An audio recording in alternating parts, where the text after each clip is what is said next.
Yo, Oh bud. my god. What the fuck? Peter, what are you doing? This reminds me of the time I went live on twitch.tv/Patronix1234 to stream a Monarchy Tower run. Yeah. That's fucking. That's fucked up. A video's a video, but a stream could contain anything. Could even contain a video. Yeah, exactly. What is this Big Bang tournament where I made the fucking, pre-edited VODs and then stream them? Like, The Probably. Big Bang Theory? I'm Yeah. sorry, What you Soleil. I'm made? sorry that happened to you. That was fun though. It was like an interesting, like, little thing, Yeah. I like doing that part of it. What's going on with people? What's going on? What's up? People. Humans. Nothing. I'm gonna, like, eat someone. Oh, Gonna- okay. Gonna break it. I'm ready to go though. That's I'm crazy. excited for this. Why are you even here, Scarlet? I mean, come Hey- on. Shit, that's a fair assessment considering that I'm not even here. Yeah. Yeah, exactly. Why? Who That's are you? are That's so peculiar. strange. This is the big thing. The big Mhm. thing inside the big skate. No. Oh, no? Not that Okay. I'm gonna take a big drink. Why? Alright, everybody. So, welcome back to another iteration of DBA Monarchy Towers, Destruction Match Agreement Monarchy Towers, what have you, however you want to call it, which is one of the multiple spin-offs or side series of our more or less weekly tabletop RPG, running the anime campaign or Epithet System called Destruction Match Agreement, or DBA. Would you look at that? And within that campaign, listen, Scarlet, I know. It's just, that's why it's more or less. It depends, I'm joking. Continue. Anyway, yeah, it's our funny little side series we do here, where it takes place within Fight City, one of the, cities within the campaign, the adventure, the world of Destruction Match Agreement. Within Fight City's Monarchy Tower, a giant monolith centerpiece of the city, which is a giant, tower of various fighting challenges where people from across the city and perhaps even the world go to try and increase their rank in increasingly more difficult and exciting fights. And, recently DBA has gotten themselves involved in this shit. And so, sometimes people from DBA just sort of form teams and jump up here and start trying to climb some of the ranks in some of these fights. And that's what we're doing here today. This time, it's being run by Iris. Hey, friends. I'm Iris. I'm the original creator of Monarchy Tower. Did a whole thing where it was introduced, and now I'm gonna run one. I'm just, just a Monarchy Tower run. Nothing crazy. Yeah. Hmm. And then as for the players here, as you can see on screen right now, we got 4 of us here. And that's it. So starting with, me. Hey everybody, I'm Patronix or Soleil, whichever you prefer. Not only am I streaming here today at God's own very late o'clock, hence why I may be not screaming as much as I usually would during these intros. But anyway, not only am I streaming here today, so if there's any audio, visual, what have you problems, feel free to let me know, and please do let me know, because, it's hard for me to tell. Everyone sounds fine for me, but I don't know, for all I know, Iris could have been omega quiet back there a second ago for some reason, some fucking desynchronization of the audio. So if that problem is happening and you can't hear somebody, let me know. I'm playing Zell. Zell Caveat, their funny vampire engineer, now with a new icon. I've been meaning to redraw them for a very long time, and I finally got around to doing it before this one. I'm playing them. They're here. They've been to Monarchy Tower before. They beat shit to death with their giant sword. Then we got Kakapo. Oh, hey, it's me, Kakapo. You may notice that half of this board is green. That's my fault. That's my fault. Because today I will be playing Dwayne Greenling from the Bloodstone Island Prison Reformation Program. But they're not the only one here, but we'll get to that later. Yeah, there's that. And then, up next, we got Sam. Yo, it's me, Sam, GM of Guild of the Unknown. Go watch that sometime. It's not now. I'm also known as Amber or Yum Yum Bits, whichever. I'm doing things out of order today. Speaking of out of order, not except not because this is an incorrect segue. I'm I'm playing Olivia, funny Fight City resident. Asterisk kinda. Has been here for a while. Not typically fond of DBA and the Monarchy Tower, but she's been here before for training, and whatever, you know. Yeah. She's got her reasons. And then, last but not least, we got Zanza. Hi, I'm Zanza. I'm playing Warren Dime. She's right there. She does conditional stuff. She's fun. And she's the other Bloodstone member. Yeah. That too. And that is the group of the four of us here. So, we're going to get into it in a second. But if you're enjoying yourself here, you want to know when, where, how, why, you can catch up with more of the things we're doing here on this Twitch channel. Whether it's more DBA, it's related, little sideshows like this one, or anything else we're doing. Join our Discord. Find dining. Oh, there's the link. Whoa, go there. Get notified when we're going live. What have you. All that kind of good shit. All that nonsense. Yeah, there's all that. And, yeah, I think that should be good. So, yeah, let's, I'll hand it over to you, Iris. All right. Everybody good to go? Pretty much. Are we gonna stick with this track for a little bit? For a little bit, yeah. Start and restop it then. I can't hear it. Oh, sure. One sec. Thank you. Just one of those things. Yep. Yeah. That good? Thank you. Yep. Perfect. All right. Well, right off the bat, we're gonna go somewhere else. Cool. Awesome. Lamau. Yo, we're somewhere else. So, currently in the Destruction Bar and Grill, the DBA cameras, which are in fact recording this particular Monarchy Tower run, focus in on a conversation currently going on in the upper left.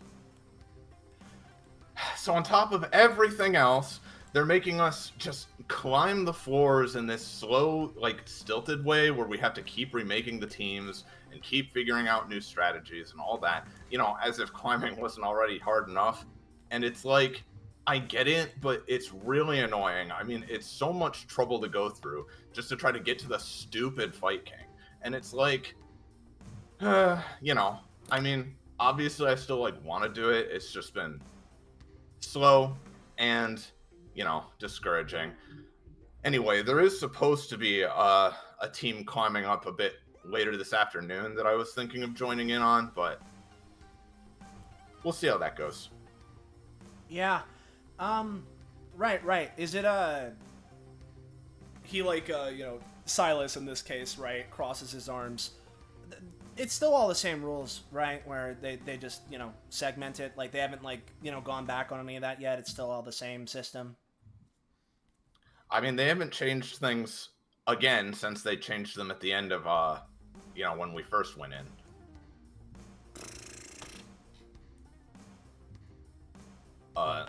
And yeah, Jasper has been, going over things again for Donovan and Silas, but mostly for Beast here's benefit, who I imagine has just been sitting contemplatively for the most part.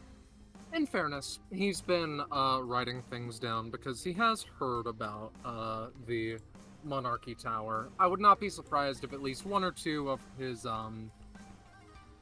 therapy pals, therapy targets have brought it up. Though, quietly... Right. Bit of a weird question. How large is the tower? Oh, it's pretty huge. I mean, like, I think it's Mondo big. I think it's taller than any skyscraper we have here in Daybreak. At least I think so. I mean, it's massive. It's like a skyscraper to the skyscrapers. Right. He goes quiet for a few seconds.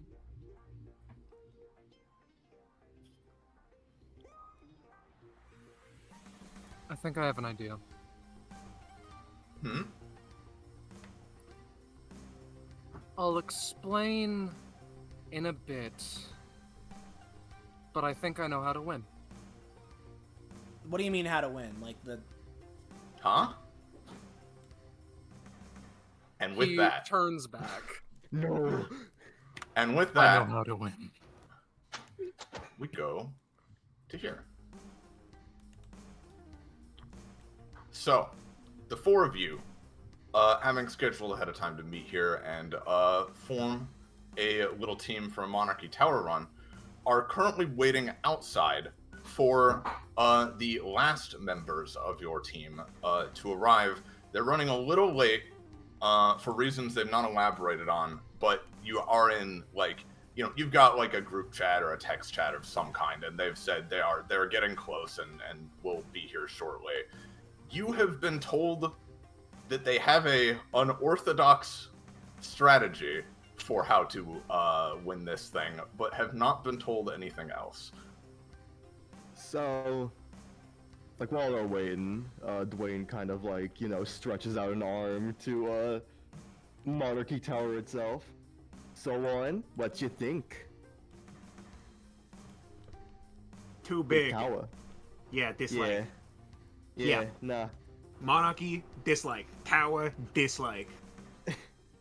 Yeah. Hey, have we tried just lighting this place on fire? She pulls out a match. Yeah, I mean- it's been tried. Oh, God damn it. Yeah, good luck with that. I think this thing's, like, not impervious to, like, everything. If it means it's anything, ironic. I almost Yeah. blew up one of their, well, I guess more accurately, I kind of set as much fire as you could to one of their arenas and didn't really do much of anything, so.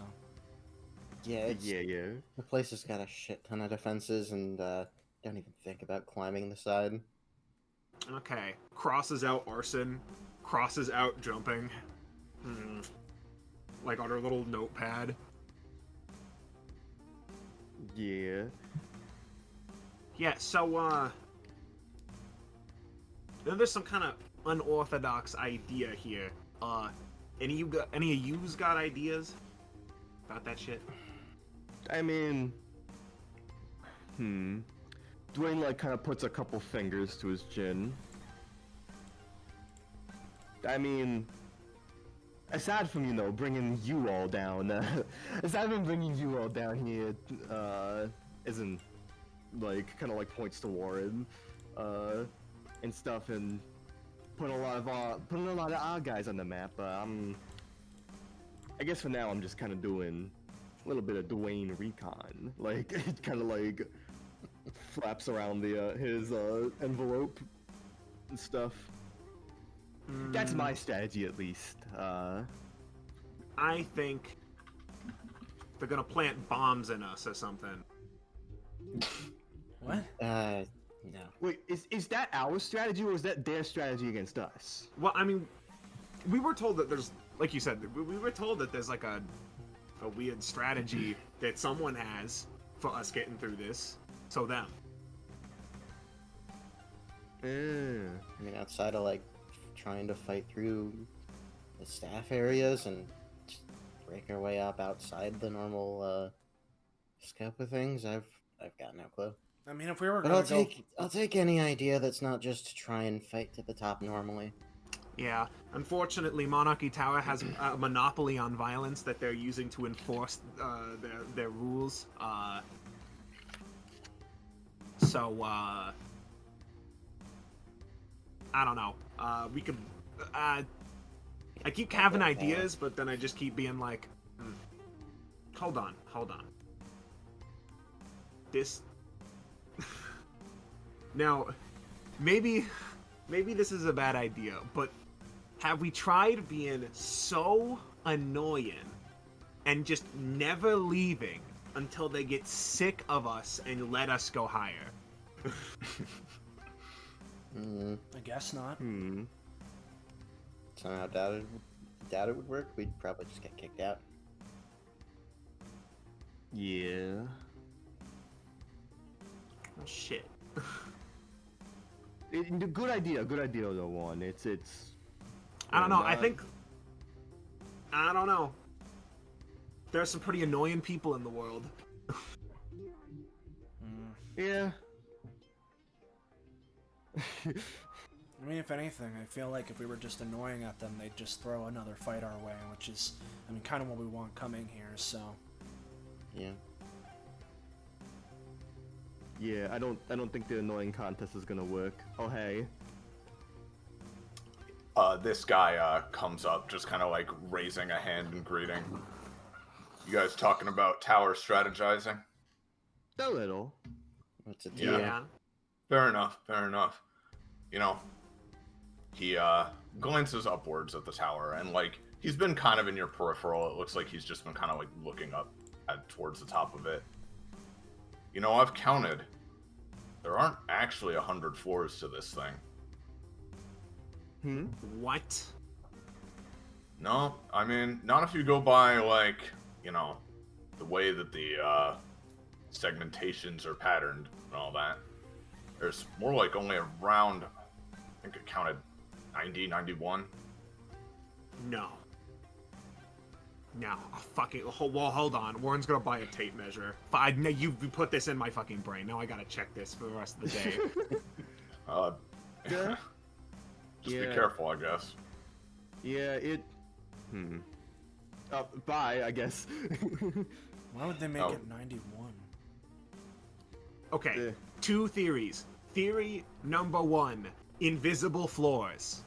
Theory number 2, the floors are smaller than the segmentation of the building implies. I'm hoping it's number 2.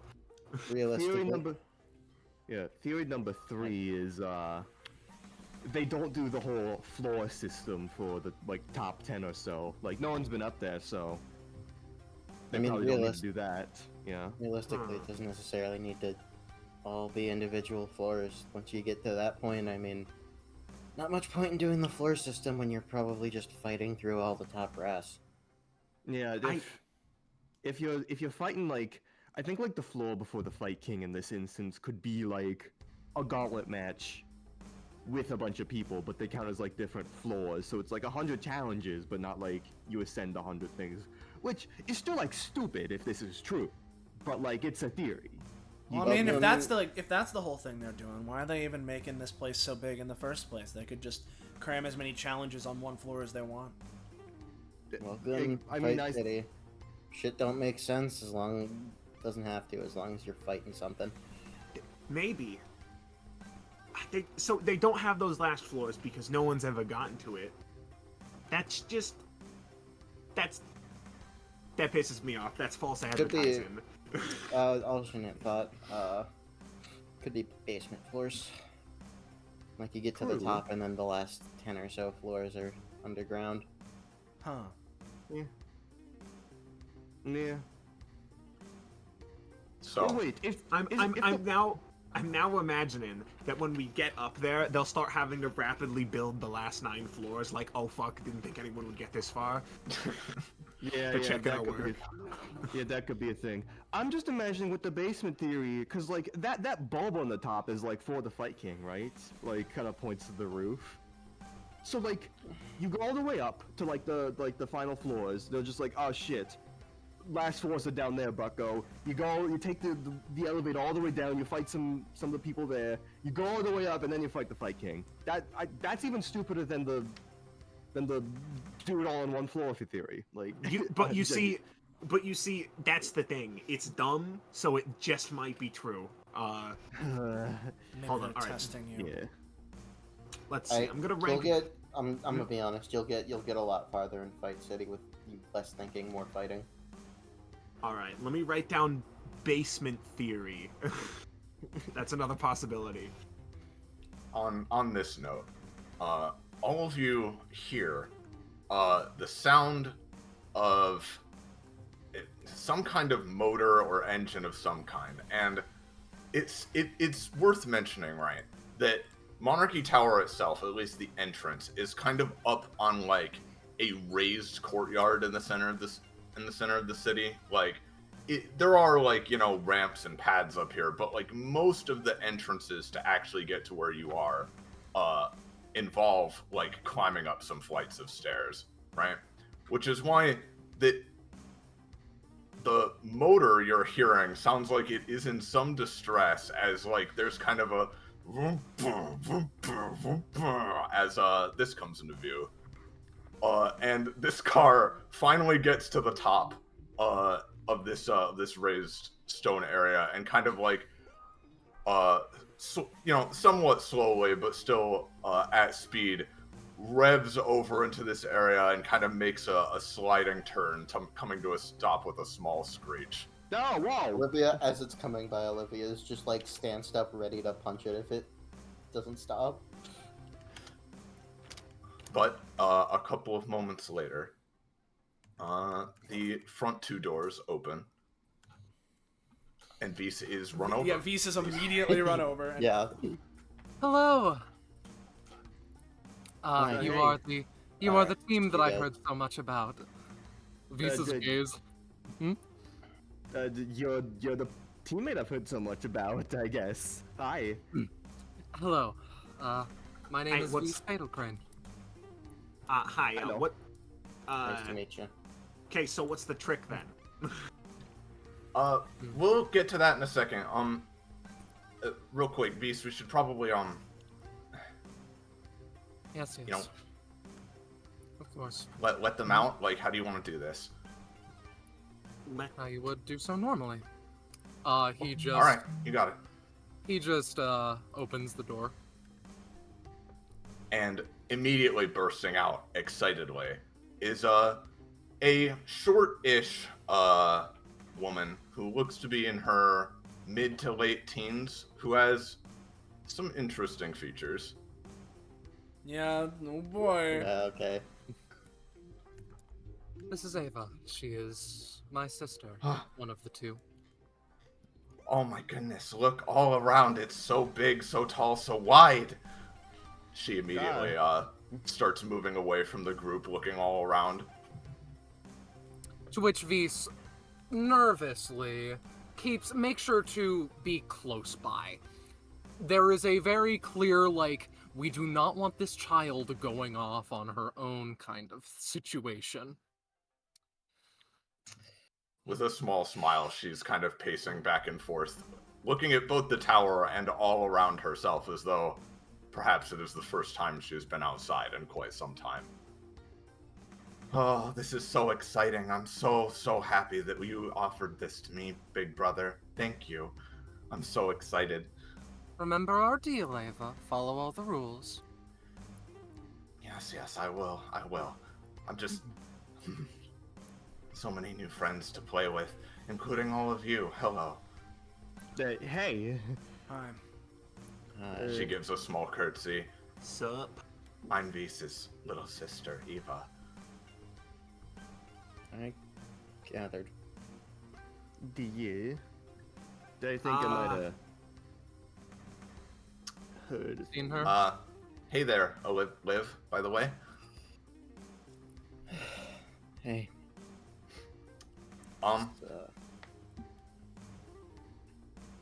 I hope you guys don't mind, but this Beast and I were talking this plan over, and we think it'd probably be a better idea if, just in case something goes like really wrong, like probably won't happen from what he said, but like really wrong, we should have someone on the outside who's like keeping an eye on things. So if you don't mind, I'll actually just be kind of sitting this one out.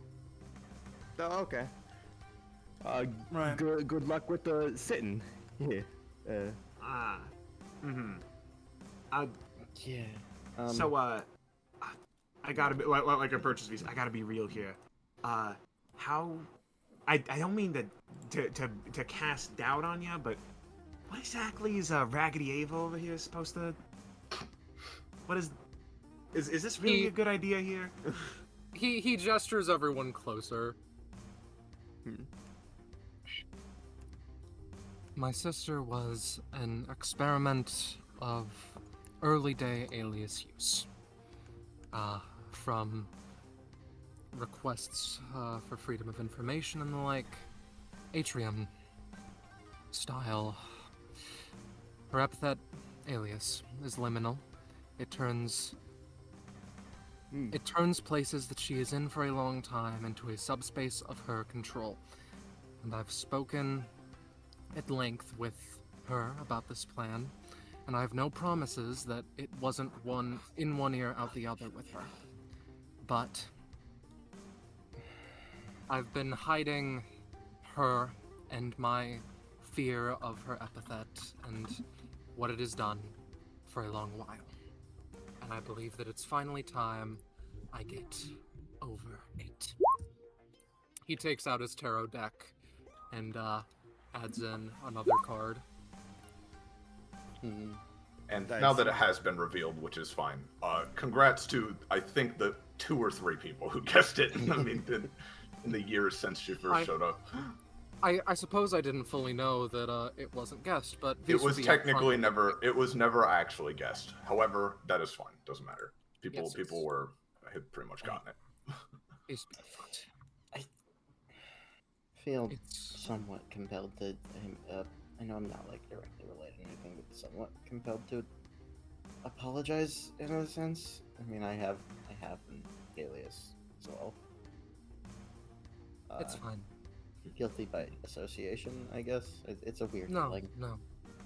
You are not the people, nor the person who did wrong by my family. You are simply someone who has taken her sacrifice, no matter how unknown, and used it for good. So, I make no promises with this plan working, with no hiccups in betwixt. But I can tell you for sure that this is the best opportunity that I can give you. Keep her safe, and things should be fine. She listens to me, first and foremost. Boo. He seems to have been genuinely scared. So, Oh, Eva. Scratches her hair. Couldn't resist. Are you all good to go? I'm very excited to get going. Are you sure we can't explore the city for a while first? We can explore the city on a different day, Ava. Fine. I apologize, you know how it is. So, obviously we're all gonna be in this group here, but do you know what's gonna happen to anyone else that's in the tower?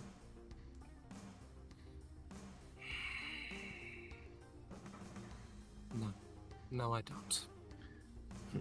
I imagine that they can handle themselves. I imagine that it will be groups. But I cannot tell you for certain one way or the other. Beast told me to be gentle with them. He makes a rough gesture across his eyes, seemingly trying to communicate. Might have gone in one ear, out the other. I mean, honestly, go ahead and fuck him up. I don't care. Shirts. So I get that that's like your secret weapon or whatever, but how's that gonna get past the other thing where we can't go up that many floors before the rules come in? Trust me, you'll see. She puts her hands up. See. All right. They'll see and hear and see. It'll be a couple floors before we get into the meat of things and Ava's situation. So, we have a bit to warm up. Use it well. well, excited to be a part of this whole experience. It just kind of like looks over to Ava. Like, hi. Your eyes are red and green. They're pretty. Not the red part yet, I don't think. Oh, my glasses. I see. I see. Right. Yes. Before we head in, just I've been meaning to ask, but I haven't gotten a chance in a while. Hey, Jasper, can we talk later? Like after whatever this is? Sure. Yeah. We can talk after this. For now you probably should get going though. V said it would probably take like an hour or so for anything bad to happen, but still, better safe than sorry. Yeah. Oh, and also, Zell just takes a second to like walk over, slightly closer to Jasper. Just because I've been through something like this pretty recently, this whole situation has given me a little bit of deja vu. So, since you're gonna be out here anyway, try to keep like a monitor on like any sort of like, because I mean we all like got here through all the DBA channels and stuff anyway, so yeah, keep a monitor on that just so that if things do get a bit weird, it can be responded to a bit more quickly. Yeah, I know that the cameras are on right now. We are being, they are filming, so hopefully I can monitor what's going on in there that way. But if there's like any crazy like again, he didn't tell me exactly what this is going to be like, but if there's anything crazy going on, I'll let you know and we can hopefully figure out how to call it off. All right, got it. They sort of exhale, sigh of relief, not exactly, but it's a mixture of emotions as they sort of step back into the line with everybody else. What do you mean the cameras are on? This is another series! Like, what? Is this like an actual episode? It's gonna be important enough? Did you actually find, like, this is like the actual Kivis, or is it like... I mean, maybe they just record it and put it on the website for fun. Are they gonna hand it off to Moxie or something? I thought that was her job. Like, is Moxie recording? Has she gotten this powerful? Like, I have no idea how any of the DBA stuff works, so... To reiterate, there are many asterisks in this plan. And whilst I have many ways of trying to situate backup plans... She's leaving. No, she isn't. I know her well.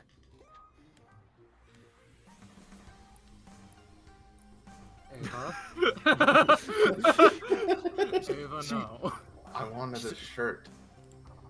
Which shirt do you want? They He have a takes green out a one. wallet begrudgingly. They have a green one, and a blue one, and a pink one, and a red one. Guys, I'm not so sure about this plan. Yeah. How about I pick one, okay? Okay. Perhaps unsurprisingly, he picks out a green one and hands it to her. Yours to do with whatever you... Wait a second. Pays for it also. Yours to do with whatever. Do as you shall. Alright, fair warning, Deli is directly behind my microphone, so if something happens, sorry. I see. Well, if nothing else, shit hits the fan, then at least there'll be a fight or something that we can get our kicks in for, so... Conserve your energy. Yeah. Vise holds Ava's hand tight and starts walking in.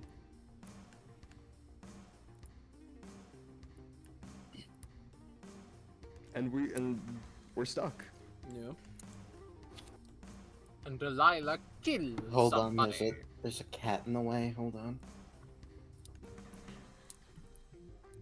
Yeah. No, Ava. No, stay right here. Do not. We cannot pet the cat. Kitty.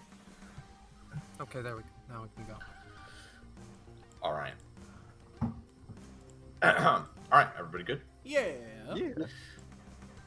Right. Well, so what happens now is your newly formed team begins going through much the same as every other team who starts to climb this tower, whether they're from DBA or not.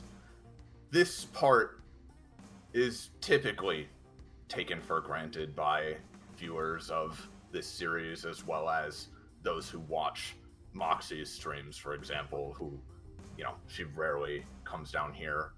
The matches, it's not simply that they're easy, although most of them are. At times it is a bit of a slog or a struggle, and you meet some resistance. And I mean, there are some tougher opponents who are simply this low in the tower still.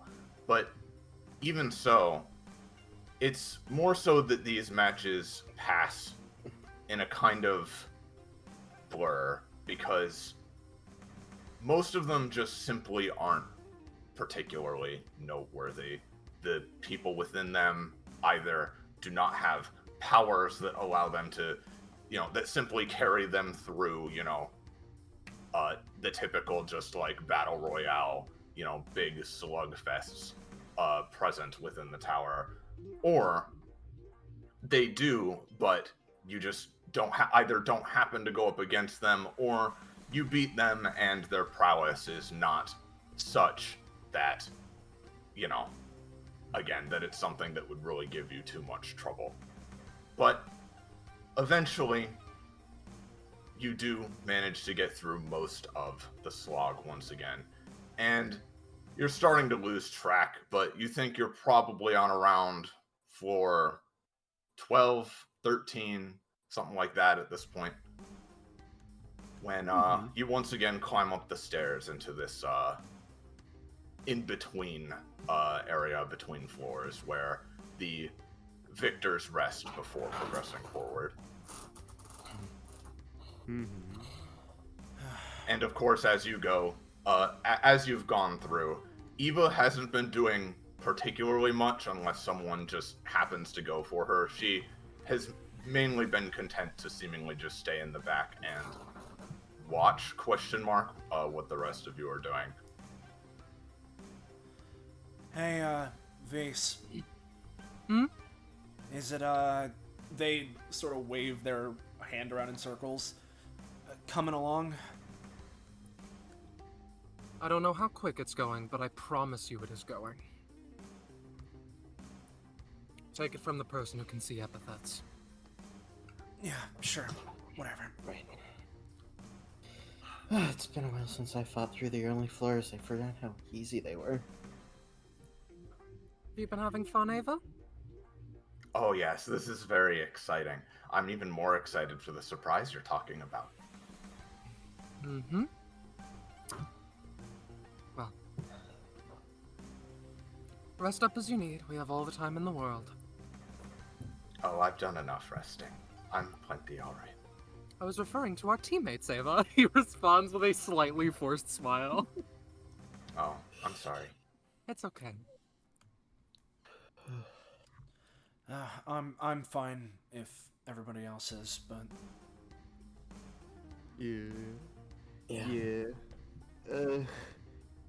I'm not usually that much of a physical fighter, so I guess I managed to not like bruise myself up that much.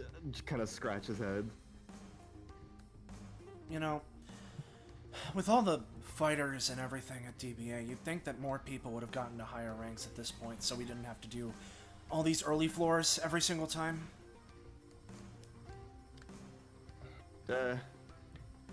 I mean, it's not like, isn't like the dumb rules of this place, like you gotta do whatever the lowest floor is. And, Well, yeah, like, but that's what I'm saying. Yeah. Like, if, I don't know, Yep. so if people are so gung-ho to come to this place, you'd think that someone, more people would be, I don't know, doing, whatever. Yeah, well, that's why I'd be this willing is the... I'd be willing to hazard a guess that Ava's not been here before, so... Yeah. Yeah. No, she hasn't. Also, you know, they've constructed the whole systems of power in here that even if hypothetically, you could efficiently chain, you could find an efficient way to chain through all these, just human nature is eventually gonna get burnt out. People aren't gonna get that far as fast. It's dumb. That's why the rules are made like that. They're fucking dumb.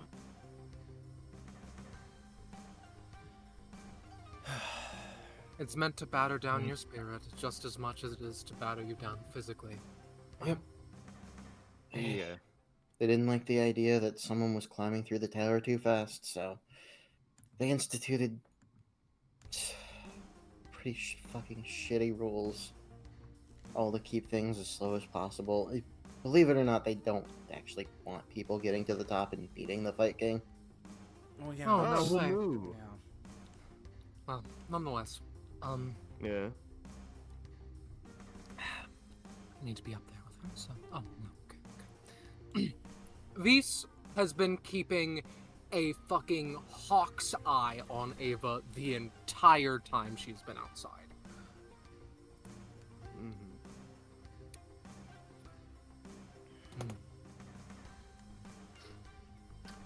When you guys are ready to move on to the next floor, feel free to head up to the top of the rest area and up the stairs.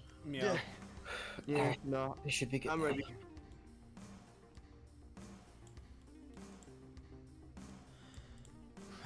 Yeah. Love the hair, by the way.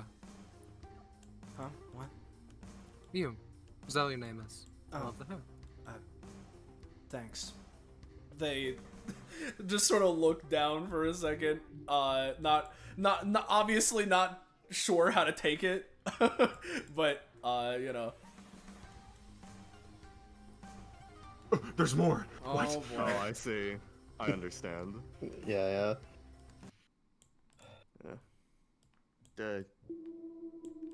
This is long. This is. Yeah, man. They These must have had like pauses. some new installments and stuff. This is like pretty long, I guess. Longer than usual. No, you're just imagining it. I've been here Oh. before. That's weird. I mean, yeah, I just got through a number of floors for it. All the purple. Although things I've place checked one. the height, and it seems to be up to code. Yeah, I mean, I'm talking about with like Ezra and Hyacinth and stuff. I've been here before. They don't usually get this long. I think you're just imagining things. Remember my earlier comment? Ooh, what? About my hair? Right. No, silly. I was about taking effect. Is it starting? Ah. So I assume it's If there's anyone in the you all world who notice- know, You Not all sure this- notice that sort of licking the sides of Eva, just her entire body, are these odd little red and black flames. She's glowing. Like doing Yeah. like quickly turns around to check, and it's like, oh, glowing. What is your point? Is this? Oh right. You know, Clap not, hands together. Liminal. yeah, no, I'm not sure, but what we really expected besides this. Although I'll be honest, don't know, I don't see how this is gonna get us skipping floors. We'll get to that. Promise. It's like Okay. a slow burn, I'm pretty sure. Like. Oh my god. I was expecting more something like it just looks like the back rooms. You get me? Like. Jesus told Yeah, me no- about those. You would like them. You would like them. What? Oh, I'm sure. Is it anything complicated, or is this a story for another time? It's an internet thing. Like. The back So the rooms, it's legend like. goes. Consider Yeah, it it's a like- myth of... You Yeah, go. it's like. Yeah. Creepy image of like the hallways. Imagine if it was dusty yellow hallways forever. That's the back rooms. More How's or that less. scary? Stretching and unfolding and winding and twisting forever. Yeah, yeah, that's I what she think said. I think the idea is supposed to be that you can't get out. It's just nothing forever. It's been a butchered concept. There is no out. You know what she said? Now, maybe your guys' paranoia is getting to me now, but something seems a little weird about this hallway. We literally said what it is. Nah, I don't know. I was pretty sure you were just making stuff up. Or imagine I'll things. put it this way. If we were in the normal building layout right now, we'd be outside. Eva walks along this wall instead of the floor. Cool. Interesting. That gives me an idea for a power. Yeah, another idea. As if you didn't have enough.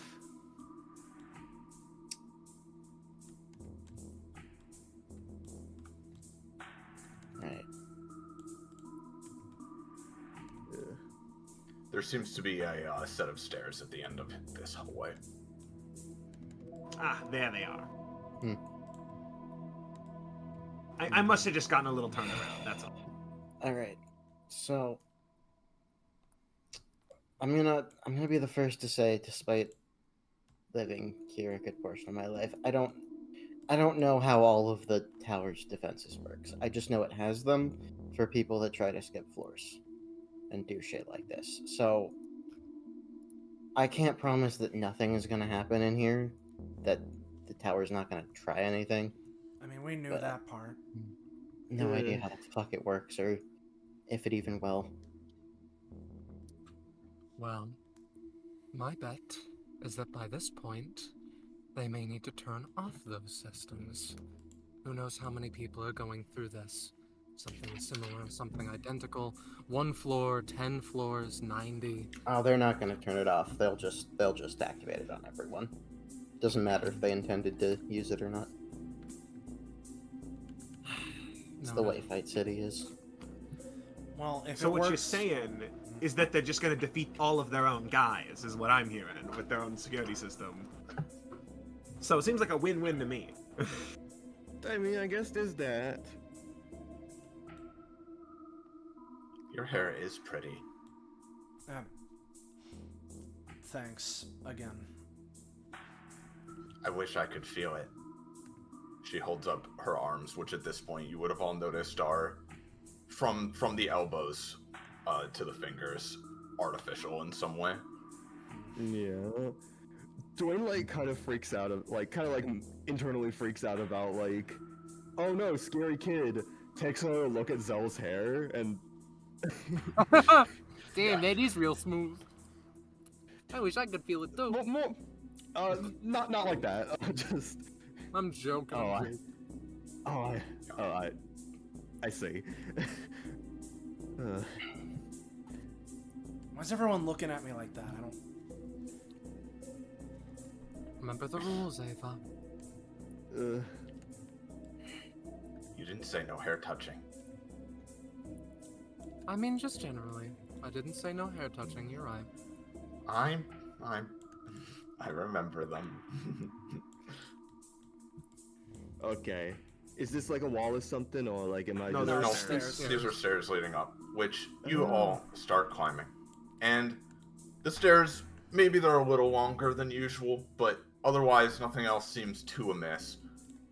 At least until you almost reach the top of the stairs, where there is normally the very small, just antechamber before you open the doors to the arena. And as you are reaching that area, it is at that point that you all start seeing sirens and hearing alarms going off, and rushing forward and pushing open the door. This is what you see.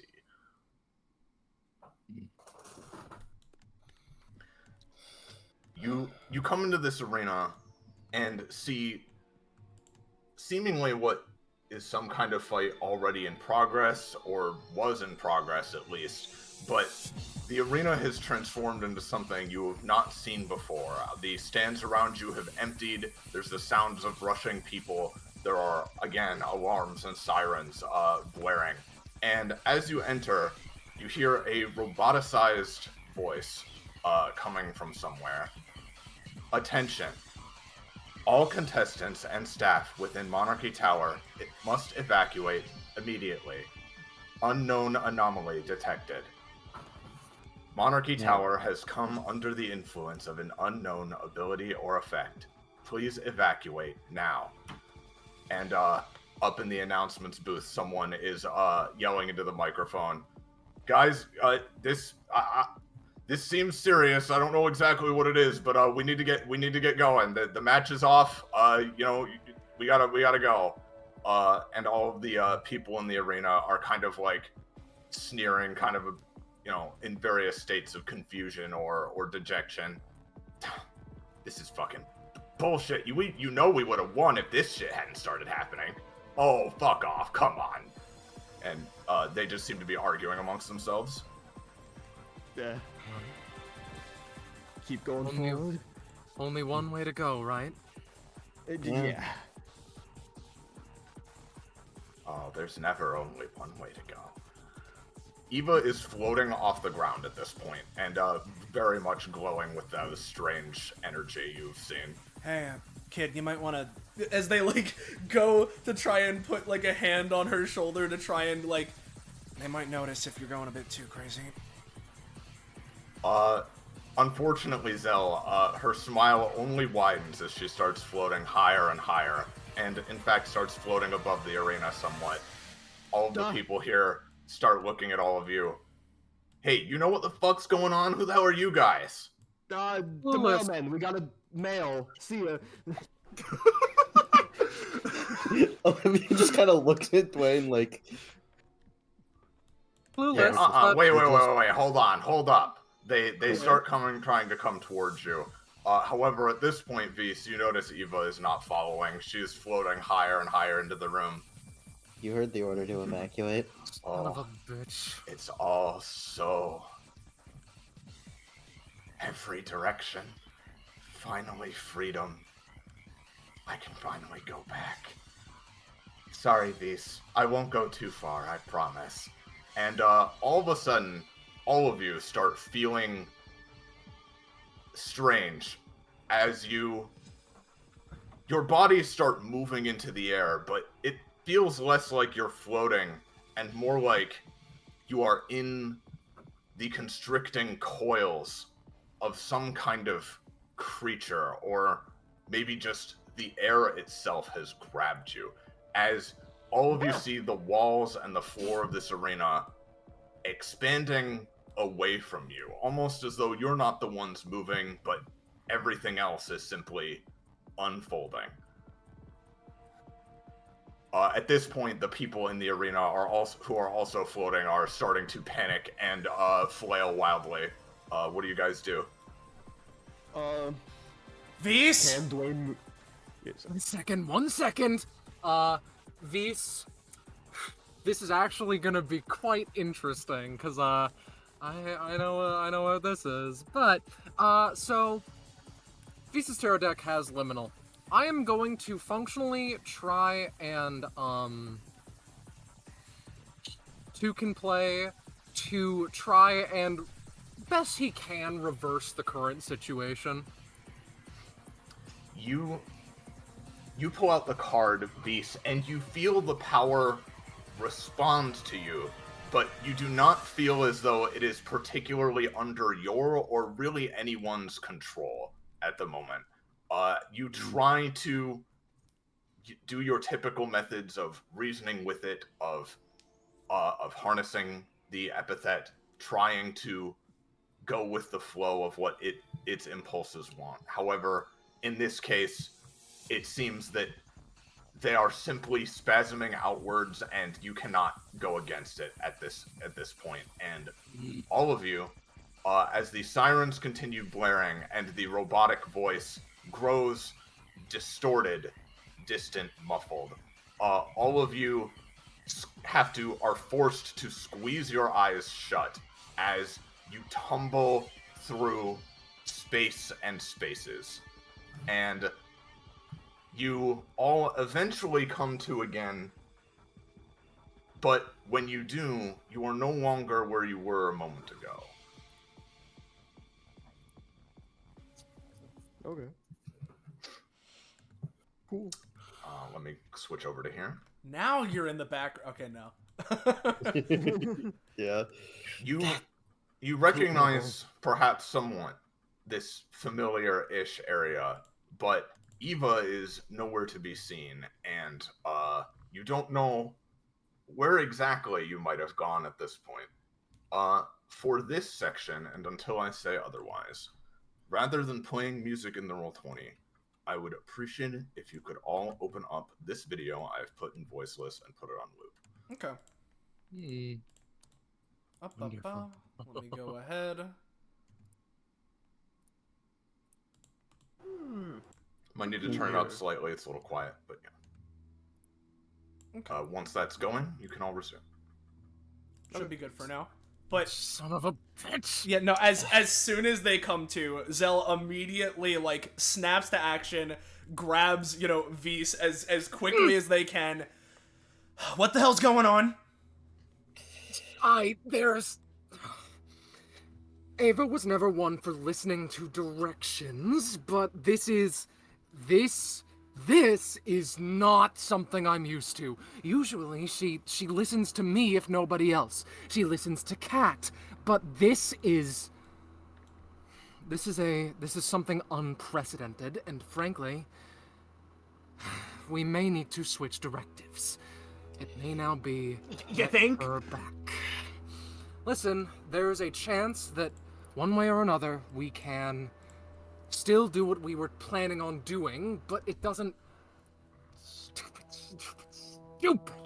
No promise it's gonna work, but I'm at least gonna try. As Olivia feels along the wall briefly, reels back and then punches it slightly, and I'm effectively going to just be using fault line. That's a 4. Unfortunately, Olivia, this particular 114 does appear to be, and also feels like, how Monarchy Tower typically does, and even you have never been able to put a scratch in that. Shit. All right. Hold on. One sec. Zell got to do what I gotta do. Good news. Good news. We're probably still in the tower.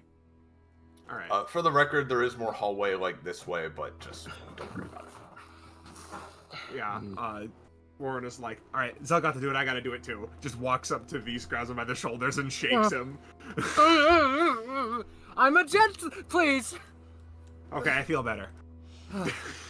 Honestly, despite my anger, that was more than warranted. Hey guys, goes open the what? door. Yeah, Dwayne would be about to be like, hey guys, what's in this room? But Vise pushes forward and does it for him. You open the door, and you see a dimly lit room of some kind. Yeah. Okay, so Zell, come here.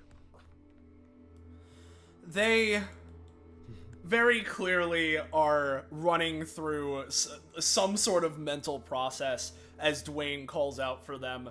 They snap out of it and, heavy footfalls, goes and eventually reconvenes. So imagine this, but yellow. That's the back rooms. And forever.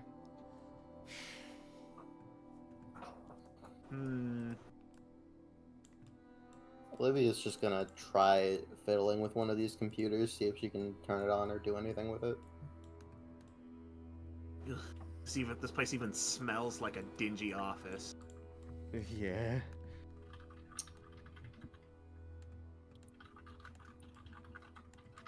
Yeah. So, Vise, Alright, you said this is some not usual thing for how it works, right? But she's supposed to have complete control of this, right? Much to my dismay, no. It's more... She can get dominion over... The epithet itself grows wildly. It grows to fit an ever-expanding tank, is the best way I can put it. Pardoning our basement because we have very strict rules. She tends to abide by those, especially if they're set by us. He's very clearly just getting a bit more stressed by the second. However, that doesn't change the fact that She has complete dominion over a small portion. It grows as time goes on, but for all we know, she may currently be blind. At least that's my current understanding. Blind? As in, we're not in a place that she's currently looking at. She's toying, playing with someone else, but we're not her targets for entertainment or otherwise. So when we're not being observed by her, we sort of fall into the, like, pit of her ever-expanding epithet, basically, is what I'm hearing. That is my greatest understanding that I've managed to garner. Granted, please take it with a grain of salt. I've been horrified of this epithet ever since I was a child. I've run from it for a very long time. The computers are off, Olivia. Alright. I'm gonna steal all the paper from the stack. Well, no dice All on the the papers computers. are blank. Good. They might be used for later. Fair enough. I can just manage to unlock this one fucking I thing. was hoping we could at least get some kind of news or info or something from the computers, but no dice. No, I know from these kinds of situations, whenever they happen, you're always locked out from anything else. So, this is like the thing that Union was like a part of, right? With the kind of like makes like a dome shape with his The hands. office? No, like the Bifrost thing. That's what you're talking about, right? I mean, yeah, that's the recent thing, but I'm... Yeah.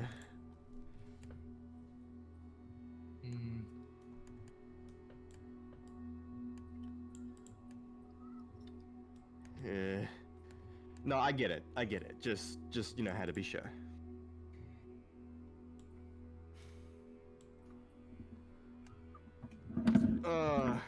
Yeah, that's not unsettling at all. Yeah, this is real liminal space fight. Yeah, this is really weapons are sure liminal, ain't it?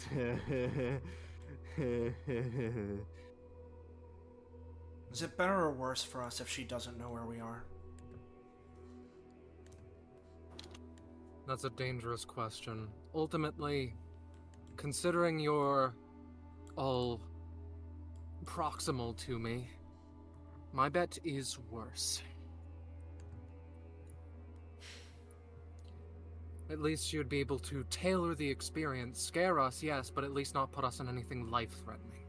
I assure she's going to check on me in some amount of time, but you know. And she can just do this to any place she's in? She doesn't. It's not an option. She does do it, including to outside city spaces if allowed or if remaining for too long. I know that one very well. As the time progresses, the situation gets worse.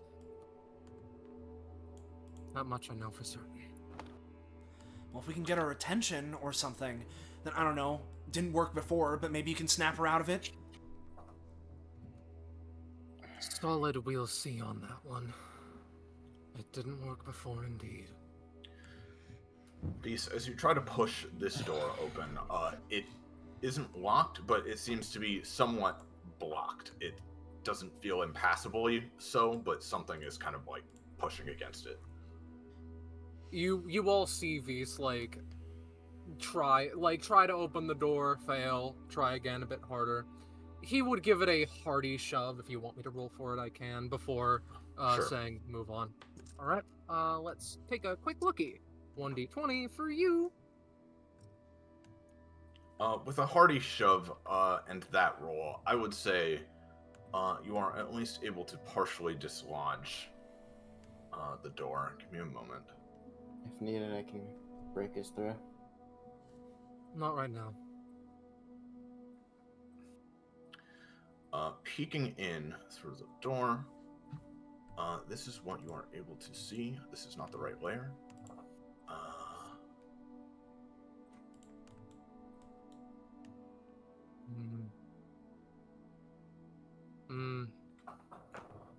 Is that logo noticeable? Yeah, because it is on the side as well, so you could kind of see it if you squint through. Does anyone know what he takes out his sword and just draws the rough shape of the diamond. Anyone know what company that is? Olivia stops and thinks for a second. Seems kind of similar to the...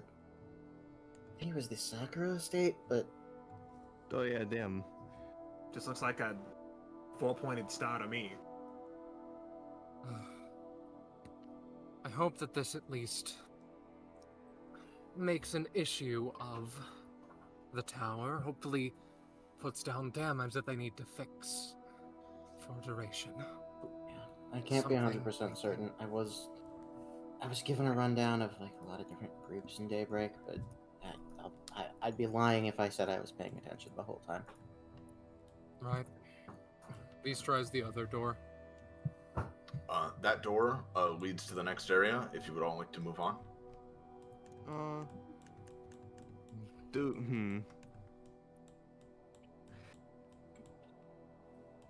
We can... There's no reason Dwayne, like, I want to explore as a player, but there's no reason that, like, Dwayne would, like... If you want an in-character one, it may be a good idea to look for survivors. This one continues for a while. Perhaps it's a given place is cubed off, as it were, Yeah, sure. We can take a quick look at the other doors back there, real quick. Yeah, sure. Doors? I thought there was... Fuck. Yeah, there's more this Look way. like doors to me, unless they changed. Yeah, see? Like, No, doors. that... The one you're pointing at didn't... Whatever. Huh? It wasn't there before, it is now. Now is the important thing. I see. Ah. Well... You open it up. Give me a moment. Boop, boop.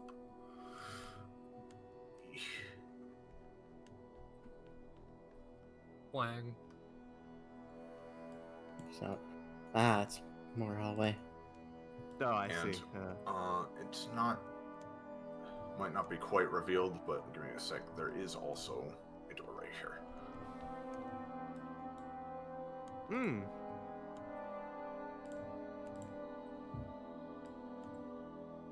You open that up? Yeah. Okay.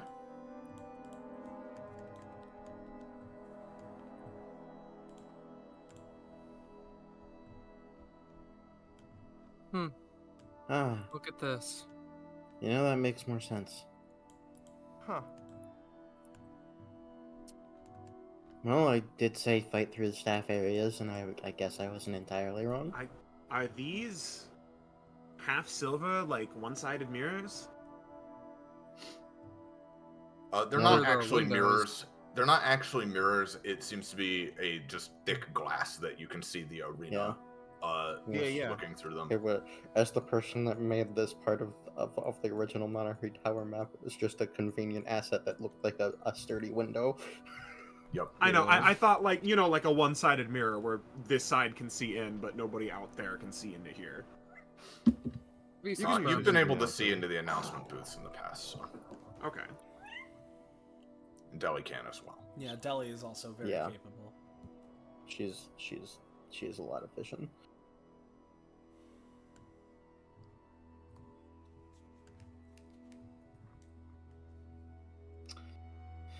Well, if the computers were off, these probably are too. I hope it's a novel experience seeing the Monarchy Tower about as dead as it's ever going to get. So thinking about it, I think these monitors would be on, but what you would see is like a flat pink like screen over top of the monitors that just have like a big X across them. Mm-hmm. Right.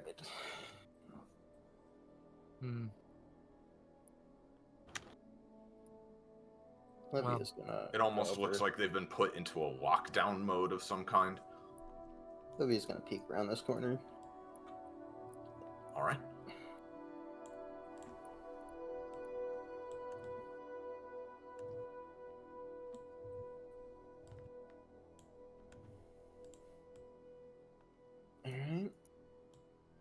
probably all that we got here. I zoned out.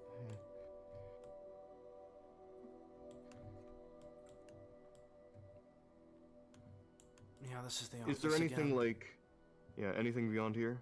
Or... Nope, that looks like a wall. Yep. Alright. Well, One way to go. yep. And if you guys are good to move on now, we can do that. Yep. Yeah. This would be a minute, but yep. Well, Deli's in the way of what you might be typing. So is it important? Do I need to see it? No, it's Visa's functionally just like writing down and making a lattice of buttons for future reference. Okay. Like gotcha. what if there are any symbols on them, if they're writing down the approximate like he has a journaling note, like makeup of the thing to see if he can potentially, as it were, find out tricks in the booth before they happen. Gotcha. Understood. Would the rest of the group wait for Vis? Yeah. Yes, because Yeah. We're in a liminal space. If we separate, we might never see each other again. yeah. If you lose sight of Mom for 1 second. You're gonna- Rushed, but Yep. he And, comes clattering through. Sorry. double check this all next good, all thing. good. Only one way to go though, so yeah. Yep. All right. You continue through this door and pass through some other similar areas before arriving here. I will shift ping. And one more time. Yep.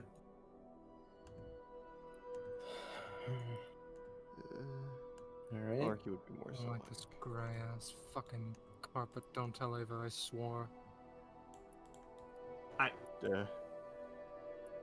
Wasn't planning on it. I mean, like, Much appreciated. Right. it would be so tragic if Ava could somehow, like, Kia you, though, right now, and it's just, like... Anyway, sorry. I mean, I I'll wouldn't find do that it out. out of respect for you being her brother, but I do think it would be funny if she swore. Right. Are you all wanting to move through this door? Yes. Only Alright. way to go, yeah. I need to do it, so give me a second.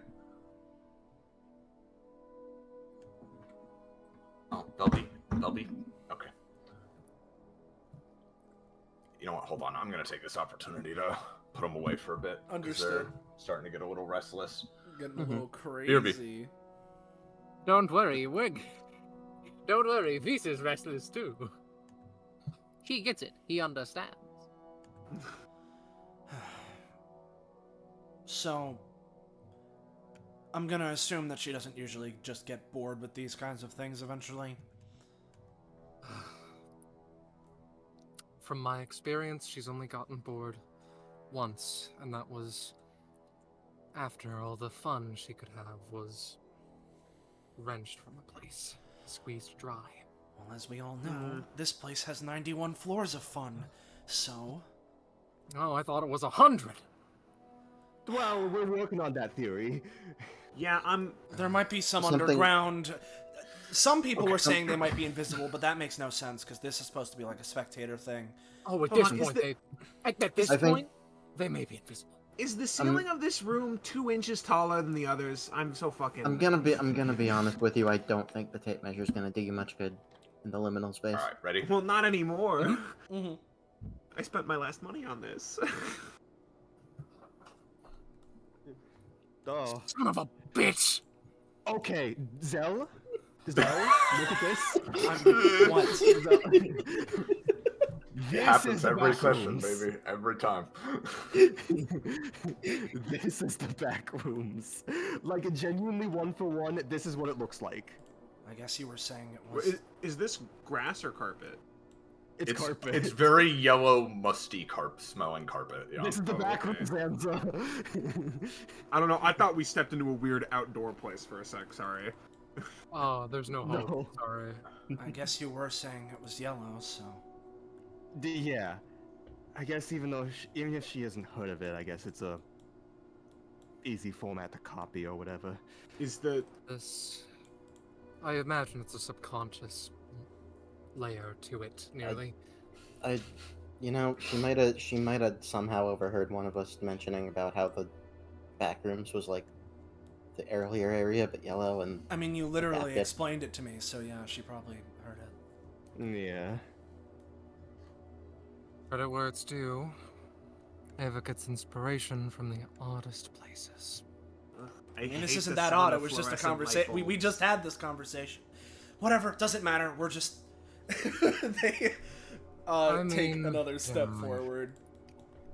This, if you ever go into the Fatal Crane household and step 2 rooms in a direction that is not the, what's the term? Step 2 rooms in a place that isn't just the base area you enter into. This is the kind of place that waits you. And get stuck there for a bit until Ava notices you. Jesus. Happened a lot as a kid. I see. I mean, have your parents ever disappeared in there? No, they lock her up in the fucking basement and don't give her anything to do. Oh, Granted, that's fucked up and evil. me and Yeah. me and Yeah, a Kat, little bit. me and Kat, my other sister, don't have much a choice, pardoning, doing the same, but we at least go down there and say hi. I Yeah, try yeah. my hardest with her, I really do, but As a question, how much younger is Eva from you? one second. Yeah, I need to check Visa's age. He just pulls out his character sheet really quick. 3 years younger. I'm 21, she's 18.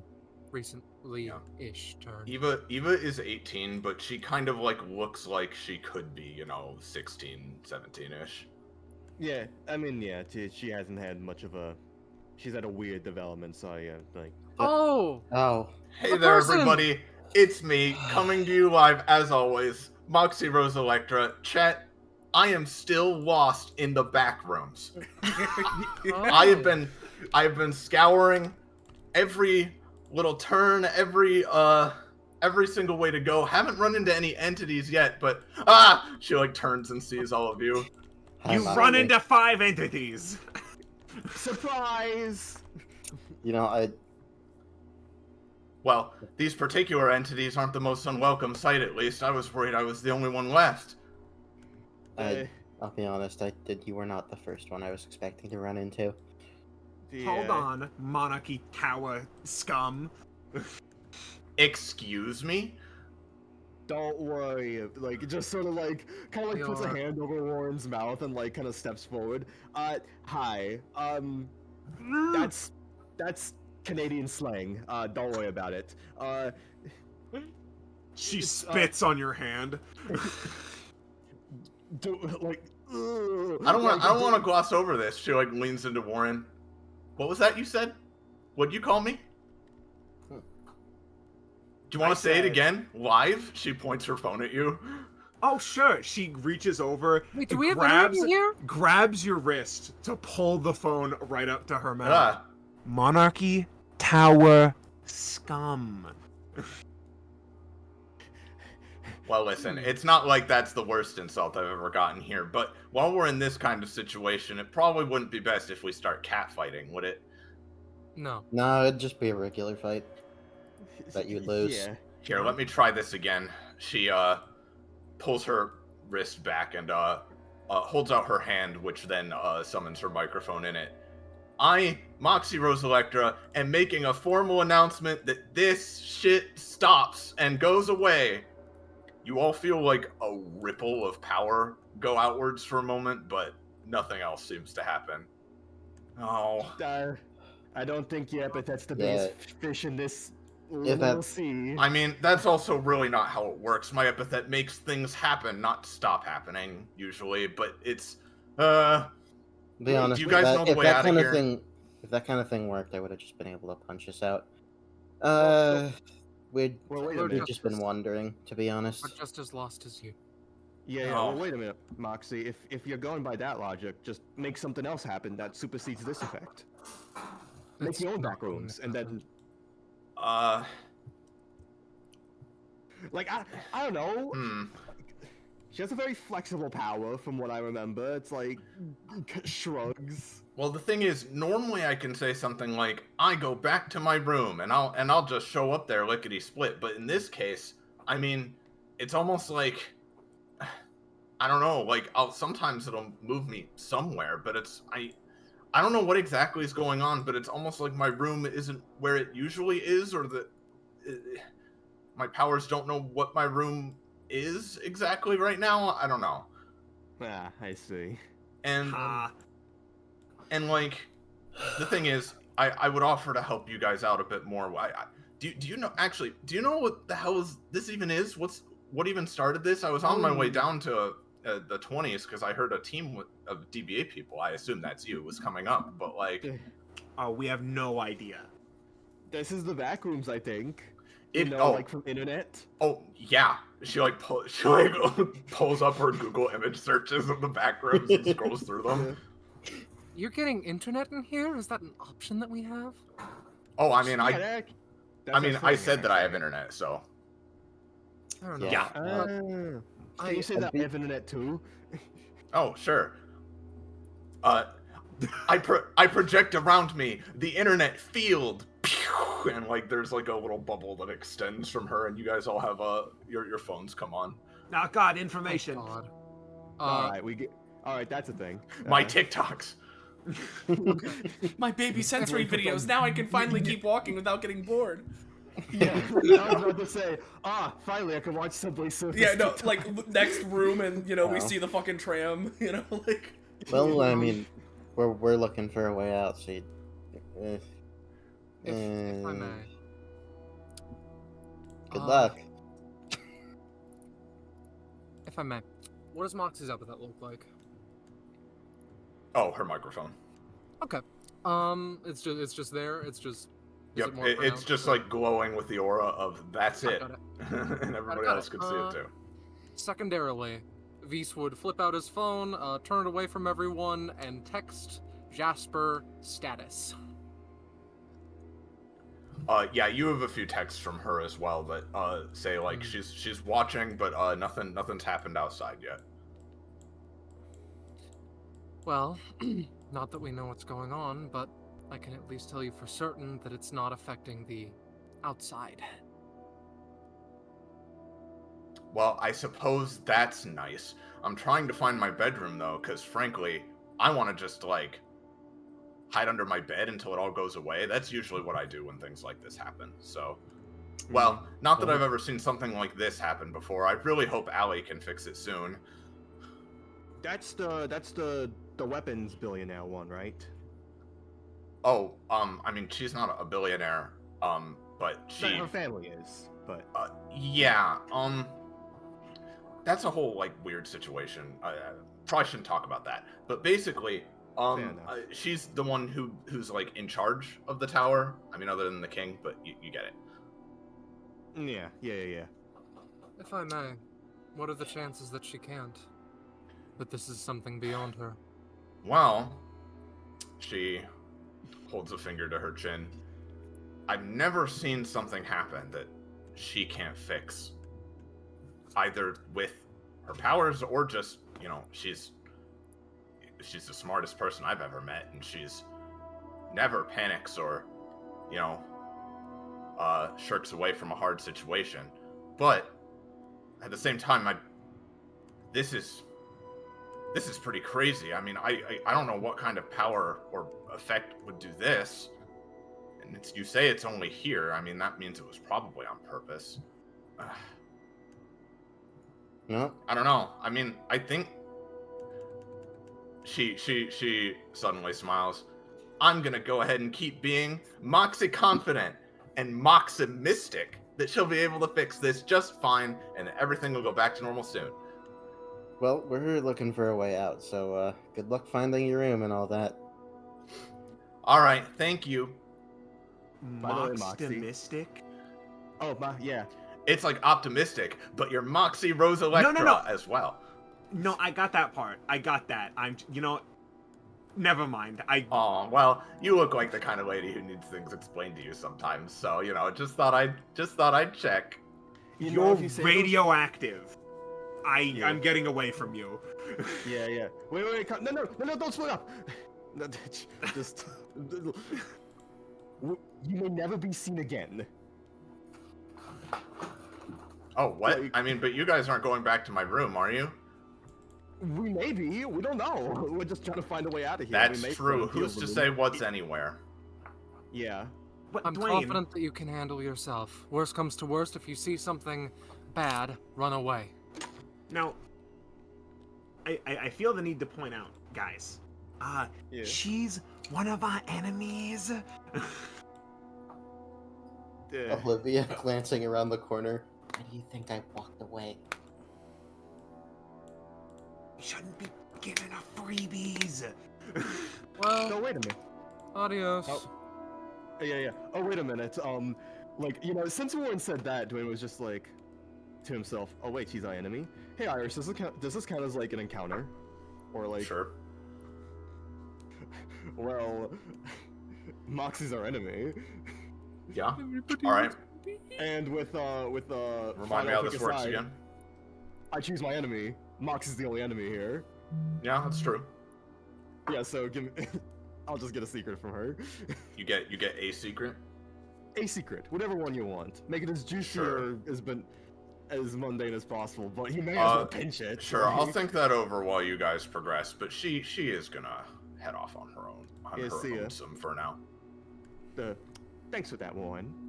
Kind of flips some envelope open, and it reads Moxie Rose Electra on like the gold like bar on top of the letter and stuff.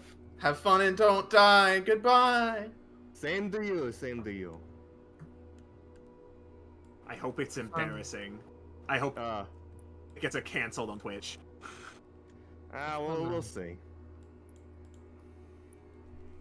Do you think that aliases or epithets in general can be made with general malice?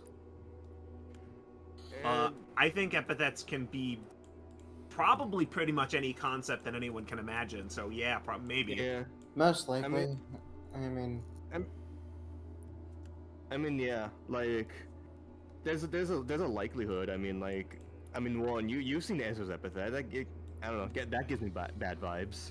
Yeah. If anything You know? is constructed by someone that can put any amount of their emotion into it. Yeah. Yeah. I don't know. Plus, I mean, words are fundamentally, you know, like a human concept in order to better understand the world. It's not, you know, Yeah. their meanings are entirely subjective and based on human feeling. So, makes sense to me that they can sort of be like however.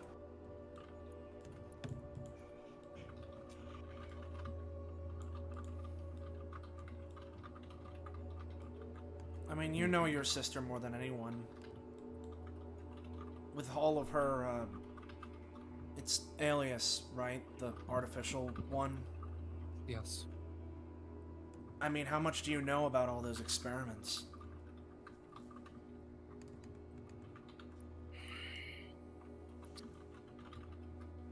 He's quiet for a bit. My parents pretend she doesn't exist. It's all been what I've been managed to... It's all been what I've gathered. Nothing more, nothing less. Assumptions or little details she lets slip and what I've constructed in my head. I feel like they just left her for dead. Like it was a better idea for them as a company to kill her instead of returning her to her family because of how catastrophic of a mistake it was. Hmm. I looked up to the people of Atrium 2 for a variety of reasons, one of them being I didn't fully know it was them who did that to my sister, and two, some asinine sensation that maybe I can get it right. Maybe I can cure her. And Hmm. I think it's so fucked up that I need to think of it as curing, but it is. I want her to go out and see the sunshine and walk around like any other person, but she can't while she has this tumor on her.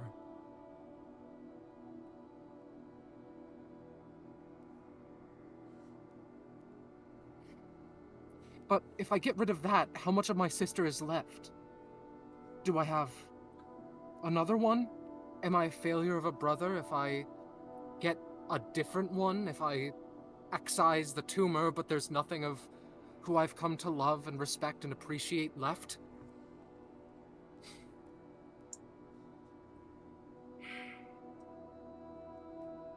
These are the thoughts I struggle with when it comes to Ava. I can't look into her eyes and tell if she genuinely means malice or hatred. That's rough, buddy. I think this is what she does for entertainment, and she can't attribute a moral meaning, definition perhaps, to it. I mean, being locked in a basement might fuck up your brain a bit. I have no other option. Unless you want Daybreak to look a lot like this. I understand. It's a fucked situation. Dwayne, like, kind of like, after a bit of pause, begins to go out. Kind of like, I just like it does like, you know the one like Chef Skinner from Ratatouille like thing where he like idly just decides to like open up his like envelope and like read it. Yeah. Hang on. What? I kind of got a juicy one. Really? I'm not gonna say it out loud, but let's be careful what we say to Moxie from now on. And I will send each, and he is just going to Warren. Show it to them V's. without saying it on camera. Yeah, exactly. To Zell. Fair enough. And Olivia. Just... This is the secret that... You can put it in, like, voiceless if that's easier. So, yeah. No, because I don't want anyone else to know it. Like, No, fair enough.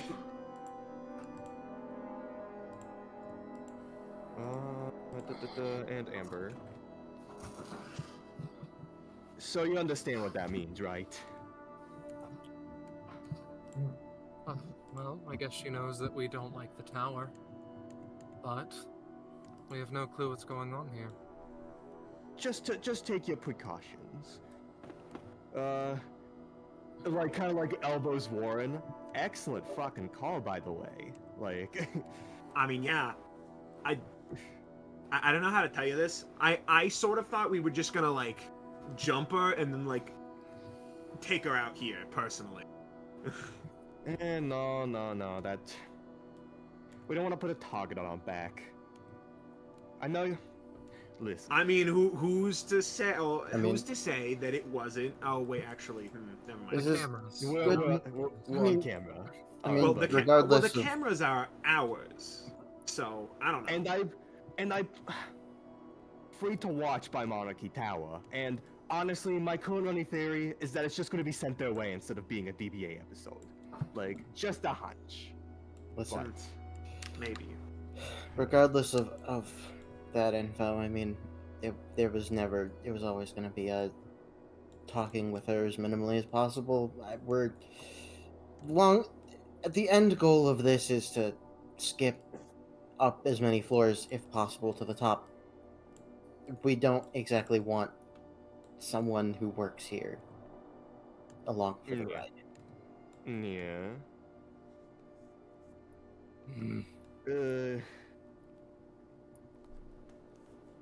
Feel This is like back we've where we been started. here before. I can't tell. See, this is why I hate the fucking backrooms. I mean, Now I we never said haven't it'd be looped a- around. This is fine. Yeah. I never said it was like fun to be in. I just knew what they were. Okay, so to clarify then, is it like a real place or is it like some internet thing then? I mean, I know we're in it now, so it's a... you know what I mean. Yeah, I don't know. It is an image. People were saying stuff. It may... Knowing this crazy world, it might have been a thing, like, in its entirety. Or it was spun out of rumors. Either way. I don't know. It cemented itself as a concept. I saw something similar on DBA once, though. Which Like- episode? It was like 60-something. Oh, fuck. No, I know what you're talking about. Rubs his face. Yeah. So I don't know. Maybe we'll all live in some kind of ontological nightmare. Yellow. I didn't mean to do that. I was about to say, I just tabbed back over and was like, who pissed in the background? Like, Dwayne, did you just piss? Like... No. no wonder this carpet's so gross, dude. Oh my god. I'm peeing everywhere. Well, stay on your toes. This is where we initially met Moxie, and she's not here anymore. So. Mm-hmm. Nah, she ran off. By the way, since Dwayne shared this secret with people, Moxie would have just taken 5 true damage. Like. Somewhere, some way. Yeah. She's just like, okay. Yeah. Alright, chat, let me set up a prediction for what's behind this next door. Oh! Just collapses to one knee.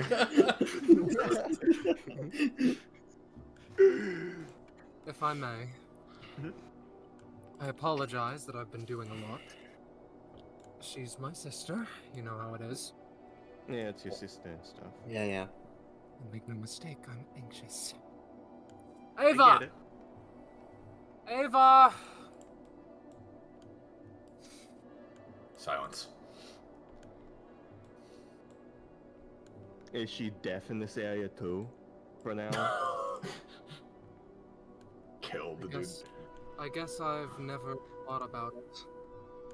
Maybe just distracted. Have you never screamed for help while you were in here? That would be No, like I've the first screamed thing to try. plenty. I've screamed plenty. I never knew if she heard. Oh, a door. A door! A fucking door! Oh, hey! 2 doors. Rattle, You know, rattle. Zell, this is the one difference between here and the back rooms. The back rooms doesn't have a door. You're just stuck there. You can't be fucking serious! Well, hold on. If DBA went to... Never mind. Well, they didn't go to the back rooms. They went to a different thing. Just... Sorry.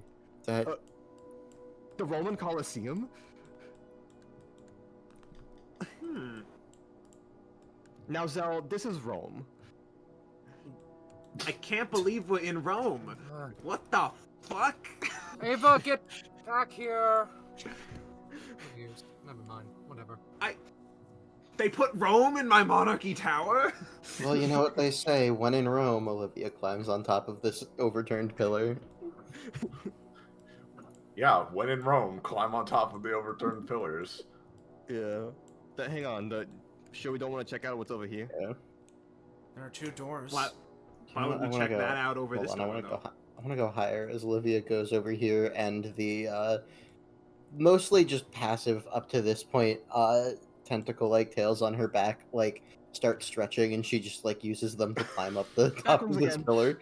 Backrooms again. Backrooms I again. was, Don't go I in was there. hoping that'd be the reaction. Alright, cool. Let's see what's behind door number 78! Yeah, alright, I'll come. You head through that door, and you all continue wandering. Thankfully, not through any overly yellow areas, but through various more just eclectic spaces, all devoid of sound or the sight of any other beings. I will move you over here as you eventually reach a long, what looks like a long sort of hotel or motel hallway. I will shift ping. Let me know when you're all in. Oh, Mm. we went from Rome to Hotel California. This hallway is lined with doors leading into rooms and such. but you long ago got tired of trying them. They are all locked. However, both up ahead and along this wall, there are sets of doors that look different from all the other ones you've seen. Different door. Let's check it out. Finally, something different. Common area of some kind, maybe? More back rooms? I think you need me to move you in there. Yeah. Yes, you do. Yep.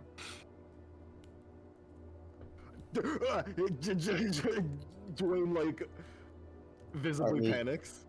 Art museum.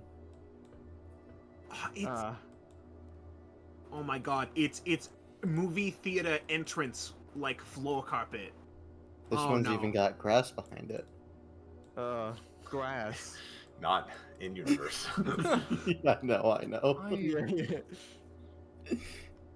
I was gonna have Dwayne touch the grass if it wasn't decanonized.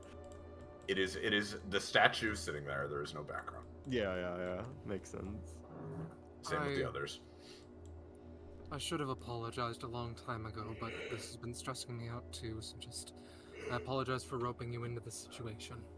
No, I it's... genuinely thought that this wouldn't happen. I'll be honest.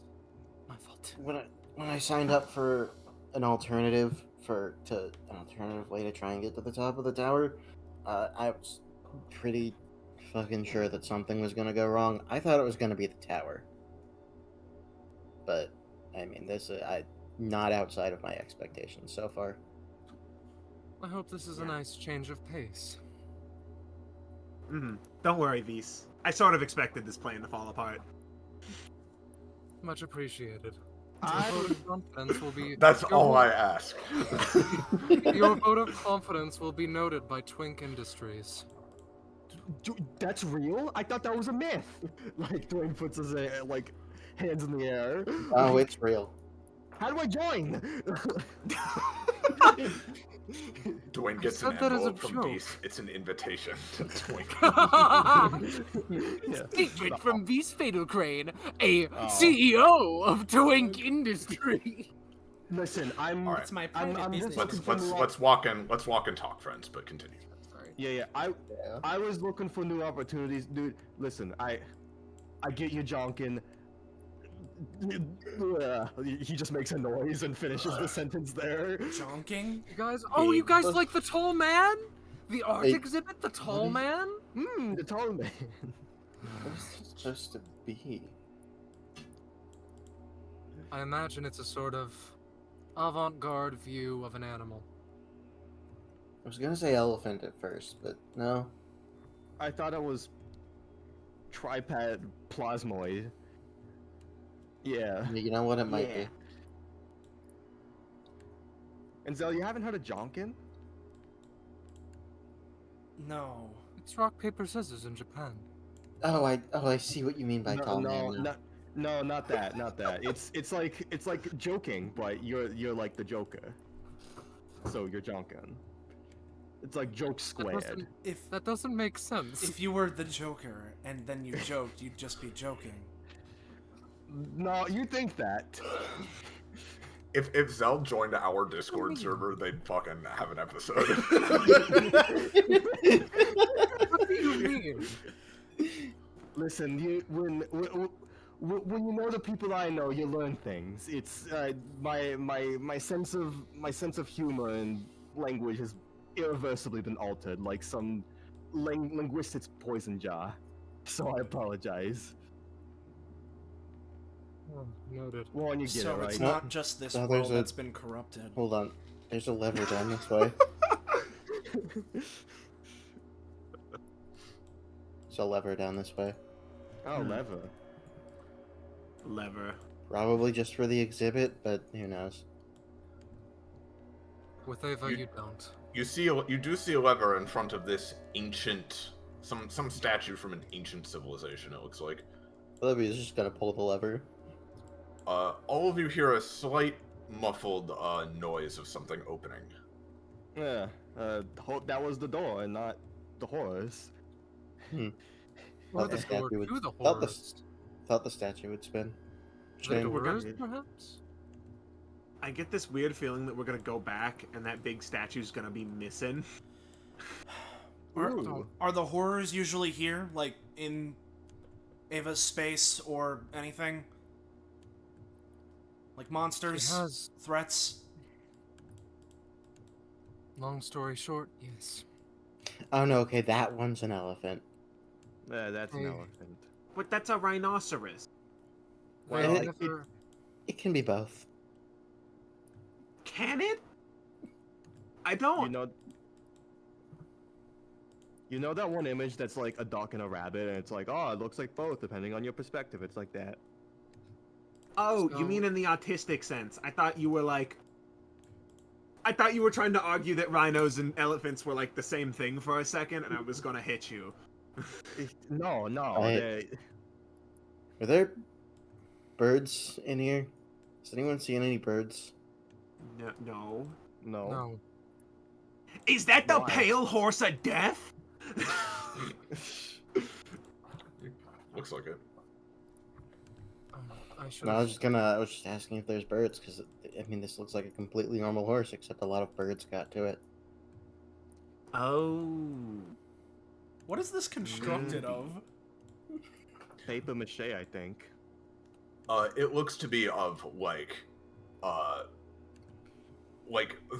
a composite of various like plastics and other like hard materials that were in some way molded and grafted into this shape.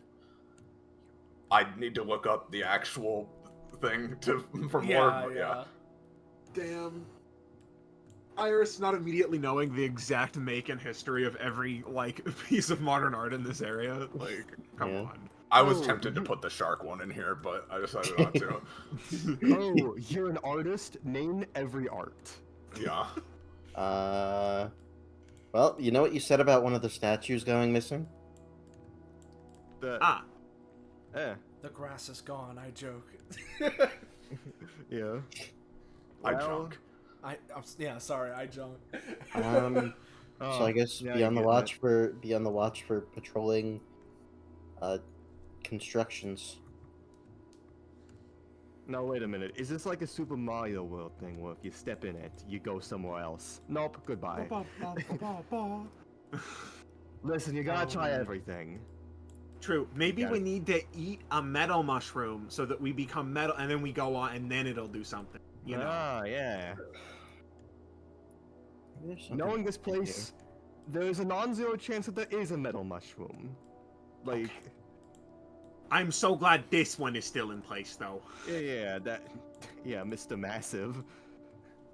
Wouldn't want to get on his bad side, right, buddy? Clank, clank. Mr. Big. Long man.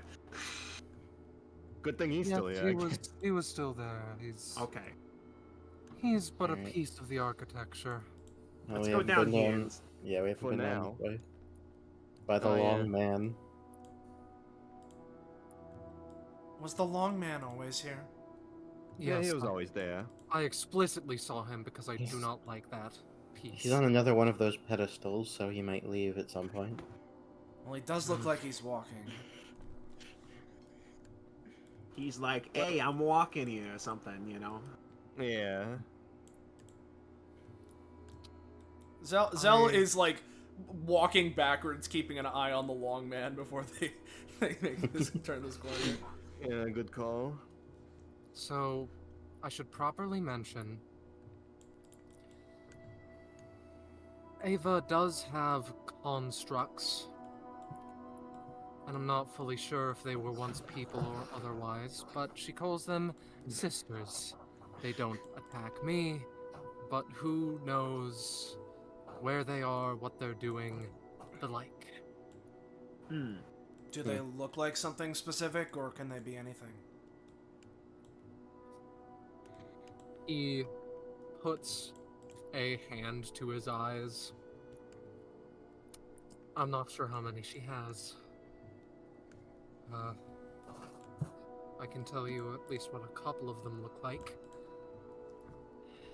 The one that's stuck with me the most is like feminine, clearly, with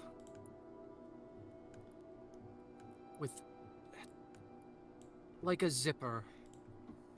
Like Her mouth is an enlarged zipper, and her eyes like purple pinpoint pricks, practically. We're just going in circles.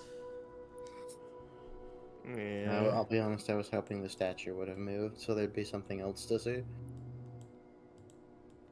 Oh, These you are see, the- here, starts here is an hurrying up a elephant bit. statue.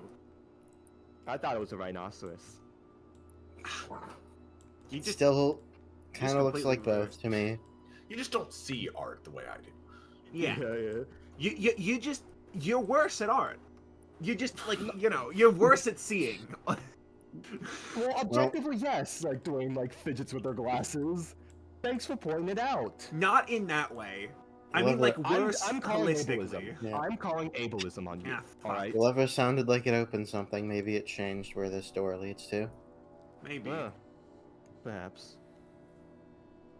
Nope. There is that other door at the end of the hallway, though.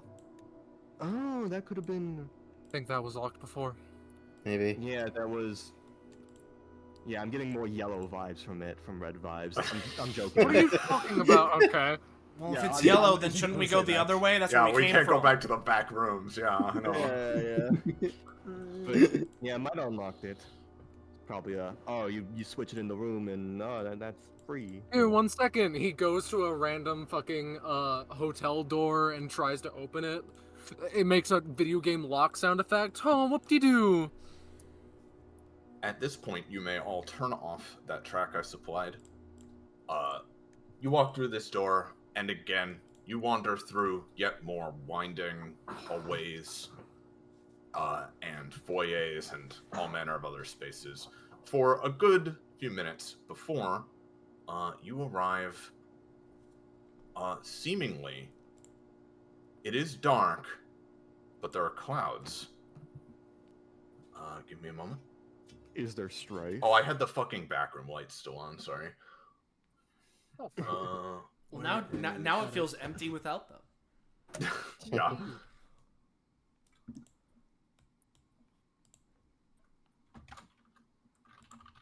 Okay, let me play this. And put you over here. And I will ping here. You emerge from this building that you've been in and look out over this railing and just see just clouds and darkness, and the wind is blowing, tousling all of your hair and clothes.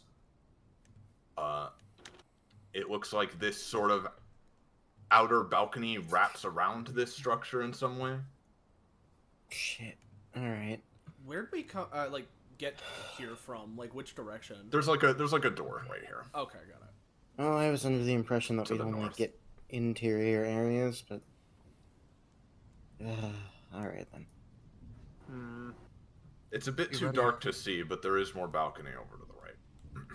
You ready for the chance of a lifetime? What chance? He turns around, his cloak billowing quasi-menacingly. The chance to assumedly fight the Fight King. We're already up here? When I said, I'm not sure why you're all... I assume so. I'm not sure why you're all so freaked out. don't You know. did not explain the full depth of the plan. Was it I mean, was it yeah, literally just to physically get us up here? I thought everything like went to shit. I thought that was like we were off the Yeah. script. Or at the very will- least, it would be a little bit before we got up here. I didn't think it would be this soon, but... I will say, especially as you come over here and the fog momentarily clears, the structure you're on the outside of doesn't look like Monarchy Tower, nor do any of the ones spreading below you and outwards from this area. Give me a moment. Roll 20, can you... Assumptions make an ass out of you and me. Yeah, I didn't share any sort of design principles. I just assumed this was somehow outside within the liminal space, and I I don't really understand how it works. If I'm perfectly So- honest, I still don't expect this to work in terms of finding and fighting the Fight King. Oh. You all look out over this railing, and through the storm, as I said, it almost seems like a surrealist's idea of a city spreading out from and throughout this structure you've just passed through as storm clouds roil past it. And if you could stop there for just a moment. You see all of this as you pass, the chill air somewhat getting to you.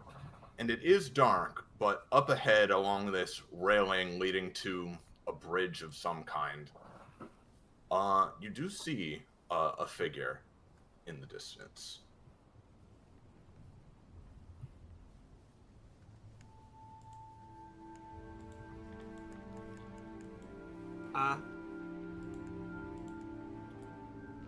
He appears to be looking out over this railing into the distance as well. You're not sure if he's noticed you yet. I will blow him up for you. Yep. Yay, Yeah, we he win. detonates, yeah. Yeah, a missile like comes out of the sky and just explodes him. We did it. We killed the Fight King. Yeah. I think I have a feeling who this is. We didn't see it, by the way. Oh, oops, sorry. There we go. Not do it? Yeah. Yeah. Yep. Are his clothes like Japanese, like samurai like esque, or like Yes. samurai esque? Okay, I think I know who this is.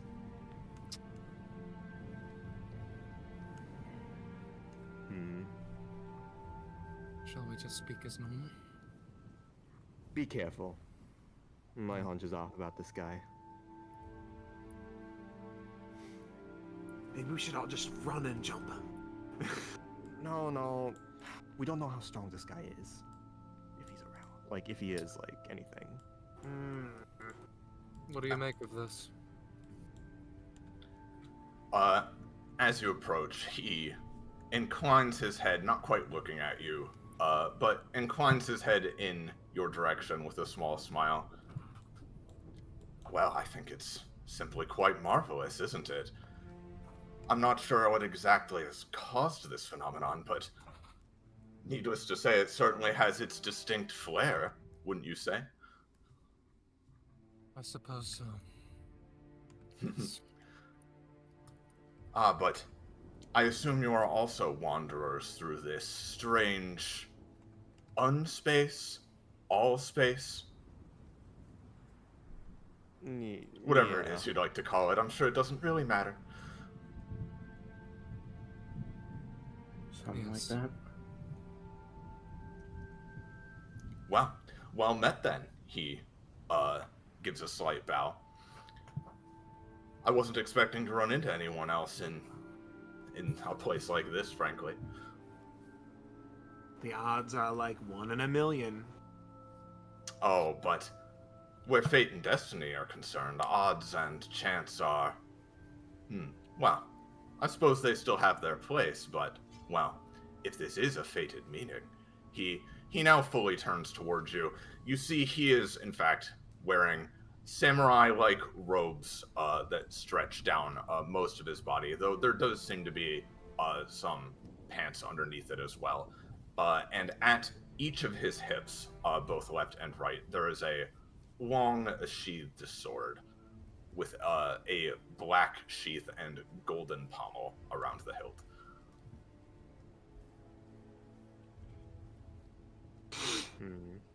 Does he I'm have not an really epithet? one for destiny talk. No. Okay. So, who are you? Who am I? Well, he pauses a moment, tapping his side of his head. That's a rather big question, wouldn't you say? I'm sure you're just talking about my name, but, well, I'm not so sure I'm willing to give that out so willy-nilly to just complete strangers I only just met. But as for who I am in more of a grand sense, well, no one of particular consequence, I'm sure. It's actually incredibly normal for you to say who you are when you meet new people, strangers even. Well, that is the case, but in a place like this, especially under such extreme circumstances, well... Have you all traveled here as friends, or...? More or less. Something We're like like that. acquaintances, but I see, I see. Yeah. Would you happen to know what exactly is responsible for doing all of this to this once fairly banal establishment? can't say I do. Who knows? It could be a number of things. Maybe Mercury's in retrograde. Perhaps trying- so, perhaps so. Just trying to find our way out. I see. Well, if my sources are correct, you might not have to worry about that much for too much longer, at least. Really? I see. Well, Oh yeah, someone on... I've heard tell from my various connections that the master of this tower is putting together some sort of plan or method to deal with all of this. Really? Fancy that. Must be quite Well- an incredible individual indeed. Oh yes. Miss Allison's epithet is certainly one to behold once you see it work.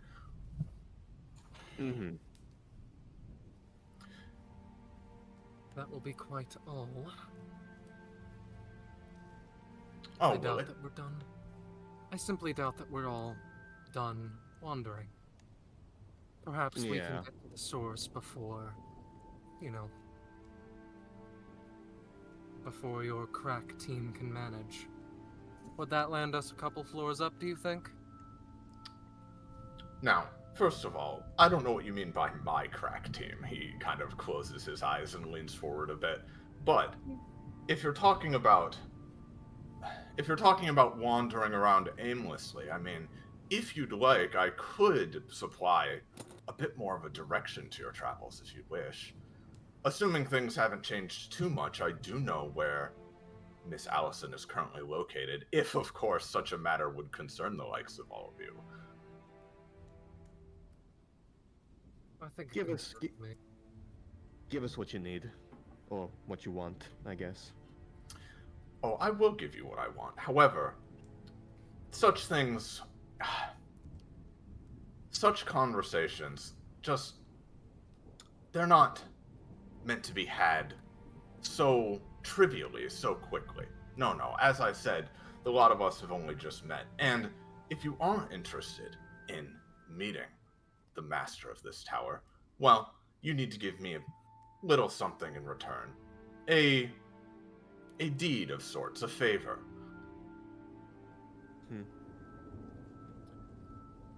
Now, of course, as mentioned, I'm sure you don't have any particular desire to go meet Miss Allison herself, but assuming that you did all have something to do with what's currently going on with all of this. Now, I have no idea why I would be making such an accusation. More of just a stab in the dark, really. But if you were to have something to do with all of it, well, the ultimate source of all of this, well, who's to say what might happen if Miss Allison were to get a hold of them,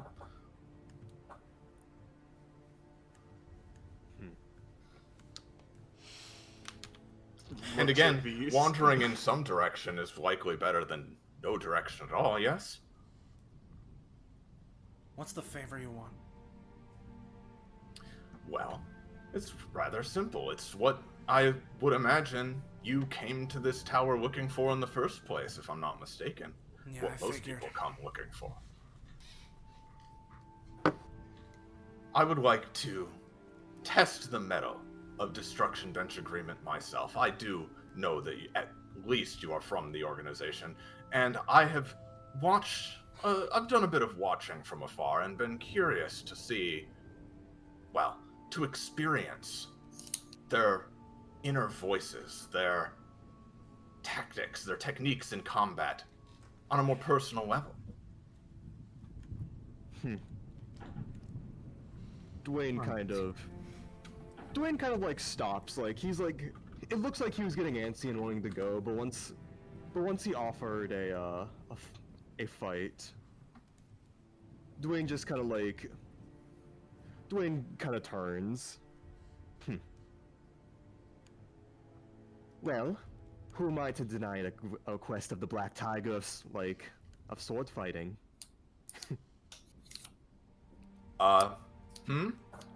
He turns towards you.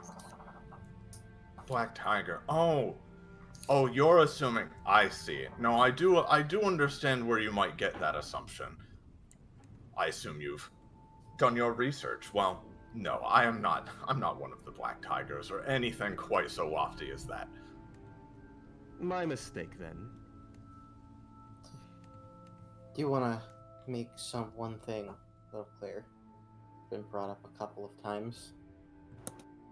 I may be here working alongside them, but at least as of current, I'm not a member of DBA. It's a loose association at best.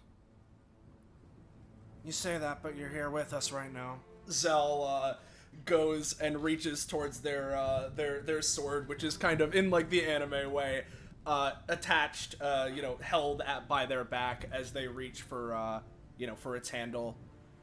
Has a way of drawing people in.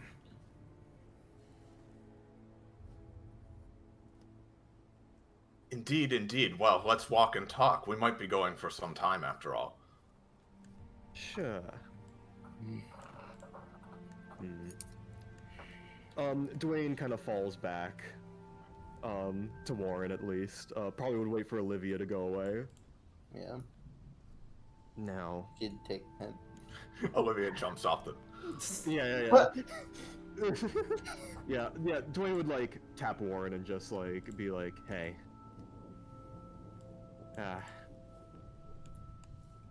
I don't know if this guy is lying, but about what I said. But just in case my initial hunch was right, there may be a chance this guy is Kazugara Manji, who is a Black Tiger. Based on how aloof this guy is, he may have just tried to shake me off his tail, but that's my current running theory, alright? Maybe? If he is, I don't know. You know who Allison is, and they have He connections does, and but shit, so... I mean, he could know Allison for any number of reasons. I mean, we know Allison. I mean, that's fair, but it was a personal note. Just be careful. So, what floor have you all managed to personally climb to? I'm helping... I'm not too far up. We I'm just not started today, so... Yeah. Whatever limit they let us go to. All right then. Sorry? Vise was like going to say, I'm not sure if we should give away such information so freely, and everyone was just like, we just started, bro. We're weak and useless. No, that doesn't mean we're weak and useless. That means that the system is artificially keeping us down. I think. Yeah, and he may think we're weak and useless, but we're actually really strong. But It's been a while since I was last here, but if I remember correctly, the system should have me listed somewhere in the 30s. I see. Well, the actual rank that you climb to in the tower is less important than the actual growth and expansion of spirit that you get from it. Bullshit, you say? I think when in comparison to the prospect of dealing with someone who is quite clearly an unjust ruler, I do not believe that you can comment a spiritual, holier-than-thou level to the climbing of the towers when, to an odd extent, staying low or not trying to climb is, in and of itself, an odd moral failure.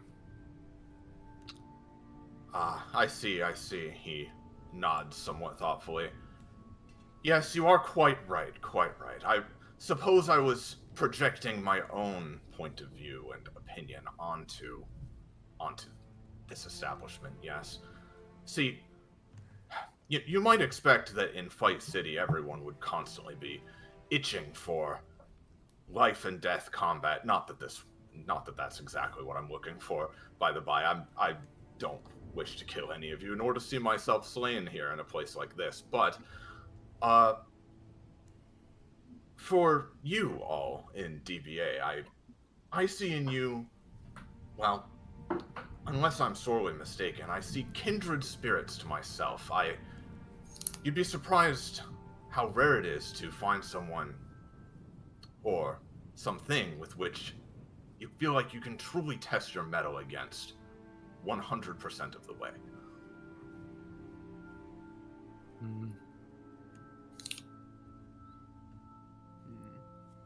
Zell tightens the grip on their the handle of their sword. However, I do apologize. I understand this is a bit of a brazen request on my part, so I appreciate all of you humoring it, whether or not you truly desire it or not. Trust me, it's what I came here for. Perfect. I love to see that fiery spirit. As you all keep walking down the bridge, something more comes into view.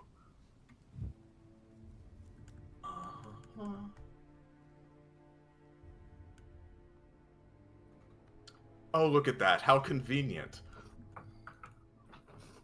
Yeah.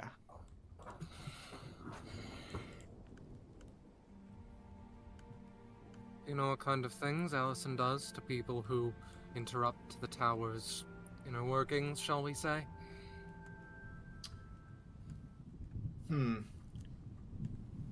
I perhaps have an inkling. Oh, mind if you enlighten me? On what specifically? He grits his teeth. Are they okay? Did they get to see their family again? He thinks for a moment, and he really does seem to be trying to carefully choose his words. Do they lock them up in cages, never to be seen again? Research them, poke and prod them until there's nothing left? I don't think I know Allison well enough myself to make a judgment on her virtue one way or another, or to the exact lengths which she'll go, but I can at least say that she is very pragmatic, very powerful, and yes, cruel sometimes to an extent. However, that pragmatism doesn't extend so far that she will completely compromise any and all basic human boundaries. Unless, of course, she were to have an extremely lofty goal that necessitated it, but, well, that much I can't comment on. I have not personally seen any tragedy quite that extreme perpetuated by this place, at the very least.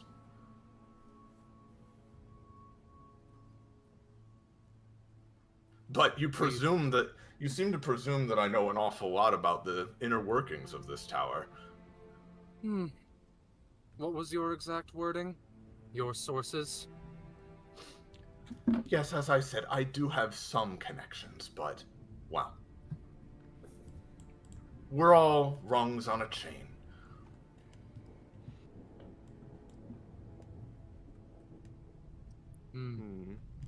Rungs on a chain. Yes, indeed. Always someone above, always someone below. Beast takes out a sword. That seems like a dumb paradigm that you just made up.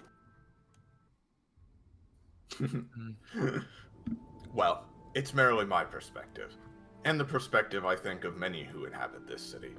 It's all just one grand food chain, a ladder, an endless climb. And, well, I don't prefer to think of things in terms quite that crude, but there is something to that philosophy, I think. I mean, isn't DBA also about fighting stronger and stronger foes? That depends on who you ask. So looks over. What do you mean? That's more of a question for, I guess, you two. Everybody's there for different reasons, but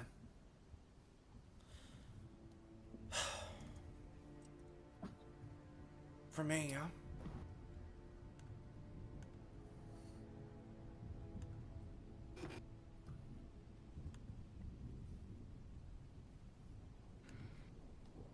Situation's a bit. You were finished. Sorry, I Yeah, thought you were. No.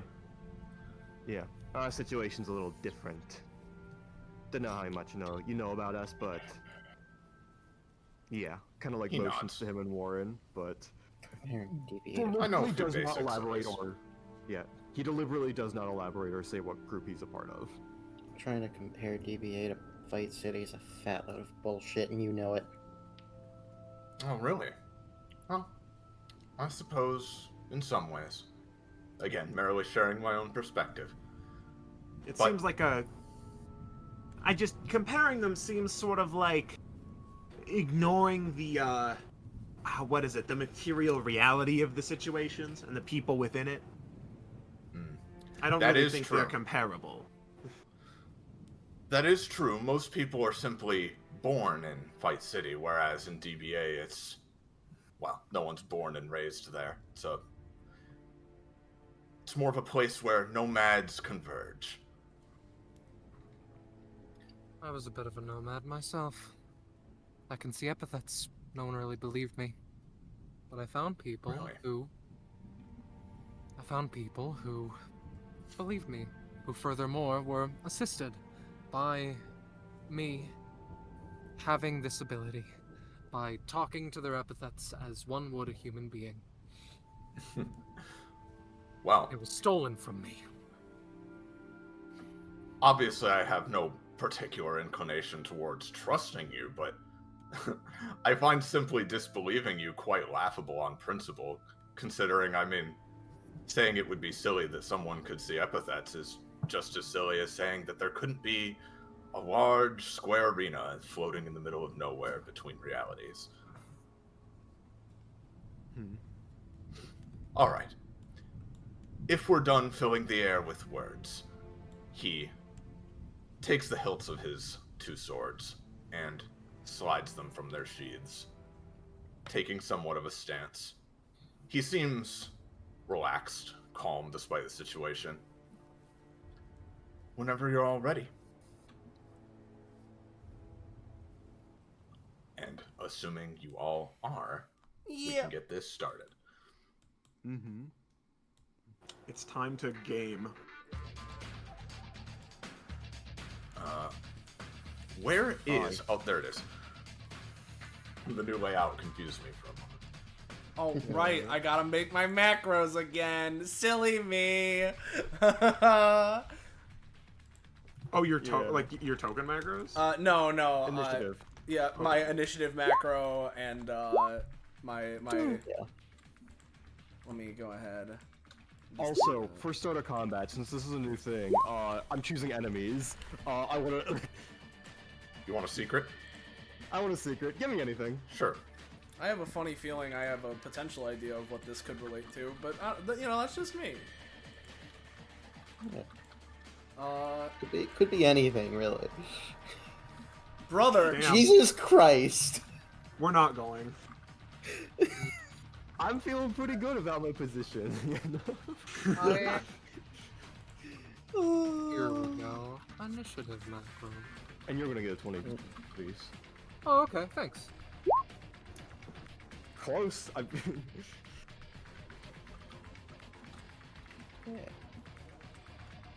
Given that it's start of combat, I'm not gonna post her primary passive right now because that probably won't come up.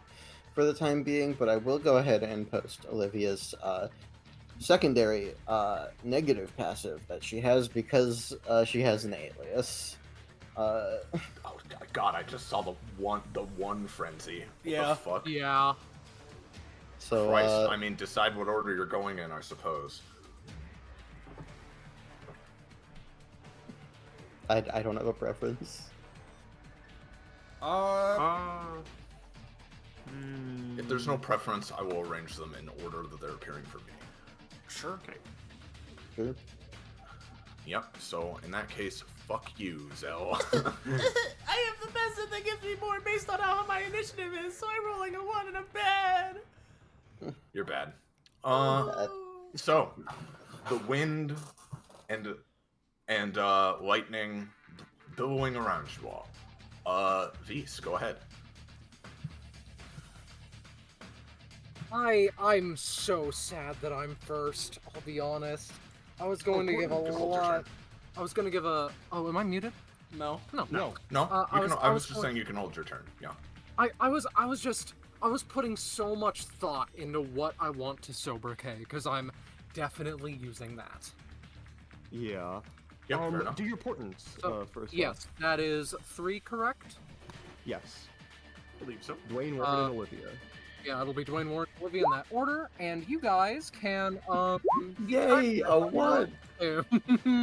Oh wow! Can you give that to me for my initiative?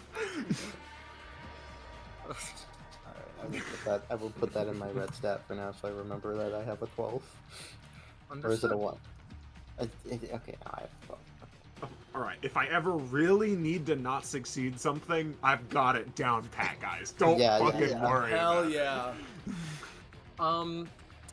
Vise takes his sword in both hands, puts it in the defensive position. I think that I'll take you up on your offer. I think I want to see my sister again. I will hold until after the mysterious man's turn. How interesting. Same here. He smiles. You hold till after him. I'll put you to here. And, And then he holds till after as... you. Yeah, exactly. As stated, this man does not have an epithet. However, as the battle begins, you see him smile and his eyes glow slightly as blue flames seem to hug the sides of his body, starting to billow upwards, and you all feel an aura of heat exuding from his form. And with that, he is going to attack first the one who seems the most eager to get into this. He is going to go over to you, Zell, Yep. and he will start off with just a normal basic attack. Yep. And as soon... He swings one of his 2 swords for 7 damage, and this would be doing 1 burn if successful. Yep. As soon as he goes forward to attack, Zell's eyes just immediately widen as instantaneously they snap into, snap to attention. And we're just gonna go for Dancing in the Dark. Do I have anything in particular I want to go for it?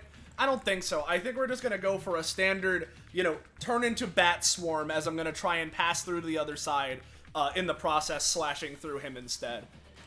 So we'll go ahead and All at right. least roll it. Let's pay a good old 2 stamina for that. Why don't we?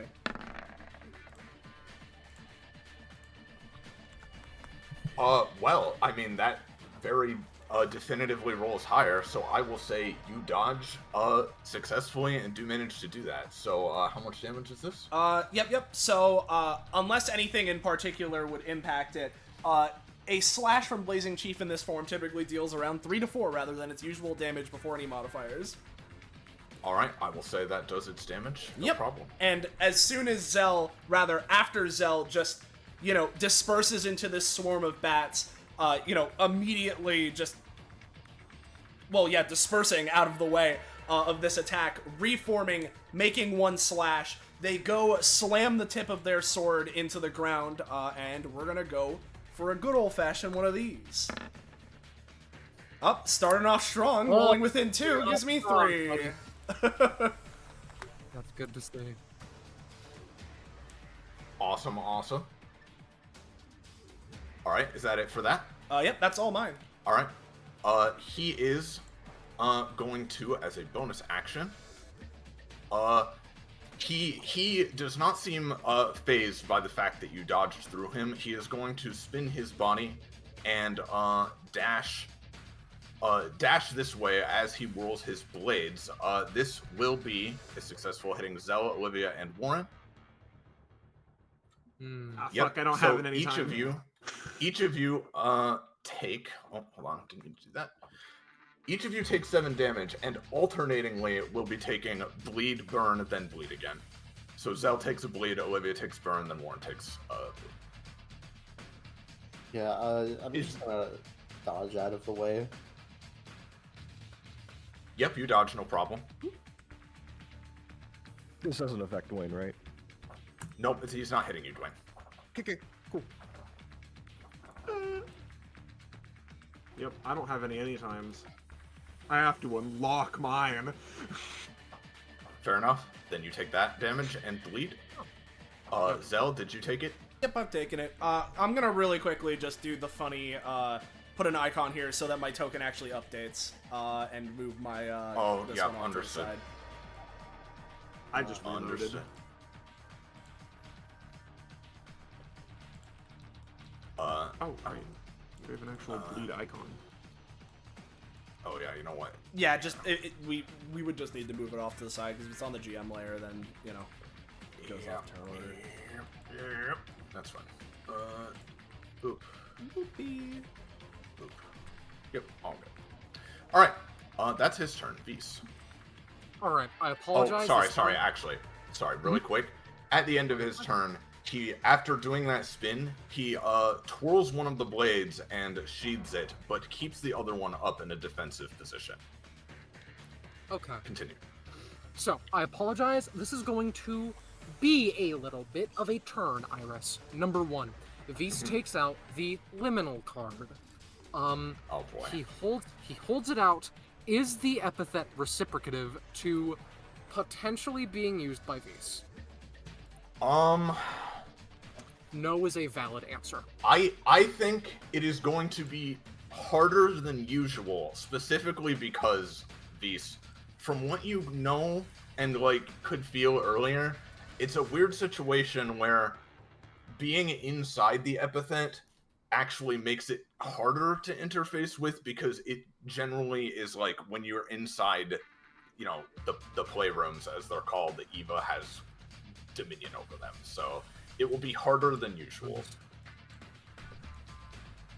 The sensation of harder than usual is not something that Vise wants to interact with. Alright. I'm flipping back and forth between Hellhounds and Stopwatch, guys, for Sober-K. What do you think I should do? I mean, I feel like between those two, probably Stopwatch. If he has fire resist, then Hellhounds is gonna probably have some, you know. Hellhounds would assist with my personal, like, it would give me fire resistance as well, but, understandable nonetheless. I'm gonna say Hellhounds. I don't... One vote in each direction, then. Because Stopwatch...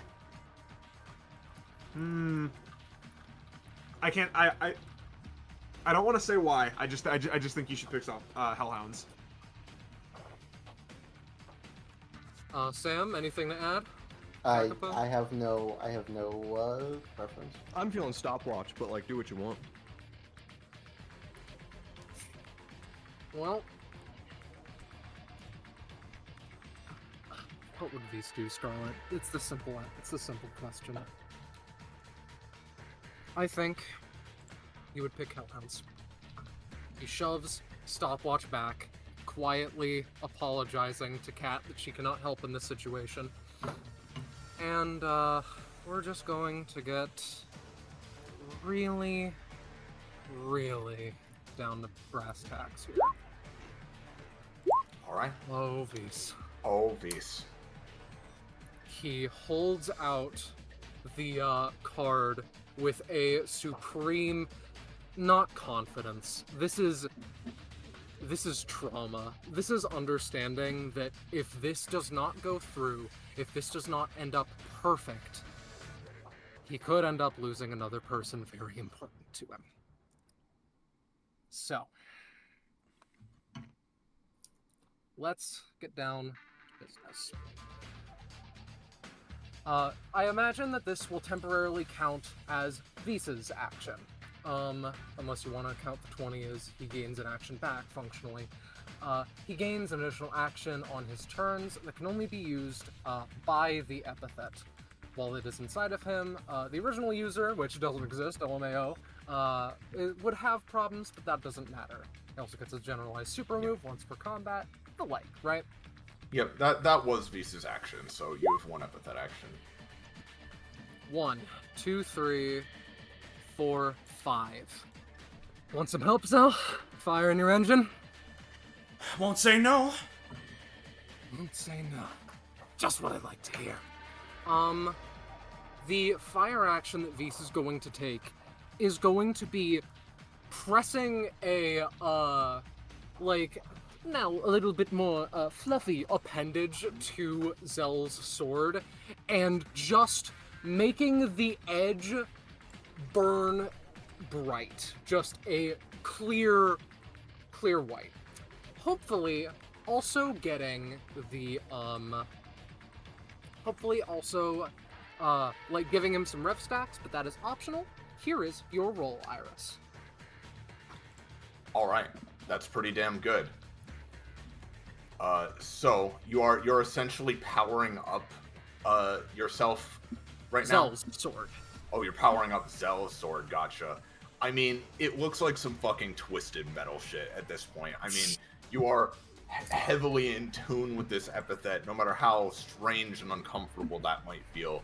And Zell, I mean, it is fucking massively powered up for the moment. I don't think it's going to give any rev, but it is going to deal just variable amounts of roll damage bonus stuff. Hell and you can apply some, like, hellhoundish properties to it if you want. Gotcha. The thought of it being unnatural goes through Visa's mind before it quickly is dispelled. This is the most like him he's felt in some time. He crouches down, ready to avoid whatever this person has in mind, and that will be my turn. Alright, Dwayne. Alright,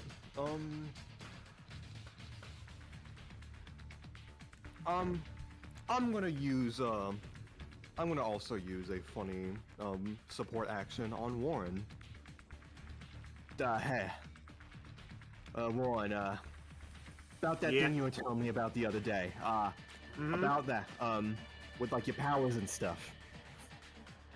You see, I heard a rumor that, you're really good at obscuring yourself if you crouch behind, blockades and such. So basically I'm using, I heard a rumor to, give Warren the ability to, like, practically turn invisible if she's, like, behind cover.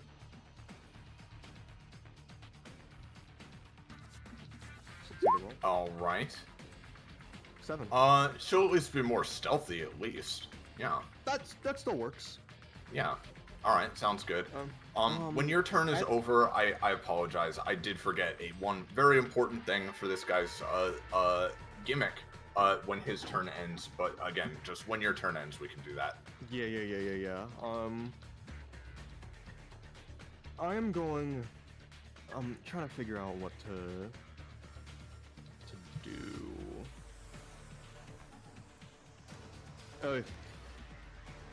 Oh yeah, Dwayne is going to, as a bonus action, manifest a small little totem from the ground using, I'm not going to be specific about it, but Warren's secret, to knock Mr. Man's back a little bit. There we go. Okay, you're going for just pure knockback here? Yeah, pretty much. It's a bonus action. Alright. Knock him away? Okay. Yeah. Yeah, so I assume it's just like a force, right? Like just an invisible force. Yeah. Yeah, I think with an 11, you'd get a decent amount of knockback away from you guys. Yeah. How much cost? Just 1 for that. Okay, I'll do it with an extra pippies then, because it's an older secret. But yeah, that's my turn. All right. Olivia. All right. What was that one mechanic you wanted to do at the end of Dwayne's turn, though? Oh, yes. Oh, yeah. I'm very sorry. I almost forgot again. I'd like each of you to roll a d12, please. Everybody? Ooh, okay. Yep. I'm so awesome. What's that? See, I have practice rolling d12s as Axel, so, Yeah. you know, I'm just better. I just have a higher skill. You've practiced, yeah. Exactly.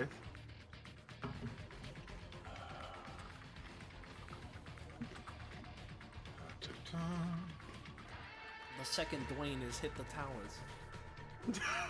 All right, understand. And I'm is this the order you would like this to be in? For now, let's say sure. Okay. I think. You may rearrange the order up until his next turn starts. However, it is now Olivia's turn. I just saw Dwayne daring the Flash Williams out of here, but forget it. I'm doing the thing where it's like Yeah. I have the initiative, but yeah. Dwayne was also right here. Okay, Yep, thank you. understood. Yeah. All right, Olivia, for real, sorry. Yeah, okay, it's fine. We're gonna go ahead and, for the start off, Olivia's got a bunch of new stuff. Her passive may be named to the same thing, but works very differently now. Crush the opposition. Long story short, a lot of the stuff she does creates rupture zones, special areas of difficult terrain that are rupturing with her alias at the beginning of her next turn. They will explode, dealing damage to enemies inside. Equal to 5 plus the amount of rupture stats they have, because if they are in a rupture zone when it is created, or otherwise, get applied with them, get hit by certain things from Olivia, they gain a stack of a status called rupture. What is rupture? This is rupture. When a target has at least one stack of rupture, all block-based defenses are effectively nullified. With the asterisk of it, they are high enough proficiency, they can try and counteract the effect somewhat. And targets with rupture gain additional stacks for every main action they take. Does not decay or go away. However, it goes away automatically at the end of Olivia's next turn if she hasn't given you more, or you get burnt in a detonated rupture zone. Rupture is important for, specifically, aside from the losing defenses, part of Olivia's main passive, where she deals more damage to people equal to their current rupture stacks. Understood. All of that said, God damn it, my character sheet did the stupid Roll20 thing that sometimes happens where it says, what if I got really small for no reason? What if? Olivia, what if? I know, crazy, right? She's going to start by running forward with a bonus action using Into the Dirt, as she rushes forward and is just going to drag him upwards. Gotcha. He is going to raise the remaining sword he has unsheathed. That is a 25, so as you go for the grab, he holds up his sword aloft, and there is somehow a clinging sound as it is deflected. Yeah, as it's deflected without losing a moment of her movement. One hand gets flung away, gets parried away, as the other one is in perfect position for a 1-inch punch. Yep. This is Link 1, so I assume it's the same action economy, correct? No. This is specifically it is a main action, but because it is Link 1, she will have a second main action after this, basically. I see. So the first one was a bonus action. This is a main. Yes. Yeah. This is a main action. Understood. In that case, this can go through. How much damage is this? 12? Yep, it is 12 damage.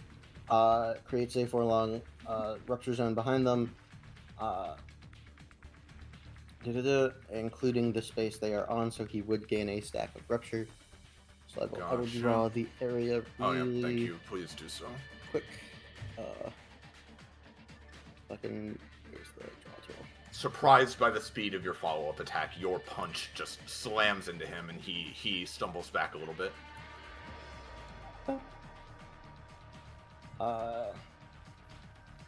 Oh yeah, and the space he's on as well. Give me. Oh, there we go. Yeah, so he gains 1 stack of rupture from that, and then immediately afterwards, she's just going to go for a regular basic attack.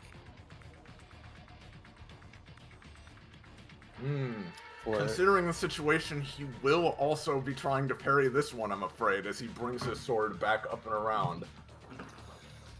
That's a 15, so it is going to be at least partially effective. You slam into his sword and again drive him back slightly. You feel your epithet taking effect, so some damage was done. Yeah. Let me see. That would normally be 12, and it is a crit, so I would say it does that much. Would be 12 plus 1 from his rupture stack. Yep. Does he gain another one? I'm not on a basic attack currently. Okay. All right. And yeah, that is her turn, I believe. I don't think I have anything else. Gotcha. Nope. All right, Warren. All right, so but technically, before my turn starts, I'm gonna be paying 2 stamina plus an extra point of damage from my bleed. Because I remembered I actually kind of do have it anytime. Like, if I meet one of my conditions out of my turn once per round, I can pay it. An increased stamina cost to just use it immediately. Right? So I'm going to I'm companion bolting this man. And I'm going to use, way companion bolt works. Fuck it, I'll roll it before I explain. No need to go into it if I roll a 3 like that, you know? Mm-hmm. Unfortunately, that Darren, is not gonna work this time. Not Darren, fucking Warren, fires a bolt, but this man, I imagine, smoothly steps backwards as it whizzes right by his head. And then, with my turn starting proper, I'll be real, I'm not sure this is a good time to go for my thing. Fucking Kakapo. All good. I'll keep helping you out. Because, it's a strong unlock, but I would have to do actually nothing this round. I get it. I have other things. Don't worry. You know, actually, hold on. Let me also check if I even have the movement. I do. You know what? Never mind. You know what? Fuck it. I'll do this, especially since I have the bleed stack. I don't want to be acting a ton anyway, and Warren will lose a lot of stamina from acting a lot. I'm just gonna have her double move over here and crouch. Alright, so that you'll take the damage from the bleed, but then it decays. Yep.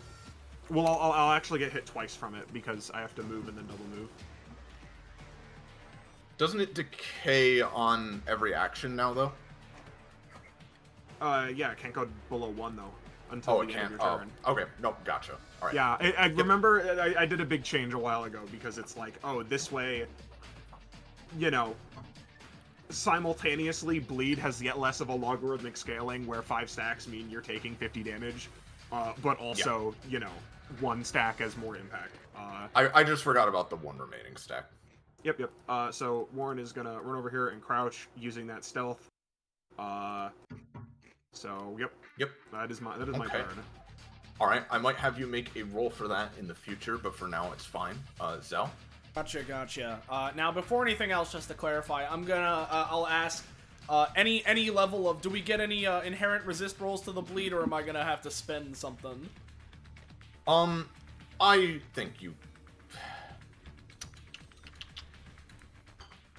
think you can resist it, yeah. And I'll give Warren the same opportunity here. Go ahead and make a roll as well, Warren. What? Roll to resist the bleed so that you might get... Okay, no, you are going to take that damage, I'm afraid. Zell, you're fine. Hell yeah. Because the thing is, I know his burn I want to be resistible, so we can make his bleed resistible. Yeah, sure.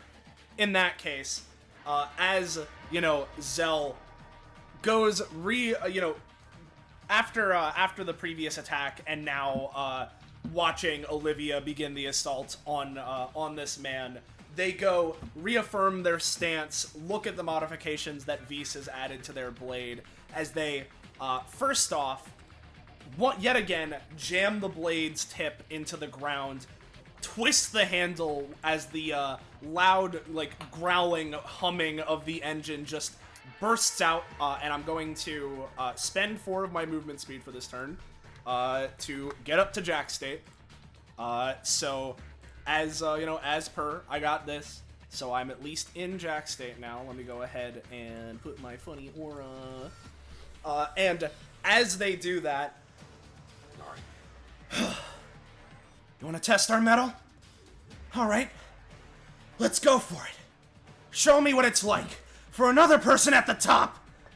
As they say that, growling, gripping both hands onto their blade, they are going to go for Burning Pledge, just the regular version, which man is exactly in range for.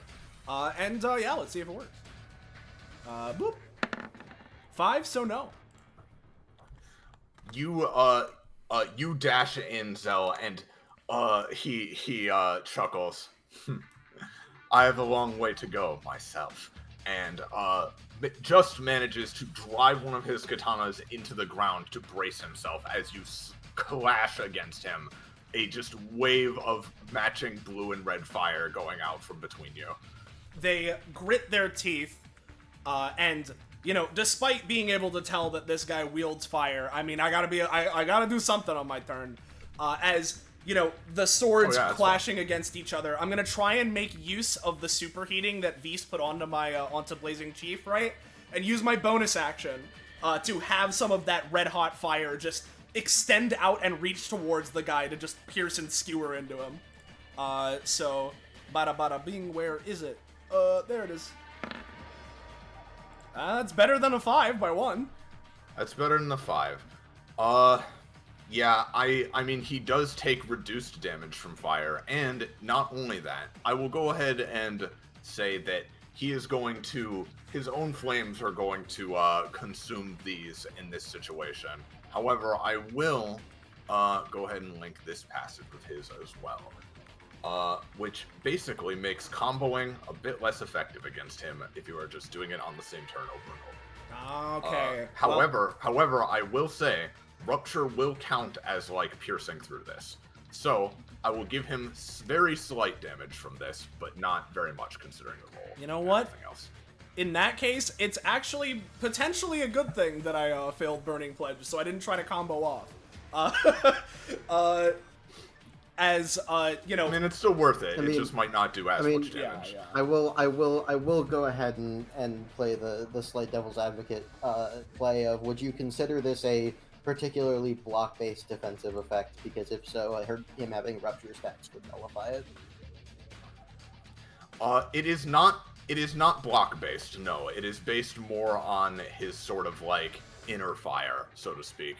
It's more of an endurance thing. I will say the rupture will apply regardless, but not negate it entirely, is what I'm saying. Mm-hmm. Yep. Well, with that being said then, if the fire did do any amount of damage, I at the very least... A slight amount, yes. Yep. For one stack of Jackburn. I doubt that's gonna do much, considering it's 1 fire damage at the start of his turn, but hey, maybe it'll come into play. And if it was a success of any kind, I can at least try to rev roll. Let's see it. Oh, here's where the good roll is. So 1, that's not gonna matter, but that's fine. I have 1 space of movement because I used 4 to get to where I am. So how's about I just go here so he has to move a little bit more if he wants to get to me. All right. Yeah. They again grit their teeth, taking that sliding step backwards. As they're very clearly looking for any opening they can to go for the next slash. Alright.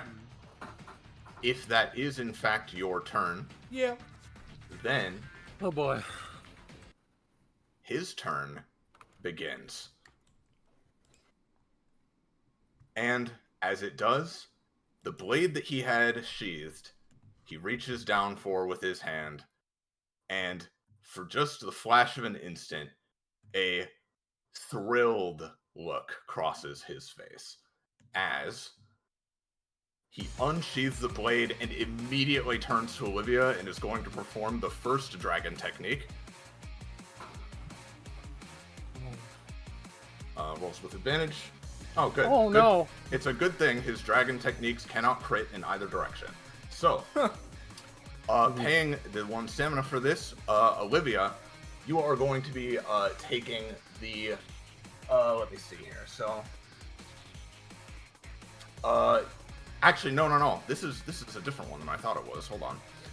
Olivia, actually, he slashes in a circle around himself. Nothing seems to happen to you. However, surrounding you is Oh this. no! Around him from this circular slash, a brilliant stream of blue fire just blasts outwards and around him. This is going to hit Beast, Zell, and Dwayne for 7 damage and 1 burn each. And Olivia, if you take any actions, you will take 14 damage and 3 bleed. I see. But if you do nothing, it will not hit you. Real quick, Dwayne's just gonna like say, "Hey, bud, I know what you're trying to do." Like as he's like unsheathing the blade, do not do it, or else. Okay, Dwayne. Don't do it or else. He stops a fraction of an inch before completing the fire, and oddly, the flames seem to freeze. Don't do it or else. What exactly? You don't want to find out. So, as this ability works, it is up to you whether you do it or not. You can have this go through, but then Dwayne gets to. You saying that? But you saying that makes me want to find out all the more, and he completes it. He's gonna do it. Okay. So, Ooh, thunder. this effect. I'm sorry I wasn't able to type this Oh, up. great to ambience. Yeah. I apologize. I wasn't able to type this up to anyone, but you'll have to trust me on this.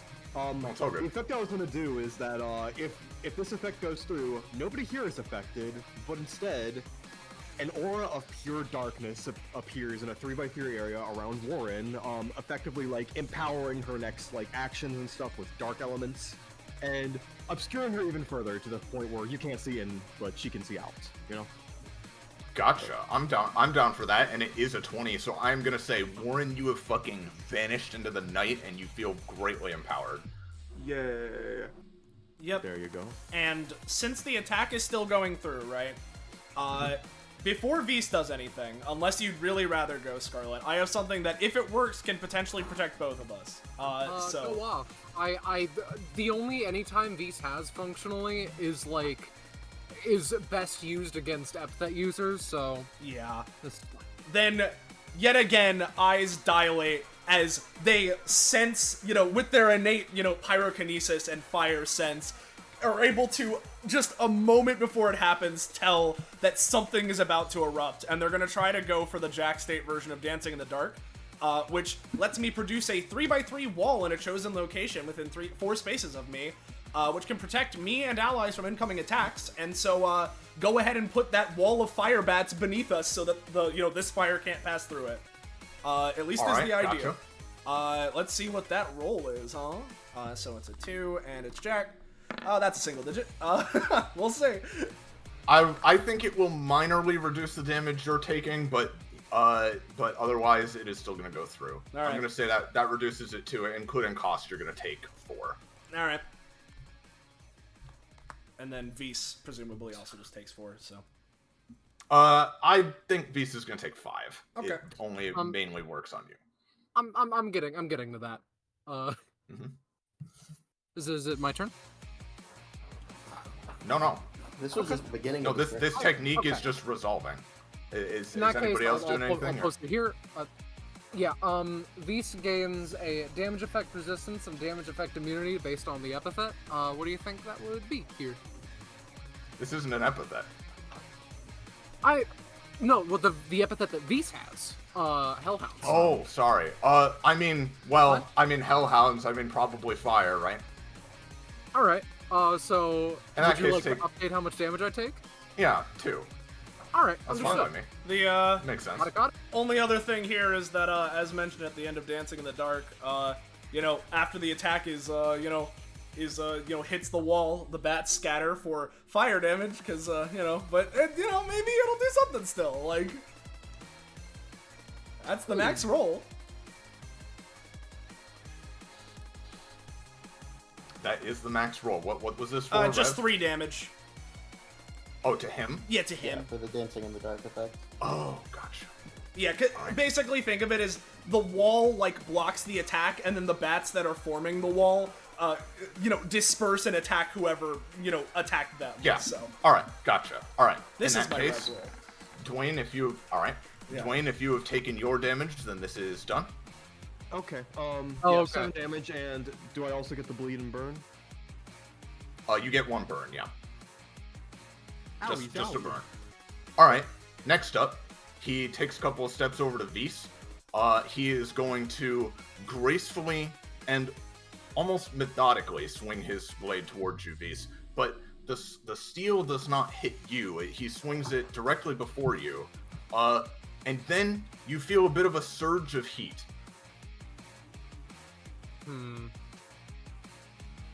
Alright. Vise, let me make sure I have this good here. Vise, from his sword, oop. Alright. If I may, be extinguished. Tongue of the Oracle. Oh, I see. Very interesting. Are you doing this on him or the attack? Okay. I'm doing this on, like, him and his fire powers. That's my hope, that's my prayer. Okay. I'm gonna say this completely negates this technique, and his eyes widen quite sharply for a moment as he blinks a couple of times. Very interesting. I've never felt quite this chilled before. Even so, he focuses for another moment. Some flames still flickering on his body. I'm gonna say he's weaker for the rest of this turn, at least. Alright. But that attack is done. Next, let me see here. So this is that. Okay. So this is a bit of a strange interaction. So Warren is completely stealthed right now. I'm gonna say that completely negates the one that would go for her. This time, at least. The only reason I'm gonna give that to you is because it was a 20 that did it, alright? Hell yeah. However, because that is negated in this way, I'm gonna say he cannot see her, he doesn't know what to do there, so effectively it's Zell and then Dwayne, which means that what we're gonna do is he is gonna go over to Zell, and Zell, he just grabs you by the shirt. Oh boy. Boop. Yep. He grabs you and throws you in the direction of Dwayne at high speeds. You're gonna gain 1 burn. Okay.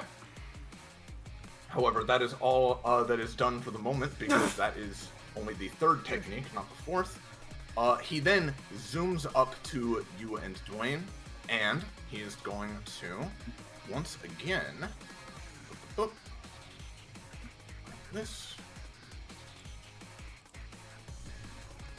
Boop, do this one again. Don't do it or else. I get another one against you, motherfucker.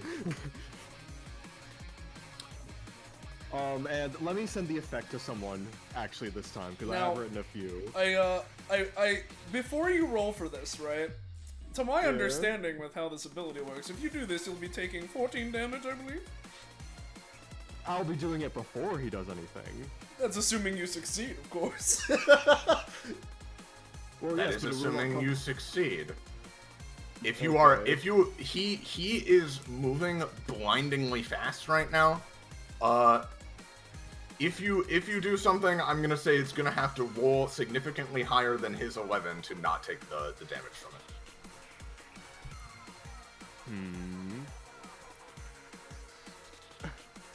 Olivia.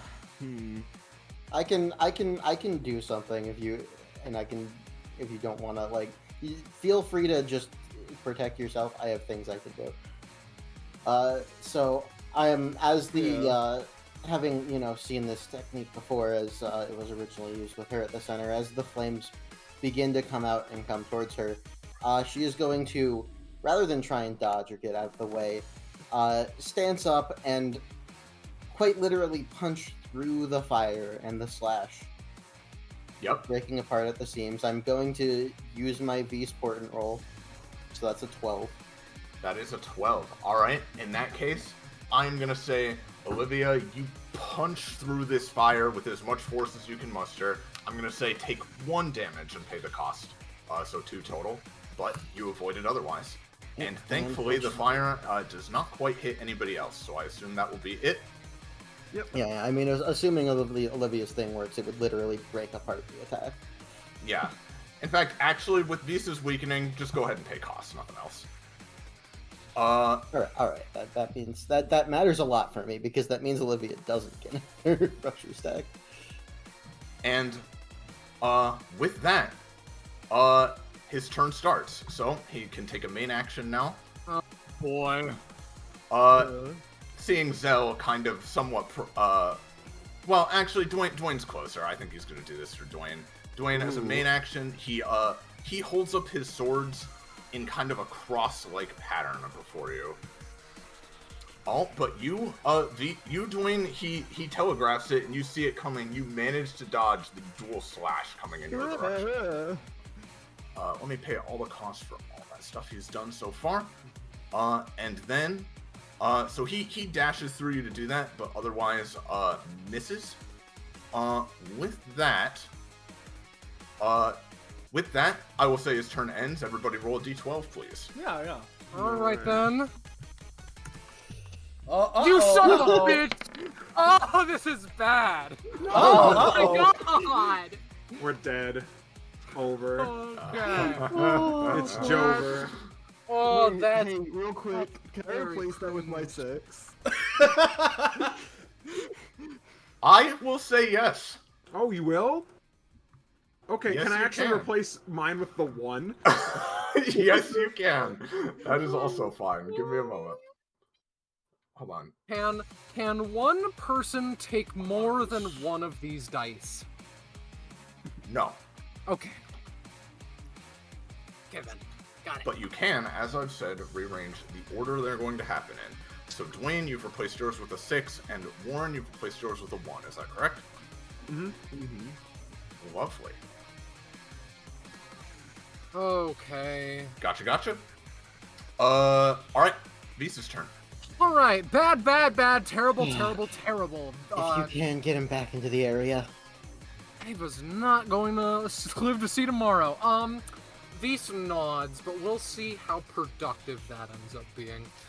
Alright, so I'm not going to sugarcoat it, right, Iris? 1, 2, 3, 4, 5, 6.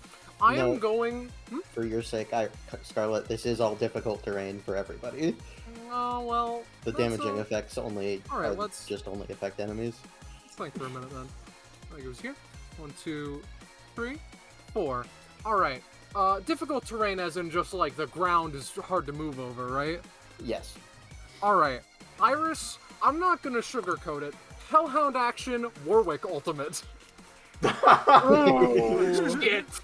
Well, Warwick is unstoppable when he dashes forward. I am gonna say, would you like to successfully dash towards him? No. I don't want to do that because I have a 12 and I'm worried that it's going to be legalized nuclear bombs and you guys aren't going to live. That's fair. In that case, you hesitate too long and you missed your opportunity. He wrangles control over the epithet back for just a second.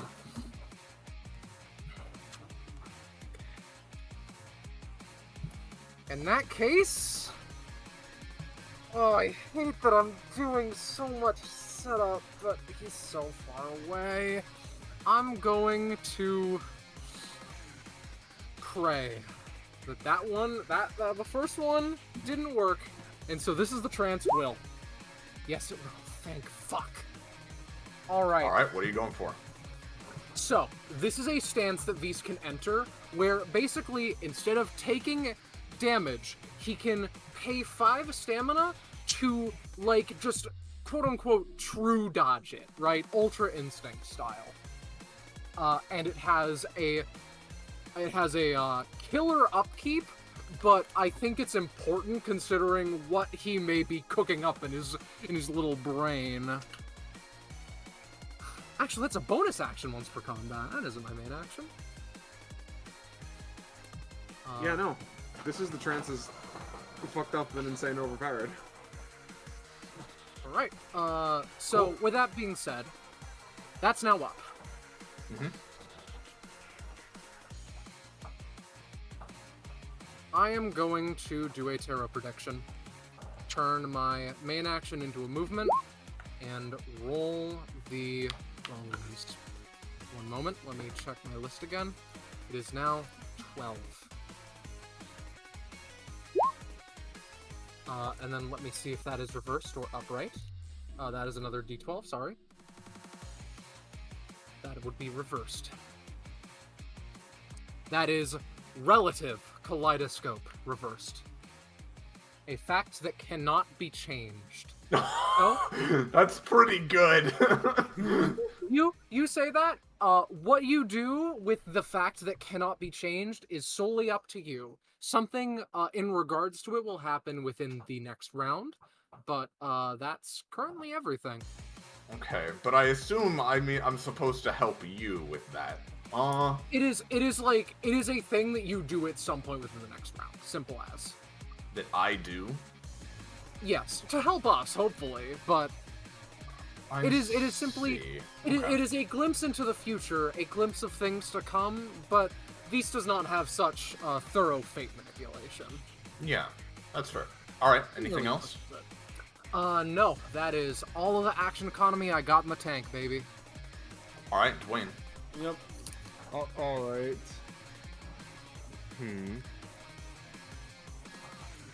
You know what? I'm going to use an ability that I haven't used since Weakest Links.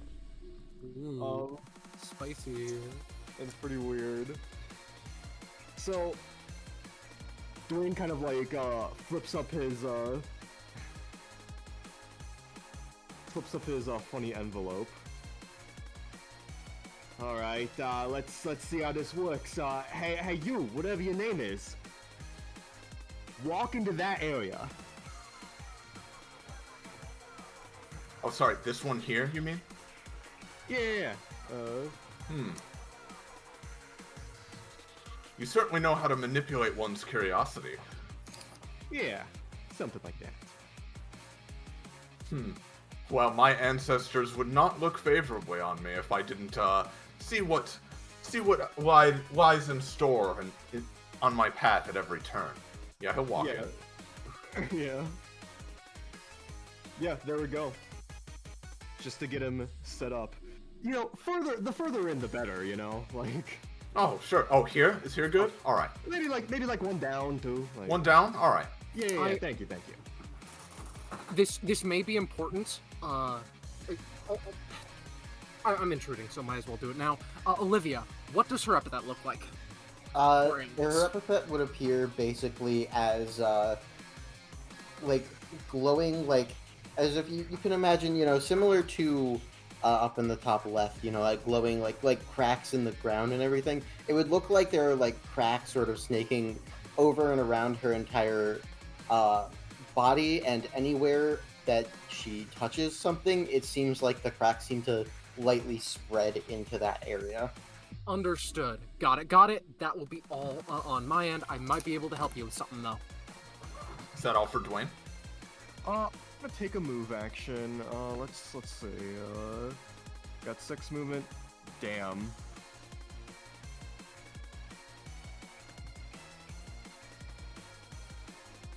You know what? I have an idea for something. Let's hope this works. 1, 2, 3, 4, 5, 6. And that'll be my turn for now. How much cost do I take, by the way? Oh, for that, 2. Yeah. Usually, right. it's just the cost that they would take, but, like, it's a move action, so, yeah. Yeah, I'd say to make someone move, that this is about right. Alright, Olivia. Olivia's turn. So, beginning of Olivia's turn, a few things happen. First, she gains another rupture stack herself. Second, rupture zone erupts. So it is gone now. Question mark man will be taking 6 unblockable true damage. Ah, I see now why you wanted me to stand here. He like Yeah, now clutches you his get it. chest a bit. As she is going to a little bit of basically one of her tails is going to reach out and grab him with a constrict. No. I'm afraid he is going to incline his body and dodge your attempt. That is fine. Without missing a beat, she's going to run up next to him and slam a fist into the ground to simply create a rupture zone around us. Oh boy. Ooh. Well, I don't know what you want. I would say, I'm curious about your opinion. I would say a crit on this would, since it's creating a rupture zone, would apply 2 rupture to him. yeah, that sounds good to me. If I may, as this happens, I want these to use hand in hand to create basically more of the spectral cracks around himself so that they combine with Olivia's and intensify the area. Sure. You guys are fucking critting this time, huh? Yeah. Alright. Yeah, that'll work just fine, Beast. Understood. So you're intensifying her rupture power into yourself, basically? I am pushing it outwards because it is a physical feature of the epithet, and the closest that we can get is currently just like the energy, the way that it interacts with the world. I want these to overlay that on himself and try and where they meet, basically, hopefully around here, make it more intense. Okay. More rupture, more damage, whatever. I will apply 1 more rupture to him. Understood. That's all. Ah, yes, you are... Ooh, quite something. I believe that is the end of my turn because I failed my link action. So. Yep, fair enough. Alright, Warren. Unfortunately, I can't really do anything this turn in order for my thing to trigger, because I have to still be stealthed by the end of the following turn. Well, So, But honestly, I have a thing at the start of Zell's turn that will give Warren the ability to do something just so. well, here's the thing too, right? yeah. I think what I'll say, I was already kind of thinking this. I think the fact that cannot be changed, at least, like, this round, is that you cannot exit stealth. No matter what you do, it will just remain on you. Okay. Okay. I'll take that. All right. I'll take it. In that So, case... if that changes your plans. Oh, that does quite a bit. First of all, actually, I don't think this has the right diagonals. Does it? I could have sworn I changed it. I'm just double checking because this is a pretty far distance to be 12. But I could be wrong. It's set to the right mode. All right, in that case. Yeah, no, that's 12. Mental In count. that case, fuck it. What is this area? This is difficult terrain, right? Yeah, it's Difficult difficult. It's difficult terrain. At the start of Olivia's turn, it detonates. Hits any enemies that have rupture and deals damage to them. Okay. But right now, it's just difficult terrain, effectively. In that case, I'm going to move here because if I double move, I have enough to get here. Or should I double move? Nah, fuck it. Whatever. There's swift actions and stuff, so you know. I mean, yeah, but then I won't be able to basic attack, That's fair. which Do what you is really strong when I'm in stealth. But I just can't.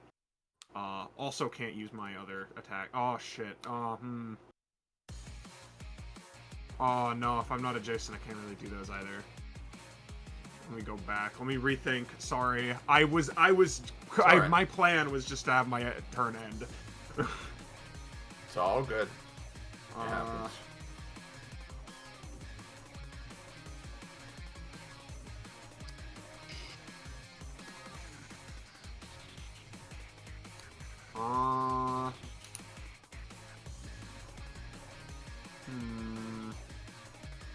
You know, I got an idea. All right, I'm gonna move up here.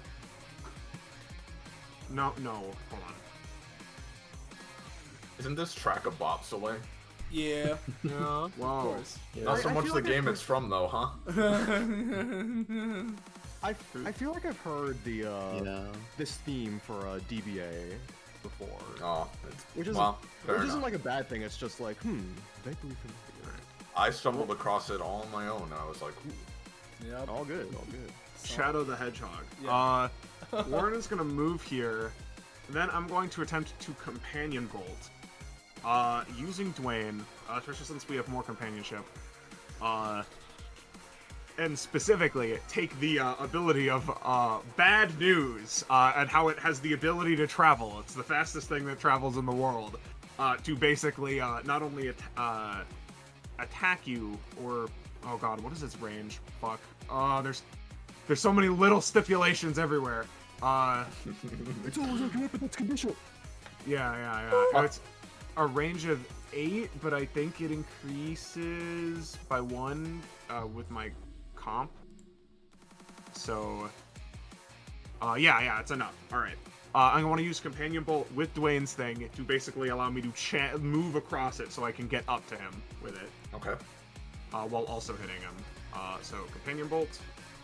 Ta-da! Yep, that'll work just fine.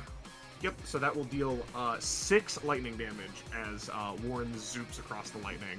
Yeah, and he is suddenly quite surprised. It's just, like, I think the flavor of this is you can still kind of be seen, but you are literally, like, merely a shadow. You cannot fully be perceived right now. Yeah, and from the fucking darkness, as I'm flying forwards, fucking spins it around and thrusts forwards, the Cobalt Glaive. God damn it. I'll give you actually- advantage with the stealth. Okay, I'll take it. Because this is, it is 5 damage, 2 range, and specifically, if I am unseen when I use it, it cannot deal less than its base damage of 5 unless a dodge is performed. Oh, I see. Unless a dodge is performed. What about a parry by any chance? I think it says dodge, so I split it up says that dodge. parries don't count. Okay, fair enough. He would have a difficult time anyway because you are very hard to see. So I will say this does in fact do the damage. Is it just 5 or is it enhanced because of the stuff that's been going on? I mean, rules of written is just 5, so anything more is up to you. All right, I'll give it a little extra. But this is your second action this turn. But yep. Continue. And then, let's see. Right. I will then, as my Cobalt Glaive hits you, I don't think you know if you know this, but there's a funny property with Cobalt. Oh, And that it's a certain color. that it's like Bolt or something. Yeah, something It's like actually, it's actually a certain color, which means you're touching blue, idiot. As I will. All right, walk me through this again. Basically, just when someone or something is touching blue, she drags a finger across it, like in her vision, and cuts it. So as this I deals see. 10 to 15 slashing damage and inflicts 2d4 plus 1 bleed. Well, his blade wreathed in flame, he is going to try to block this. And obviously, it'll be a bit hard considering, but he will try. That is a 14. That is not better than what you rolled. I will say it will reduce the damage a bit, but not by the most. You hear that, everyone? He's at 90% health. Whew. Whoa, we're fucking them up. We're winning. We're gaming. It's fine if this combat goes on too long. Olivia goes crazy, goes stupid. This certainly is quite the test. Yep.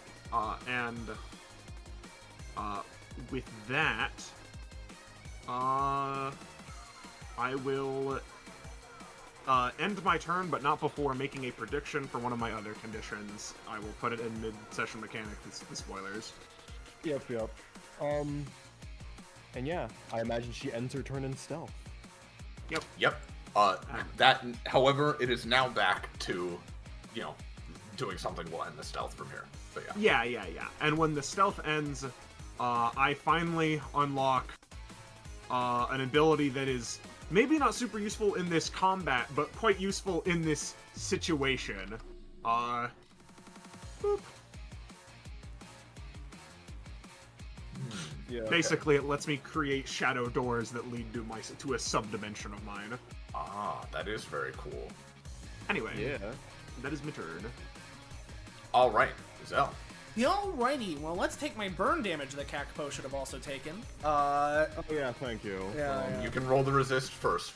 You know what? Sure. I'll take that.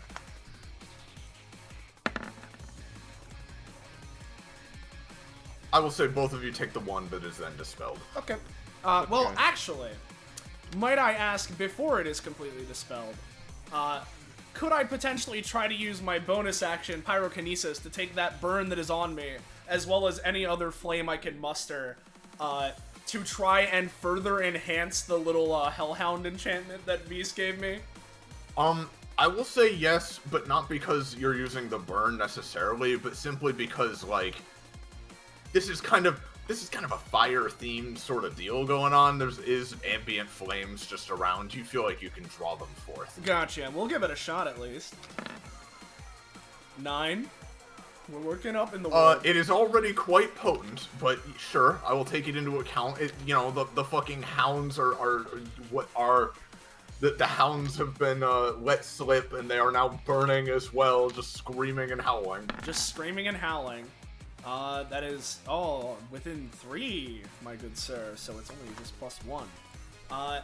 Though, with that, I can, voice crack, I can spend, 4 movement, to get myself into Queen State. Bada bing, let me remove my goddamn aura, post this just in case. As, Alright. you know, Zell, after a moment, takes a bunch of the, manifests a bunch of fire, further funnels it into their blade as they wipe a hand across it, then hunch down for a second, don't let up! And they're then gonna go for a new ability that they have, Renegade Tempest, and specifically the Queen State version, which costs how much again? Let's remind myself. That is 2 stamina. So let's give it a goddamn shot. 2 again. Sorry. Nope. Not this combat. Nope. Not this combat. Sorry. Nope. All right. I tried. I used my bonus action. Round 3. Round 3. Anyone? Give it up for round 13. I think. With that, is there a reason to? There's not really a reason to spend my extra 1 movement, but there's also not a reason. So, how's about I use my extra 3 movement I get from Queen State, go here, and here, just to be, let's just spread out a bit. Though I say that, it's weird. We'll just go here, and then I'll put the last thing of my movement here, so I'm up at 11. We'll see if that matters. Cool, awesome, next turn. Alright. It is once again the start of his turn. I will say, this stealth Warren is under still means she is a valid, like, target, right? It's just that she's heavily obscured. Yeah. Okay. I'm gonna say he is not going to use the technique assigned to Warren again, so it will just be 4 once again. However, the first one is Olivia's 12. So, Let's Let's see see it. what this is. so with that being said, he, surrounded by the 2 of you, suddenly, with a smile, leaps into the air, twirling his body, and he slashes one of his swords underneath him, dragging it through the air along the path that Warren and Olivia occupy. Give me 1 moment. This is where it will be targeting. I'm glad I moved a couple spaces to the left. This is his strongest one, Flying Ryujin Slash. Yeah, Let me we're roll alright. a Working this second die. Yep. So, he slashes this beneath him, and this colossal pillar of fiery key energy blasts through below him. Anybody in this is going to be taking 20 fire force lightning damage and 5 burn. Yeah, so I'm gonna just break the attack real quick. All right. No, never mind. It will be very minorly effective, but not too much, I'm afraid. Dwayne's gonna try and at least save Warren, at least, because a lot of her stuff needs to conditionally activate, so he is going to just summon a mailbox underneath her and just punt her out. Like here. Maybe still doing some damage to her, but not that much, you know? Let's do mock mailbox. I'm afraid not. It is too strong. It is simply obliterated aside. How much damage? 20. Okay. Yeah. Haha. Haha. And Well, as this slash completes and this colossal beam of energy blasts through you all hear a deafening roar as lightning thunders above, and this energy takes the form of this long serpentine dragon made of pure energy, which is gonna land right here. Yeah. Oh no, that's not good. And unfortunately, if when he moves to the next technique, which is also a 12, if he uses this technique multiple times in a row during the same turn, the dragon also gets to attack. Okay. All right. So- That okay, attack? that's pretty cool. That's pretty cool. No, the dragon can't use that one. It's a lesser version. However, for Beast though, Alright. he is going So- to turn, slash a second time, and a second unbelievable amount of energy just sears through this area, tearing through the railings of the platform itself. However, he is in trance mode. In addition, whenever Vise would be hit by an attack, even if he can't sense it coming, he may instinctively dodge it and any other attacks happening simultaneously by paying 5 stamina and moving a number of spaces to get out of the AoE as necessary. Alright, go ahead. Is this fair? Is this fine? Yep, One that's more. the edge. That's fair. Okay. Alright, how are the rest of you gonna be able to dodge this? Well, I have a thing I can try. You know, considering the everything going on, I think I'm gonna need to at least try and save Olivia because I have another anytime I can use that I specifically saved because I thought something like this might happen. okay. now, If you want me to use that first. if you can save a second person along with yourself, I would ask it because, first of Yeah. all, rules is written this attack kills me, Yes. right? Oh. Like, I'm a Svelte build. This is Yeah. 20 damage. No. I'm at 3 stamina. Yeah. No. But also, I have a way to give allies lifesteal. Okay.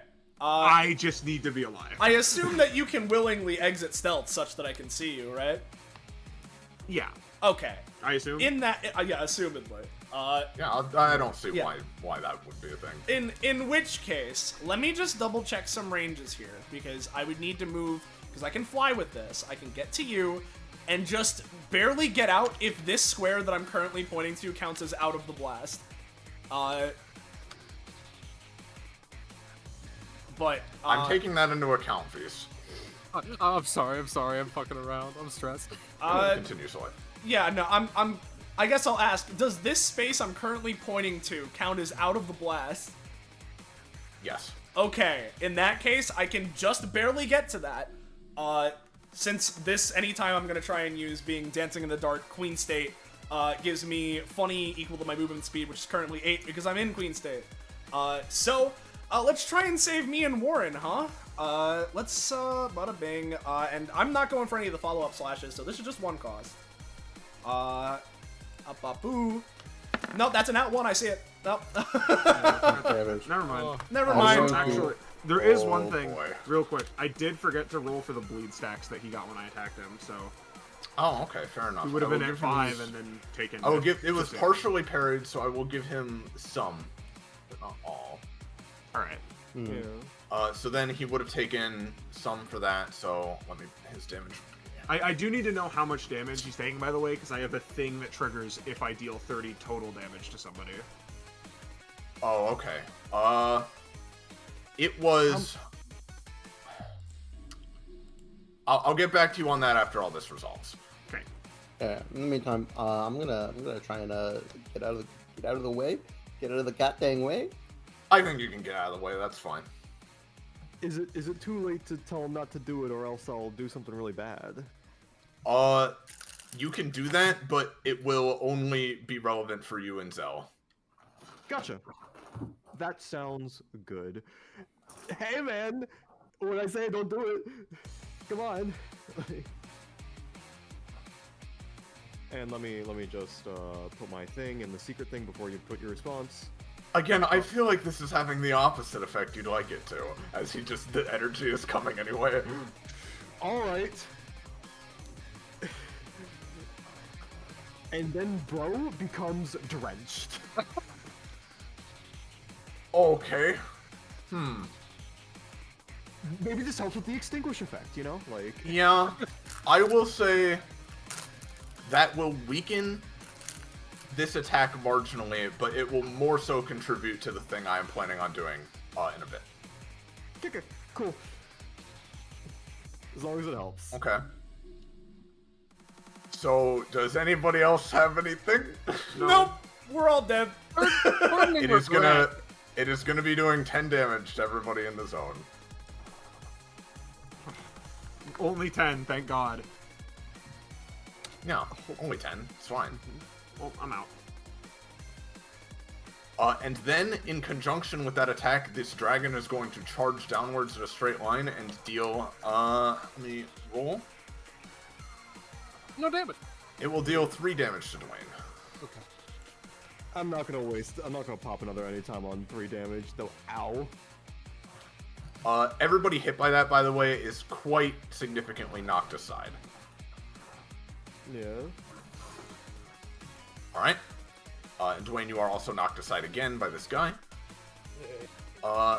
So, after he does that, right, this is where I'll bring the extinguishment into play. Mm-hmm. So, normally on this technique, this drawback is not present. However, from doing that multiple times in a row while this effect is applied to him, and he is now drenched, I will apply the drawback from some of his other techniques, which is that after this chain ends, he will be significantly winded to the point that the first attack made against him after his turn ends will have advantage and he cannot counter it. Gotcha. However, for now though, we go to Zell. Yeah. Because Warren is not currently a target, and she's unconscious anyway. So, he pants a little bit after doing all of that, but Zell, he is still going to come towards you. And he takes a fluid, graceful stance with his swords as he begins slashing towards you with this combination attack. Yeah. What this is this advantage roll is the roll for the first attack in this chain, so it's going to be a 16. Okay. I doubt that it's going to impact anything, but in Queen State, attacks that are specifically targeting me roll with a have a -2, so it's actually a 14. Haha. But yeah. All right. And Okay. Yeah. Well, that will still, I'm afraid, be doing its 3 damage to you. No. Yep. And as you can see, this attack has Supreme Rekka, so he can keep going. Yeah. Yeah. Just send it. What do you mean supreme? Oh, I'm glad you asked. Give me a second. That's not good. Oh yeah. Just send it. Just send it. Does that mean that they can actually chain infinite hits? Unless someone stops him. This next one will do 4 damage to you, Zell. Yep. As their lack of any time prevents me from doing anything. All right. That's 6. With the reduction, I will say, well, if it is a 6, Oh, do I be nice and say that makes him fail just barely? No. I can do something. If not, I think I want to see you do something. Then I'll decide. all right. Because if he Okay. fails, it's over. Gotcha. I'll make him fail then. Let me just. Hey man, please don't do it. I swear. Didn't you just use that this round? I get 2 against him because he's my Right. secret target. Right. You at least make him hesitate just enough that the blade, that Zell just manages to dodge aside and roll out of the way. You're right, I should try to prolong this at least somewhat, make it a bit more interesting, yes. Okay. That being said, though, Consider yourself lucky. why don't we test your metal next? Let me check which one is next. Ah, good. He comes over to you, Dwayne. And he slashes both his blades in a wide arc towards you. I've seen this one before. I can dodge it. No, I can't. So this is going to be doing 7 physical and 7 fire damage to you. And Like, if this together or technique just is 7? uncontested, it will do it, and there will be a cone of fire behind you as well. Sorry, what? So, do I take 7 or 14 damage? 14.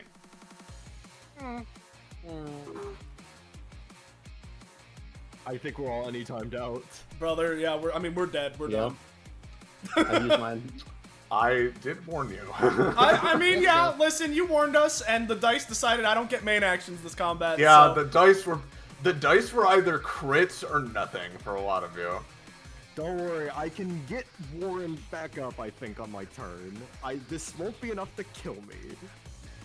All right, you take 14 then. I'll take 14, owie zowie. And just for the reference of you seeing it, it won't be hitting anybody in this specific case. But because it was uncontested, as he slashes through you, Dwayne, the blood and ambient just, like, energy that passes through you from this slice, as it goes out the other side, essentially, it morphs into more of his flame that he can control, and just blasts outwards in a deafening typhoon of energy. And then, that was the 3rd dragon technique he's used since this guy was summoned, so the dragon is going to charge Olivia. This will not hit Warren because she's prone. That'll be 8 fire damage to you. I am out of any times. However, what I will do is, I will use my talent so that this doesn't knock me out. But we'll see. Well, it was only 8 to be fair, so it wouldn't anyway. Yeah, right? no. I have. Oh, 3 you have 3 ruptures now. rupture. I of would course. take 12 damage unless this works. Oh, of course. All right. Yep. In that case, you are barely up. And that is all of his dragon techniques, which leaves just his main action. Just his regular turn Oh, now, thank yeah. God. Just his regular turn. Thank goodness. Dwayne, he is going to slash one of his swords at you. Don't do that. It's gonna be No, 7 is that- damage is that and 1 knight? bleed. Yep. It's the other sword. 7 damage, that would knock me out. Yep. Yep. Good night. Fucking his swords are Someone called that day needs to and get me night. up so I can... Vise, if you can get me up, I can get Warren up. Like, we get, like... The fucking dragon is looking at me, bro. I know it is. but, There is like, Kakapo. I know, I've but counted listen. on my fingers. There's nothing going right for us this combat. I have you, zero. like, Vise, you need to do this. Like, that's what I'm saying. Okay. He will move here and end his turn. Can anybody roll a d12, please? Oh, yeah. Except not Warren. Yeah, Everybody but yeah, Warren. and Dwayne, because he's also down. Not, Oh, not yeah, right sorry. now. Everybody but Warren and Dwayne. Thank God. It's only a 10. It's all good. these There's are- not 4 of us, so the 4th technique can't go Yeah, off. yeah, no, it's fine. The 4 is fine. Hey, do you mind if I take the 4 so that I don't die? Yeah, you go for it. Okay. So Hold on, that was Beast that got a 10. this. Sorry, I'm very bad at this. No, it's fine. I'll put my plan in the strategy chat. Also, how much total bleed damage did he take from all of those actions, and how Yes, much did my so- initial slash do? Because you just said it was reduced, but I don't know what it Yep. actually dealt. So the initial, the companion bolt initially did 5. Well, Then it's 6 damage at base. oh, was it? Okay, no. Yeah, because it gets +1 damage for each No, five it was companionship I have. it was 7 because I increased it because of the stealth. That's what it was. Right, Yeah, right, 7, and then he anytimed it, but again, you were in stealth, and like, you know, all factors considered, I gave him 11 for the guillotine hand, and then from all the bleed stuff just now, he has taken 7. That is actually just enough for this funny thing to trigger, which I will Alright, not have her fuck do yeah. right now because she's unconscious, but you know. All right, but you've got it at least. All right, and I've got that down. So V's. Okay. I have an idea in mind for the V's turn. For V's action specifically. I would like to take the Hellhound action first and see what goes on. Number 1. When I channel an epithet, I get a little itty-bitty bip of they power. Can I get, like, some like, physical Hellhound strength, functionally? Yeah, I think you ambiently have that for sure. Well, But you can enhance it more if you'd like. Gonna try and intensify that, because Iris, I think that the first step in this plan is tearing off the dragon's head. So, Okay, sounds good to me. I'm just going to move V's close as he can get, and I'm going to just give you a roll, take over from there. All right. What form of attack are you making? Just a hellhound attack in general? I am trying to jump up, reach his newly created claws into its neck, and just tear it off. All right. Now, understand, I am not just giving you this much effectiveness because you guys are struggling this much or anything. That's not the reason I'm doing this, but understand. specifically because Vs has had multiple rounds of setup with Hellhounds, and he has just augmented himself to shit with it, and it was a 20 initially. I'm gonna say that just does exactly 15 damage, which kills the dragon, and when you do, he, the man, suddenly, like, his eyes widen slightly, and he, like, coughs up a spurt of blood as he takes 15 true damage. And then, this isn't quite what you're going for, and I know, and I'm sorry. But, with the flame dispersing around Vs, I want to then hit the floor with the, like, imbued with the dragon electric fire power, right? And just do a wave of cauterized wounds to try and heal, in particular, Olivia and Warren, okay? This will be V's main action. Here is your d20. Do as you will. Okay. I need to stress. So you're saying the lightning dragon energy, is that from the dragon you just killed, Like, or is that like as it hellhound is- energy? As it is dying and dispersing, V's takes some of it and repurposes it. I see. Well, I am still gonna give you a little something because you have hellhound fire. However, I will just point out that one of the main drawbacks to his fighting style is that his ki cannot heal under any circumstances. I It is see. actively hostile to life, despite coming from life energy itself. However, I will say they can both heal for 4, but that's all I'm gonna give that, I'm afraid. I totally understand. So, With this being said, Vis has one last thing to do. So Warren, you're at -3, just to be clear. Oh, yay. I just need to... Spiritual advisement.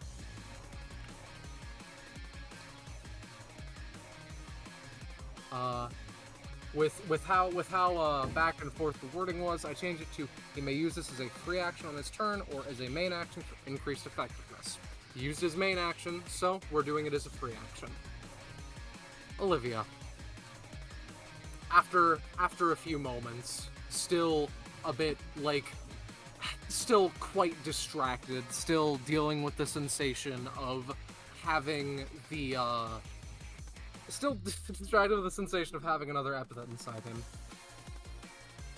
I imagine your epithet is something like crush or demolish or destroy or cracks or something, anything at all, but in this one scenario, I think you're using it wrong.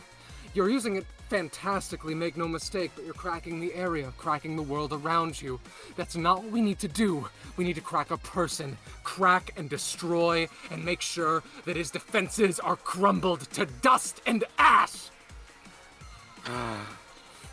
Everything that you've done has been wonderful. But I think that you can just, for a moment, for one singular fight, change the way it works. That will be all. Alright, give me one quick second here. Okay. Then we go to Dwayne. Unconscious, I'm afraid. Olivia. Yeah, thanks about that. Olivia, as Olivia's turn starts, she will get her additional rupture. She was up to 4 now. This area detonates. He's not in it. It's gone. Alright. See what I can do. As she's going to rush up to him. And we're gonna do a few funny things. We're going to, rather than apply it to an object, rather than apply it to the ground, she is going to rush forward, place a hand to this man's chest, and fault line directly across his body to potentially increase, actively increase his current channel it dex all by, into him instead of the area. Yep, yeah. Makes sense. It does make sense. However, he sees you dashing towards him. That is, what would it be right now? It would be a... Well, Amber, it's a 9. Cool. So, I am going to give it to you. It will not be, quite as effective, but I'm gonna say he will take some damage, and he will gain 4 more rupture.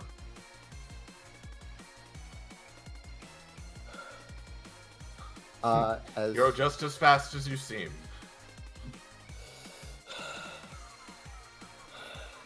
As she can barely bring herself to respond. As you know, Vis would be able to see more than others. She almost quite literally looks like she's falling apart. I'll show you my strength. As she winds up and is going to effectively be going for spending the last of her stamina to go for a big attack of oh no. Grand proportions. Yeah, so that's gonna be 8d4 exploding plus 16 damage plus his 8 rupture. So now, so I'm not gonna multiply the number of dice. I won't do that. Okay. But That's I fine. will. But I will double the result. I will do that. Now. Let's just get this out of the way. Not very good, to be fair. Alright. Roll the damage. Let's just see what it is. Okay. 28. Could have been way worse. Could have been way worse. So it's that. I assume Rupture, the doubling the would damage go from- before rupture, right? Yeah. Doubling goes for rupture. The damage from his rupture stacks would not be doubled. So this would be 54, would it be? 56? 56. 56 plus 8, 64 damage. Well, just hold on. Sorry, just At to... base. Oh, okay. No, never mind. Yeah, you're right. I will say the parry will shave a bit off, but not very much.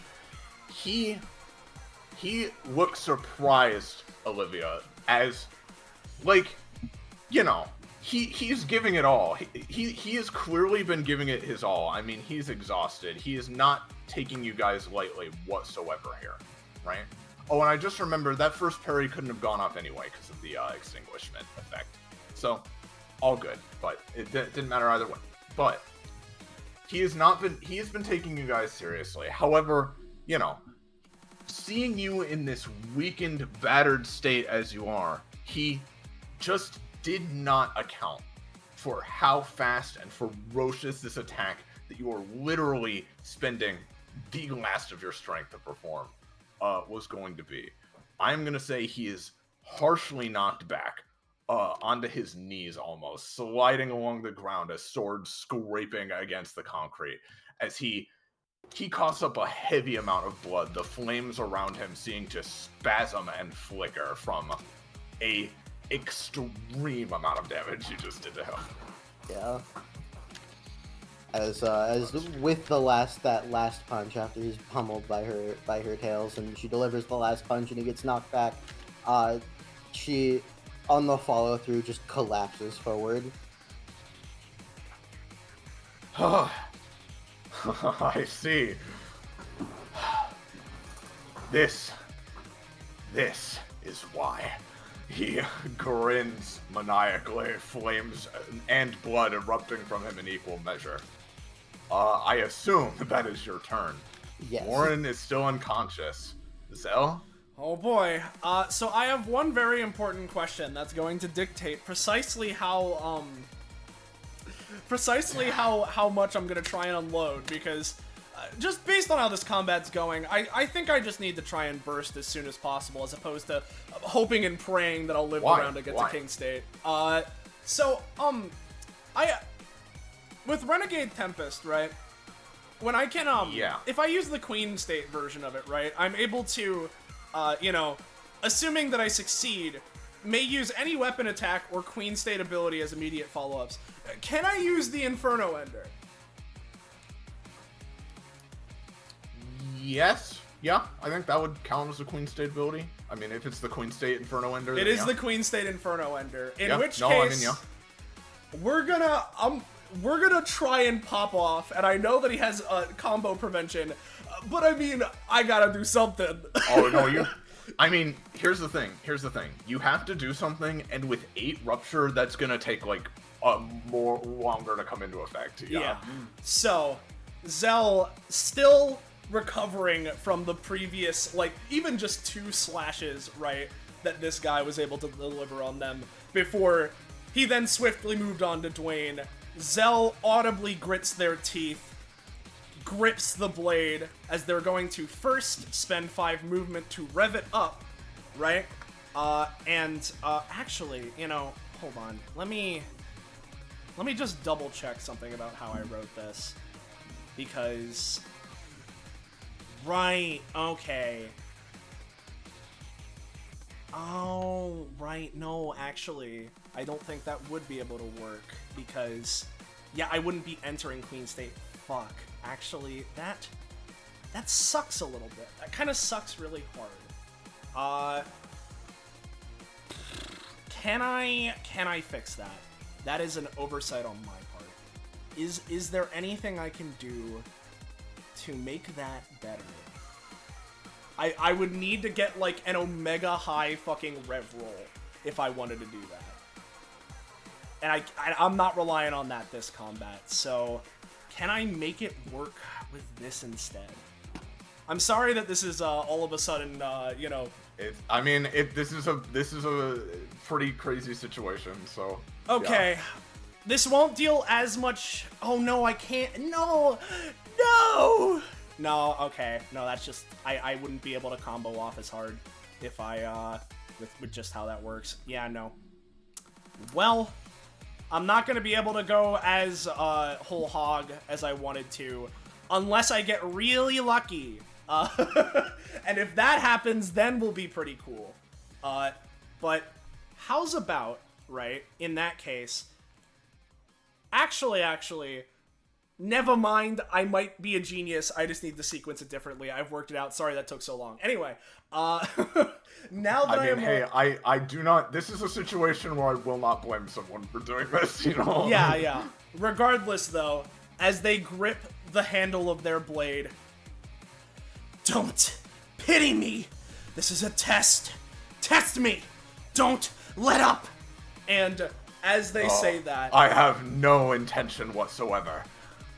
They are going to immediately go and try and go for the Queen State variation of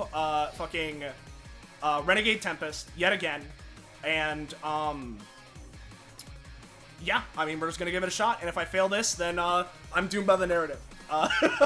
So... yeah. Fair enough. We're gonna... It can happen to you. It can happen to me. So...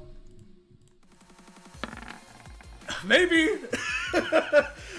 You know, if it would help, I'm gonna use my bonus action with my elemental bending, right? And just try and funnel as much fire into this burst as possible to get myself a kickstart. Yep. So, we're gonna fucking try it. Here's my bonus action.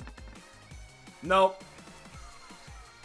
Well, I think what happens is that flames billowing around you, you dash forward, launching yourself through the air with this attack.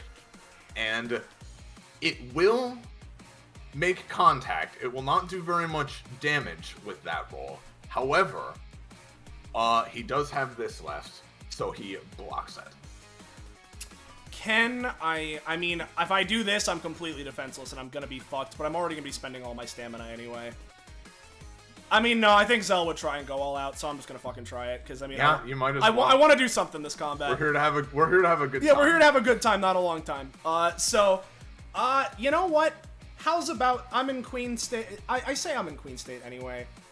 Let's just go with regular Dancing in the Dark, because that'd be the kind of one that would probably be best at repositioning in this way. Though I say that, no, let's just do Queen State, because I get a full thing and I'm flying and I'm already flying towards them. I'll just change my trajectory. We're gonna try it. Let's give this a goddamn roll. And up, one staminar. And we're just gonna try and readjust. A double digit! What is that? Oh, and a very good double digit. All right, tell me what exactly you're trying to get from this. Yeah.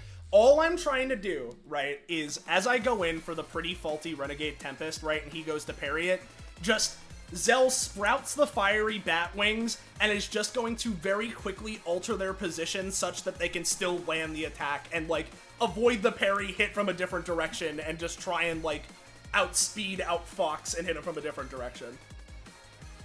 Well, with only one sword unsheathed, he stumbles slightly, trying to, like, essentially what I'm imagining is that your sword clashes into his. You Dancing in the Dark come at him from a different angle, and you almost kind of drag his sword around with you as you're just searching for an opening. You do finally, just through the sheer force of everything you're putting into this, power into him enough to do a little damage, but it's still not the most, but right. It is a little. It's still something. I'm gonna count that primarily as the success of Dancing in the Dark for my Exceed Engine roll, and I'm only gonna give myself one. So I gotta match that 19 theoretically if they want something really big. Nah, just one, probably won't matter. But because it hit, even just minorly, I can pay, is it an additional? Yeah, it's gonna cost an additional 1 stamina, right? So let me go ahead and spend that now, along with this, as they land that initial hit, and with that opening, just the slim bit of an opening, wind billows around them, and they're going to attempt to use the Inferno Ender ability for Queen State, which is called, what again, Wildfire Charge, as they just ram full force into this guy to try and continue up. So Yep. let me go ahead and roll this goddamn ability. Thank you very much. All right, now I'll ask. Yeah, so the action economy this is using is it is specifically off of the charge, right? Yes, it is because I was able to successfully use Renegade Tempest, I get the extra action for this. Then I'm afraid he will try to parry once more. Yep. Oh, but not as good. It's not nothing, but it's not as good. Alright, tell me what at base this does. It's 6 to 7 damage, 3 spaces. Yeah, so effectively the idea is that this is a combo attack where Zell slams into someone, right? So in this case, after hitting that first hit, they try and jump into this guy, then kick off of him like a springboard, right? Before quickly using Burning Wind and the bat wings, right? Just slam into him for like a repeated paddle ball strike as many times as I can. Because, right. yep, it's 6 to 7 damage to the initial hit unit, and then, effectively I can try to continue this chain a maximum of 4 times, and I'm guaranteed to at least be able to attempt 2, right? But of course, if I'm hitting the same unit multiple times, the damage will scale, and this guy already has damage scaling, so it's going to scale really hard. But I'm still going to try for my follow-ups. That's fine. So here's go follow-up ahead. 1. Yep. I mean, again, the rupture is significantly, like, getting through that. So, yep, that's another good roll.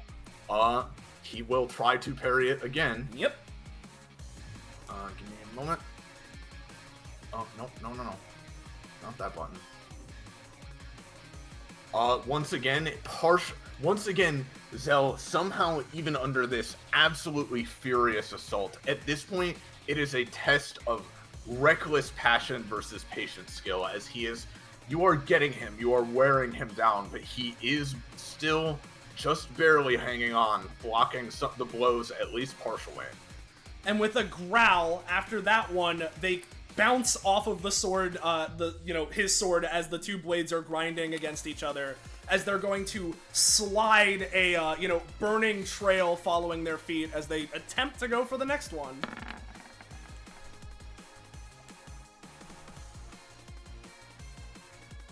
Alright. He will also try. Yep. Once again, same basic deal. It is partially blocked. And as you attack, the flames around him are, like, coalescing more and more. The aura burning brighter and brighter into hardened scales, almost, between you and him. However, again, not completely counteracting things. Yep. You are still wearing him. Yep. And if I'm able to keep on going, I no longer have the protection of, oh, I at least get some follow-up, so if I fuck up or he parries hard enough, I can just be stopped.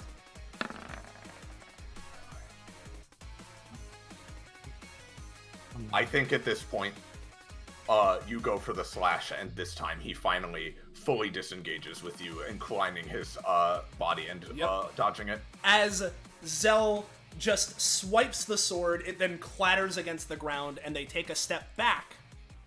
However, I have not used any of my movement yet, and so I have enough after using the Inferno Ender to get up to 5, which then grants me the fluid charge. Exactly. Precisely exact. This is why I fucked up, because I was like, oh no, I'm already in Queen State. I don't enter it again when I do it. I need to use the Inferno Ender first. Thank God I'm within range of him for my shit already. So I get that, and I'm going to immediately spend that, right, to go and use, a free action thing of any of my abilities. Let's go ahead for Renegade Tempest Queen again, I think. What will it be, sure. Queen? Oh, a double digit, my liege. Well, as stated, he is gonna try to keep pace with you. Yep. And this time he does. Unfortunately, this time he is in the zone, Zell. He is, his expression, there's still a smile on his face, but there is nothing. His brow is furrowed tightly in focus as he essentially takes his sword and deflects ever so slightly, just so that your You are launched just barely at the wrong angle and go around him. Damn it! Oh. Such passion. I'm glad I got to see such a thing today. And that's all they got, because if that didn't succeed, I assume I can't go for the follow-up attack, so that's it. Nope, I'm very sorry. No, it's all good. Sorry that took so Sorry, long, but motherfucker. I realized my fucking, Yu-Gi-Oh! Pokemon turn ordering that I needed to do, and I restructured, so... It's funny, the word you mentioned before, pity. In this city, there is none.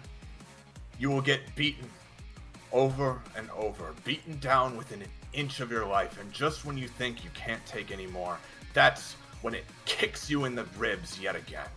So, while I prefer to have more so than anything, I like to enjoy myself in my battles. In order to do that, however, I will not be showing you a shred of such a thing like pity. His aura blooms outwards to twice as bright as it has been up until this point. So, first of all, for Vis, he's going to come at you. He is going to use this again. Immortal Cycle of Seasons. It's a 2. Nope, it's a 13 for the first attack. Understood. This is going to be doing 3 damage if nothing's done. Let me reread this fully. He must keep succeeding if it's gonna infinite. I'm not going to give him the chance. I'm going to take 5 and dodge. All right. Yup. Just barely, he misses you, and it seems with this sort of ultra precise kind of flowing combination, even one misstep means that he needs to pivot to something else. Olivia's dragon technique will no longer activate. Actually, hold on. Sure you don't want to throw her corpse at someone? I say her corpse. No, her not body. particularly. He wouldn't do that. Like, he could, but he wouldn't do that. I'll be real with you. So, then, yeah, this would activate, but we'll resolve this first. So, on Zell... Oh, that's something. Yeah. This will be hitting everyone but Vis. Including the knocked out people? Yep. Zell, he turns back towards you. The same expression as when he said what he said just now. And whirling both of his blades around him, he slashes. Alright, bye everybody. See you Well, all again, later. it's not doubled, but everybody except Beast is going to be taking 5 fire damage and 3 burn, and are knocked 5 spaces towards the northwest. Including unconscious people? Yes. Yes, including unconscious people. Uh-oh. Do you have anything to say about that? Either of you? I mean, Vis can dodge it, but... No, I mean, It's not I even- This is the only one not getting hit. yeah, Vis is the only the one not fucking- getting hit. Yeah. The horrible thing is, like, I don't think I can. I can hand in hand, but that's specifically something that Vis, like, has over himself.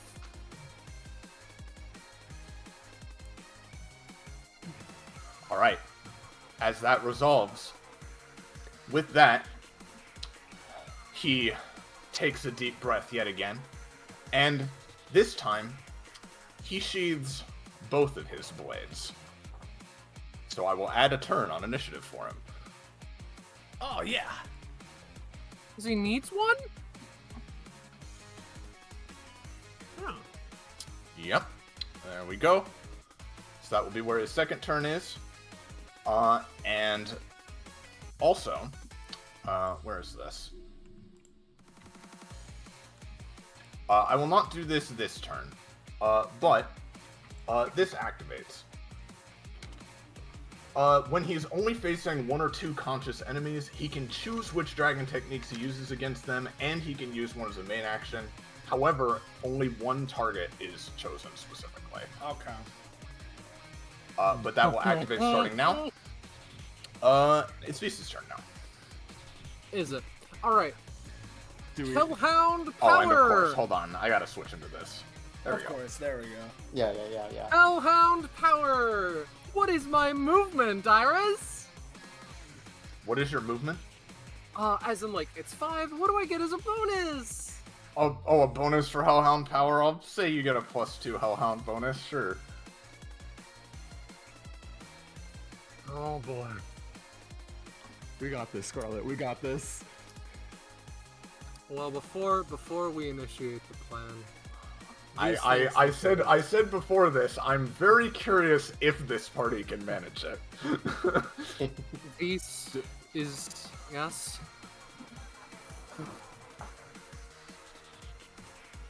But what is it? Out with it. No, I was stuttering. I mean, Continue. sorry, yeah, you go. In Visa's mind, it's over. He is... Oh, I'm gonna switch to a second theme as well, sorry. He is not mentally... He's not used to having an epithet possess him for this long of a period. He is not used to keeping his concentration so exact. And out of the corner of his eye, he sees something. He sees a fluke, a 1 in a million chance, quieting the horrible thoughts of what will happen to Ava if he fails, quieting the thoughts of his second destructive, in a word, failure. He sidesteps and sprints. 1, 2, 3, 4, 5, 6, 7. Hellhound action. Use it as a movement. 1, 2, 3, 4, 5, 6, 7. He screeches to a halt with charcoal going along where he ran.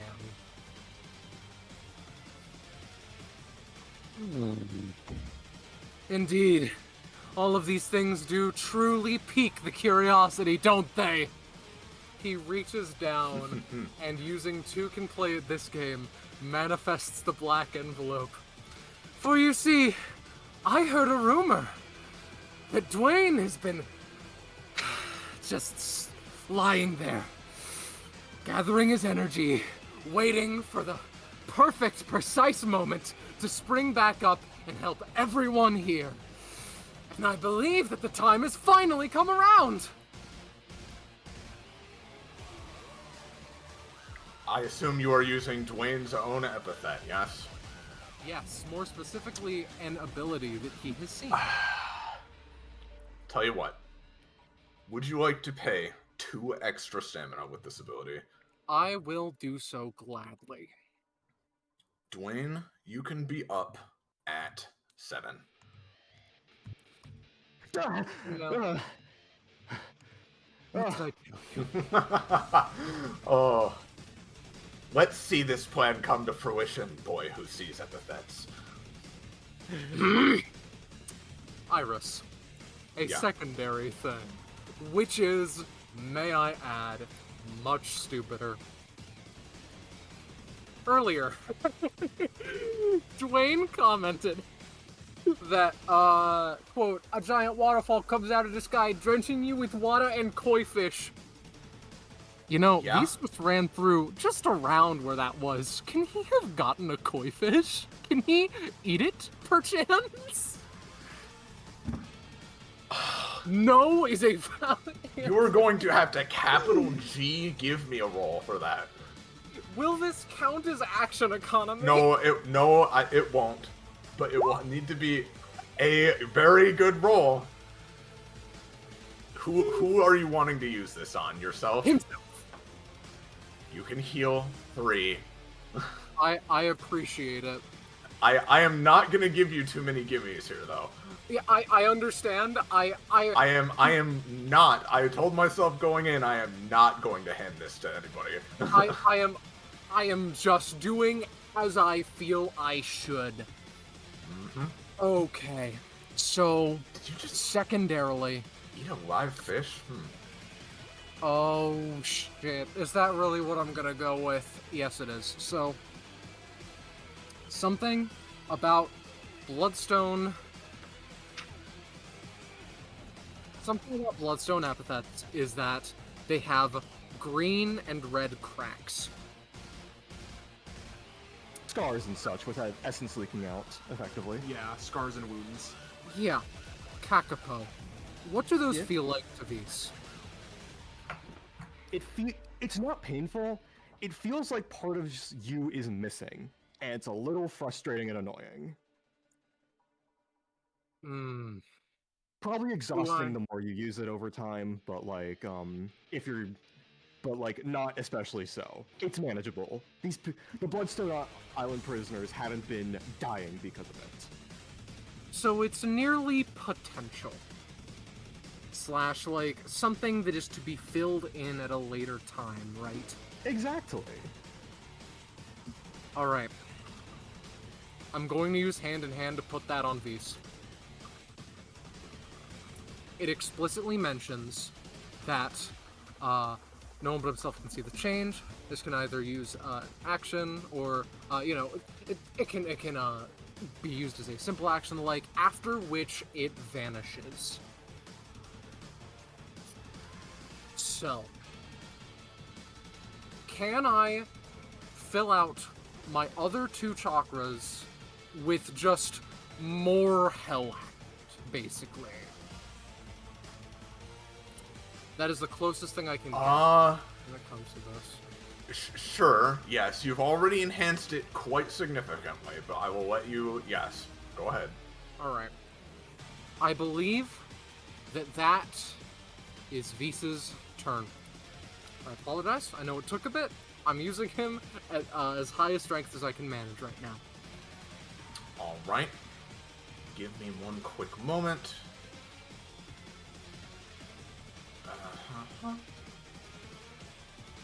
Alright. I forgot to mention this at the end of his last turn, but now that he is in this specific state, right? Well, actually, no, he wouldn't be anymore, because now Dwayne is up. Do we need to roll d12s? Well, I'll tell you what. I never foresaw this specific possibility. So here's the deal, right? I'm gonna say that Dwayne coming up does not interrupt, like, because he has to kind of like begin charging them right before that. Yeah. It is not gonna interrupt that. So, what I will say is, Vis and Zell roll off. Okay. D12s or d20s? Just d20s. Well, you're gonna have to roll pretty high to beat me. Okay. This is where my Alright, crit so comes in, by the way. So Vis is the target of this. And I can choose the move I use. So, let me check. Oh no. My bad. I mean, surely I need to show off one you haven't seen yet, right?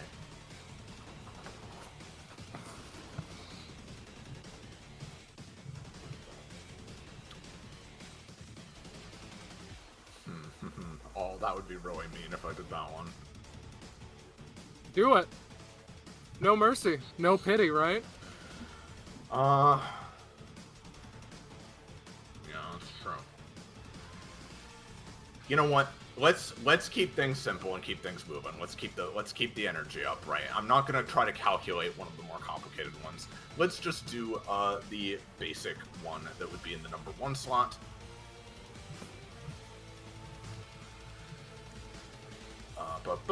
Alright, 17. This is just a simple, as he draws his blade, he just slashes through you. It's going to do 10 damage, and I forget where we were in the alternating chain. I'm going to say 3 bleed. Unless there's something special, I'm just going to take 5. Alright, take 5 and dodge. Fair enough. Understood. Yep. Oh, actually, good thing you did that, because actually, this is the first technique, so it would be 15 damage and 5 bleed. Yeah, I'm happy. So, fair enough, I'm doing that. Yeah. Yeah, good choice. Alright. Good choice. He dodges that. Now, though, he does have a main action. Since Dwayne is up now, I'm gonna say he can't use one as a main action. So instead, Okay. I think he's gonna... Oh, he's gonna go for you, Beast. He's gonna go for you. No, it's fine. Go wild, Buckaroo. He leaps towards you, Beast. Swords drawn. Yep, searching for meaning. Alright, would you like to accept or decline the challenge? Let me read this. He lunges forward 3 spaces. If they decline, only one attack resolves, as they then take an immediate movement action away. If they accept, they may use any action they possess once, each, as if they were any times for the duration of this challenge, and he takes minorly increased damage from the target. However, he may use all his base abilities in one randomly chosen dragon technique in the same fashion. We are taking his challenge. Yeah! He fucking grins. Let's see. So, in that case, he will make the first attack. Let's just use this. Pretty good. 7 damage, Pretty 1 good. burn if successful. So, I believe I'm going to use, if it's alright, a Hellhound action. Okay. So, basically, But this is the one time you can do that. I understand. So basically what I'm going for, what comes to mind, is he is expecting Vis to do anything that is not jump directly at him, and I'm just going to say it, try and rip out his throat. So I'm going to do exactly that.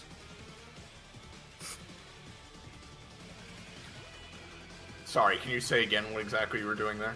Jump at him, try and tear out his throat with a bite, for the record. Like, we are talking, like, Yeah. recklessly. Well, that is a good roll. So I'm gonna say his slash goes just over your head, tracing the edge of Vis's Ahoge on the top of his head as you leap at him and just tackle him to the ground. You are both now in a brawl in every sense. You are fucking fighting. Adrenaline hammering your brain. I'm gonna say he's gonna take a decent chunk of damage from that. Alright. Nothing like insane because it is a hound action, but something good. Mm-hmm. All right. He got three Hellhound charges, it's fine. Alright. With his continue. other sword, he is going to try to impale you off of him. Not as good. Hey Sam, are you here? Yeah, here. I'm going to roll reversal Olivia's epithet, if that's alright with you? Yeah. It would, Alright. What it perfectly do? fine. If anything, so, hold on. the So dice this is are turning specifically against me me. determining what it would do? This is the epithet takes the action, do as you shall. I see. Sorry, I missed what was happening, like, just before this, as, Vis Okay. is on top of this man and is maybe going to get impaled. Okay. I think what would happen here, right, is as the Olivia's alias would very greedily and readily snake its way over onto Visa's body and take control for a moment as its overwhelming desire to break anything and everything around it takes a hold, and it's just going to effectively going to do something similar to Olivia's 1-inch punch, which is basically hit the man square in the chest, extending its force through him and into the ground behind him to attempt to deal damage and create rupture area under him. Alright. Make sense, Iris? Yes. Here's the roll. Shit. I'm afraid that in this fracas you are in, it is too intense. You do not have the time to focus on something that specific. However, that being said, his sword did not roll especially great either, so I'm going to say you only take 2. All right. He is jabbing it into you, though. All right. Now, let's see. He is going to somersault himself backwards and kick you into the air in the process, and as you are coming back down, he holds his swords in a cross pattern. Okay. I believe that while he is falling, I can't not do this. While he is falling, he's going to Taijutsu Typhoon, so he fucking hits the bitch with 3 blasts of just Epithet energy. This is the attack to see if we can start the 3. I assume we can. Yup. 3d20. Which one of these hit? I need to know. Ones of these hit. I think they're all gonna hit. Okay. That's very At least at base. Hmm? Yes, Though, yes. Okay. he could attempt to parry here. I think he might, because this is a strong combination thing you're doing. I think he will pivot from the crossroads and go to parry instead. Alright. Which one are you parrying? The first one first. Okay. Then... Yeah, with what? Hold on. How much does he have? Okay. He will try again. Not as good, but the other roll wasn't as good. He will try again. Okay. I'm gonna say Vis. All of this works out to he deflects each bolt of Epithet energy as it comes in. However, he is not doing the Crossroads of Fate attack anymore. Okay. There is a follow-up, which I choose one of, I roll for it, as each one of them hits. Functionally, 0 of them hit, for full clarity? Yes, 0 of them are hitting, because he rolled just about even or higher than all of them, so... Understood. We shall continue. I imagine Vis lands fine? Yep, Vis lands fine. No. But not missing a beat. He whirls towards you. Alright. This is going to do 7 damage to you and Dwayne. I'm getting out of the way of that. Yes. Alright, you go first. Mock mailbox. Cool. Do I get out of the way of that? Yeah. Thank you. Oh, boy. Take 1 in addition to the cost. So you're down to 5. Fine with me. Oh. I'm looking at everything I have, and I think that next up on the list is Mithril. So, as he is doing this, this would be functionally Vis taking out Mithril, like, psychically, with his weird epithet manipulation, because Mithril functionally has an epithet within, so he just manipulates it such that he hopefully parries the attack.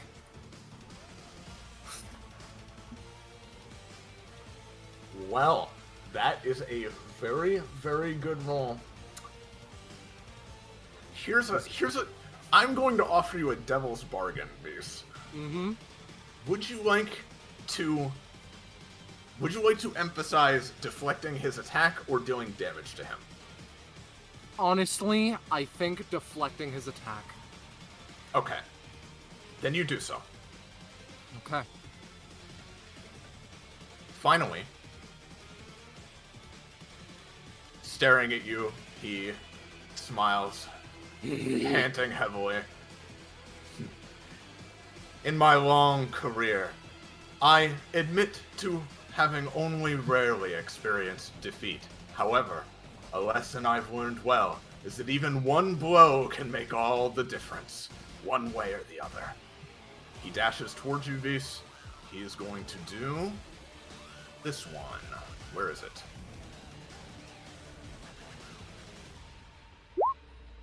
Ahaha. It is a 19. It is going to be doing 14 damage, and if not contested, we'll do the cone behind it.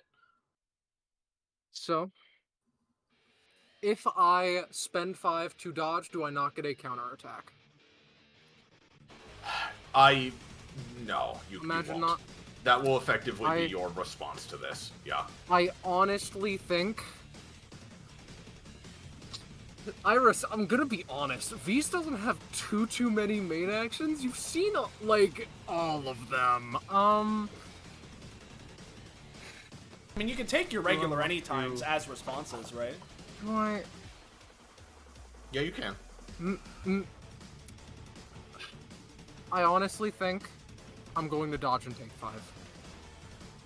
All right. And I understand that's the lame option, but it's the option that keeps me alive. So, you know what? That's fair enough. After that slash ends, he immediately takes a more neutral stance again, stepping back, twirls his blades, and almost like a cowboy, like sheathing their guns, like returning their guns to their holsters, he slams both blades back into their sheaths, and the sheaths at this point are glowing with such a, like, intense sapphire force that is the same one engulfing the rest of his body. It almost looks like they're almost fully obscured as just these jet engines of flame are spewing behind him as he stares at you in a half crouch, waiting to see what you do next. The three of you, roll d12, please. Alright. Okay. You know what 6 is? I forget. Oh, I know what that one is, I think. I think so too, actually. Hey, Dwayne! Yeah. D12. Oh, it's my turn. Yeah, it's your turn. And No, also D12. D12, motherfucker! And then it's your turn. We gotta And then see it's your how turn. you die tomorrow! All right. Here we go. Genuinely, since Warren first got knocked out, I have been planning this. So thank you, Reese, for helping me out. But Dwayne kind of looks at Mystery Man here, assesses the situation, see that Warren is still in critical condition. And on fire. Yeah, a little bit.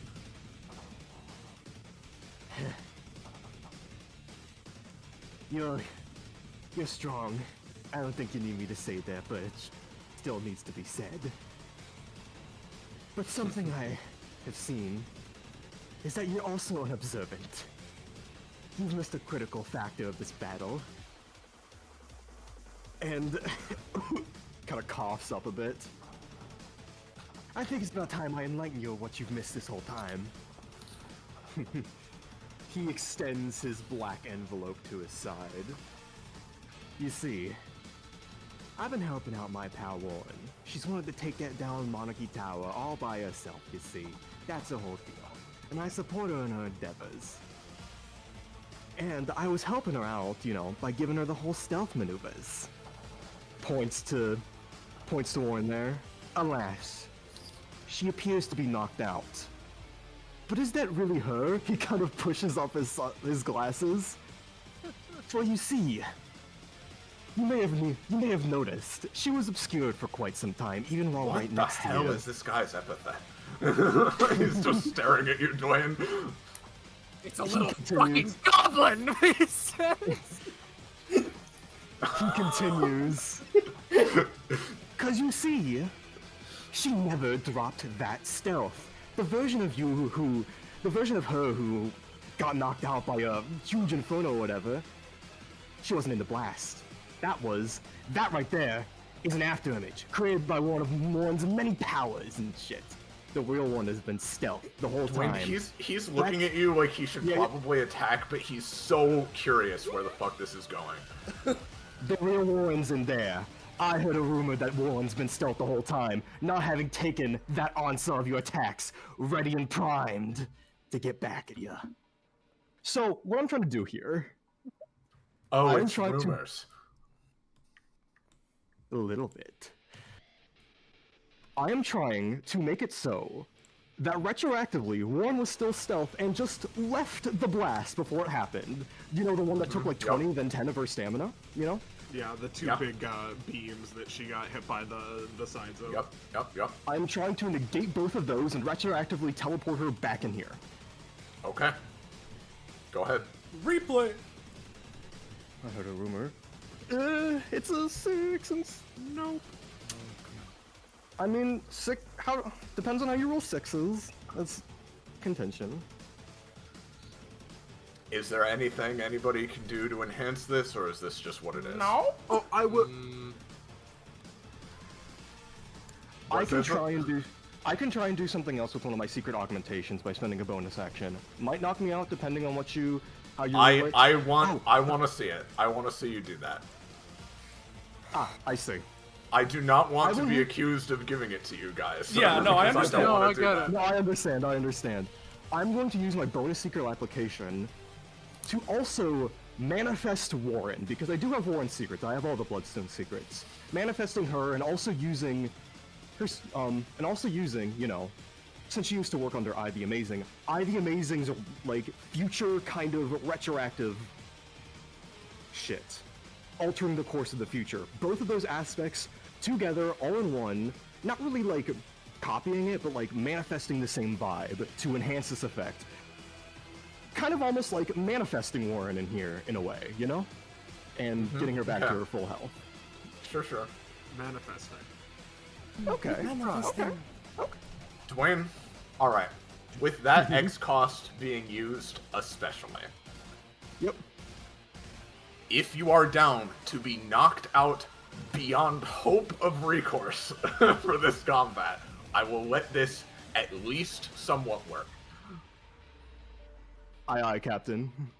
Alright. We're so Dwayne used to you- Dwayne is at Yeah. 1 from death and cannot be resurrected. He is utterly knocked out. He's just out. Yeah. Yeah. He's done. Yeah. All good. However, Warren, or should I say, the real Warren. Whoa! For aesthetic alone, I feel like I need to do this, right? Yeah. You have, of course, been hiding, amassing your machinations, scheming your schemes this whole time, at a good old 15 stamina. And I've been here the whole time. Do I still have the burn stacks? No. She wasn't in the blast. Why would she have it? No, that, what? No, what? Well, the burn stacks were from a different attack, but yeah. I'll say no. Those would have been resisted by now. Okay. Because, of course, you've been in here this whole time. Of course. Yeah. This is incredible, because I'm still not targeting Warren with a dragon technique because of how this is working. Yep. That's the idea. Like, All right. Dwayne goes down after saying all that, like, a massive amount of epithet power, especially from All right. his epithet, I comes out, and then this man just sees Dwayne, after saying all of that, just flop to the ground. Just fall over. I am deleting you from turn order, my friend. Aye, Captain. Hey, Warren. Well, Olivia's got to take burn damage, right? You know, so Oh, we've got to do yeah. a number of things have to happen on Olivia's turn, and we are going to go All through right, them. sure. So first things first, I will go ahead and do is give her another stack of ruptured. That won't matter for the sake of the burn damage because that does not trigger the rupture. It specifically attacks against her. Yeah. Second, I want you as the GM's opinion of when she used Fault Line with Visa's modification specifically on him. Would that count as a rupture zone that she created, or just having increased his rupture stats? I think it is just having increased his ruptured stacks because, like, that is specifically what you were going for. Okay, that is fine. So I was gonna say if it did count as a rupture zone, it would detonate and deal damage to him, but it does not, which is fine. Understood, but I think the trade-off was you making the fight at least within the realm of feasible again. Yeah. As a note, also, I don't know how many main actions he took on that one turn with Beast, but each one of those would have increased his rupture stacks more. It's still just one main action technically. Yep. But Okay, you said yeah. 11. In that case, it would just have increased it by 1. All that being said, Unfortunately, let's see how dead Olivia is.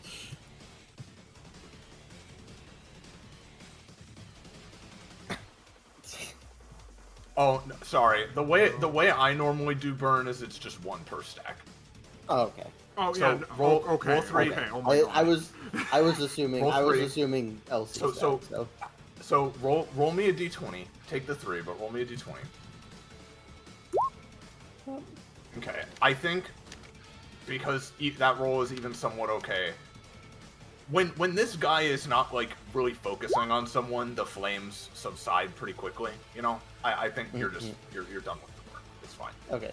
No more. Even if that wasn't a concern, I always rule every game I run as if a PC dies, it's because someone kills them, not like some accidental effect going on. You know. Yep. And with that, as Olivia's turn would end then because she is still down. Unfortunately, since he was not in the rupture zone and was not able to apply anything, considering Olivia was down, he would lose all of his rupture. So he is no longer affected All right. by it. Sure. And that is what needs to be handled on Olivia's turn. Yep. Okay. Warren. Okay. Zell, it's dual tech time. Yep, baby. it's dual tech time. And so, Oh, because boy. of All that, right, I'm gonna here it take comes. my 3 burn damage because I have it, and then I'll make my resist roll. So... Maybe. Zell dies. I'm dead! Oh, sorry. This is for the burn. Yeah, burn resist. Yeah. Yeah. You took your 3. I will say that you're down to 1 stack with that. Okay. That's, still better than nothing there, right? And so, what I'm gonna do is, as, Zell, despite all of, the anger, emotion, fire that's been going through their system, that duel between Vise and this guy, clearly was a whole thing.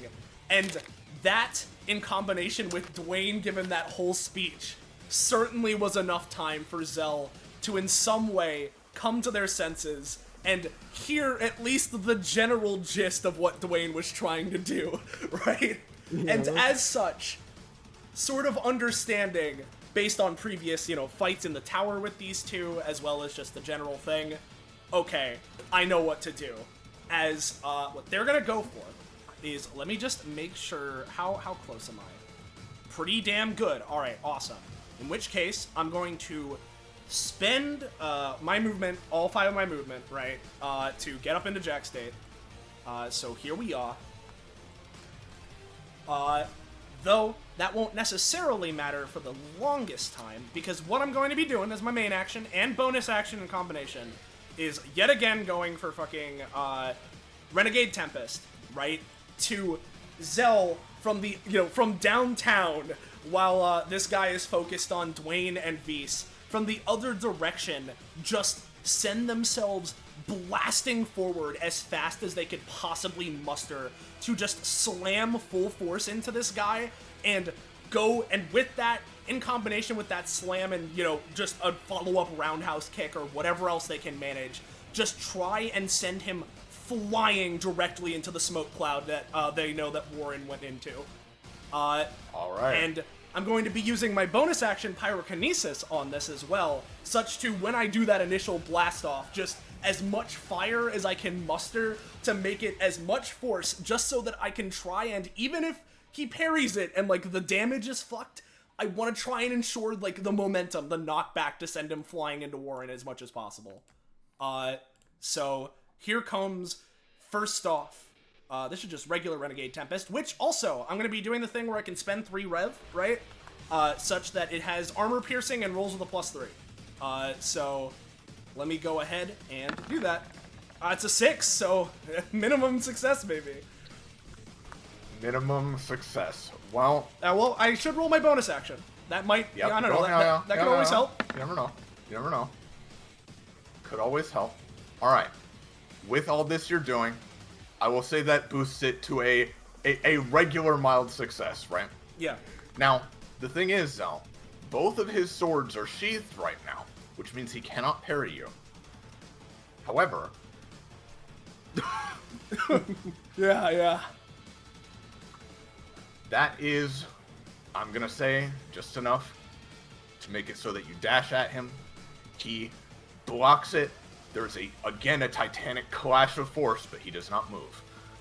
In that case, with how low I am, I need to set up I need to try and set up Warren. I need to do as much as I can. So, alright. That was a failure on both parts. I guess if anything, the bonus action kind of succeeded because it succeeded in boosting me. So, I can maybe squeeze a rev roll for that. I don't know. Let's see. Maybe I get really good. Of course not. So no, I don't get anything off that because that's just a failure. I'm very sorry. Nope. I'm very sorry. No, dude. As I said earlier, I'm doomed by the narrative this combat. It's fun. We'll see. And so, You're living the tragedy that is Zell's life. Just real quick, the last thing I can try and manage, right, is just to try and set up Warren still, is use my anytime now, right? Because at least if he's gonna try and finish me off, that's gonna force him to use an action to do so, and try and use my anytime to just swarm, grab onto him, and push him into this fucking zone. We're gonna try it. Let's give it our good old-fashioned roll. No, I see that single digit. No. Hold on. Can I do something to... Hold on. Not to the 2. Nah. That's just too low. Sorry, I tried. This combat is it is not playing nice with me. That's fine.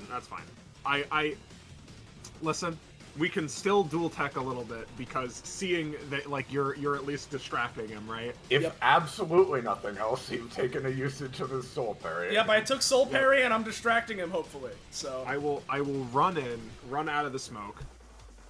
Up here. There you are.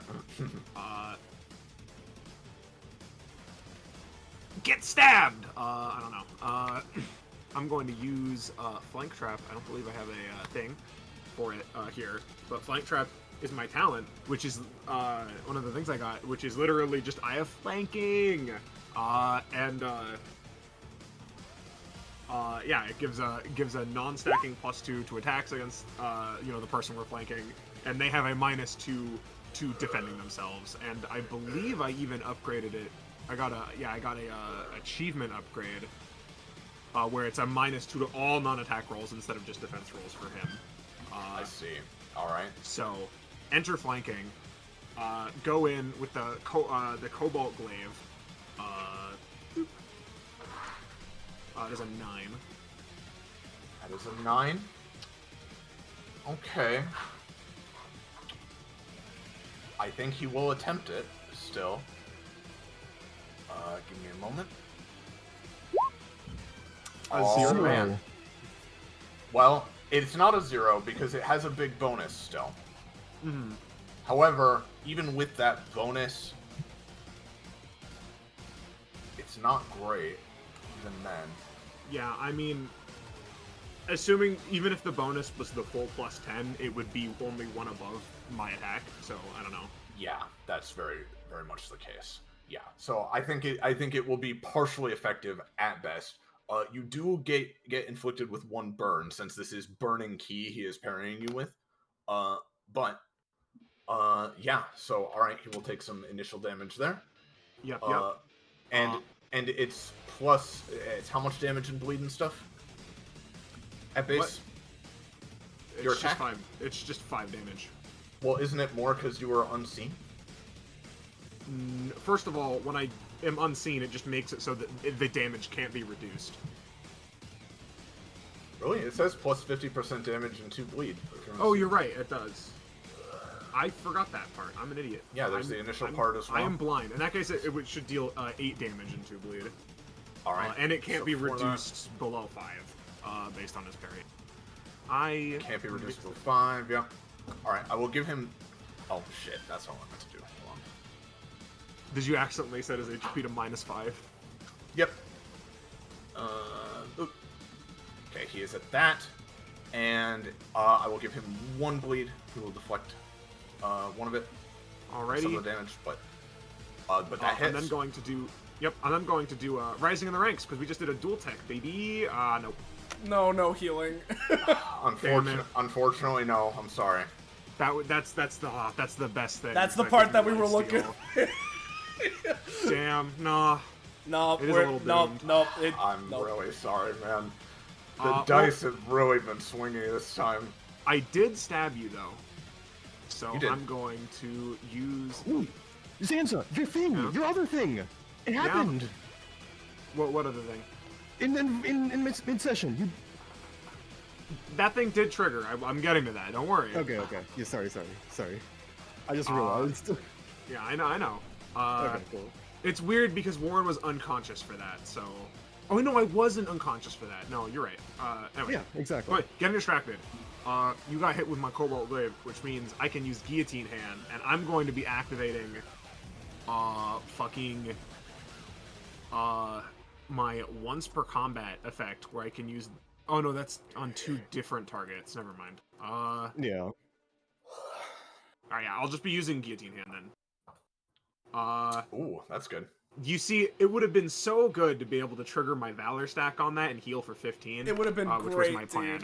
dude. That was my plan. But Unfortunately not. Let's see. So this does 10 to 15 and 2d4 plus 1 bleed. Holy shit. And You can't parry that. And because I rolled a 10 plus, it triggers one of the things that I unlocked in this fight, as this person feels along the slash the same burning lightning energy that their swords deal. Okay. Basically, one of my unlock things is that if I deal a total of 30 damage to a target, then I gain this, and the element is associated with whatever is their signature element, which I'm treating as their weird hybrid damage. Well, that will at least, like, it might not do. Yeah. If it's only that much, that'll work.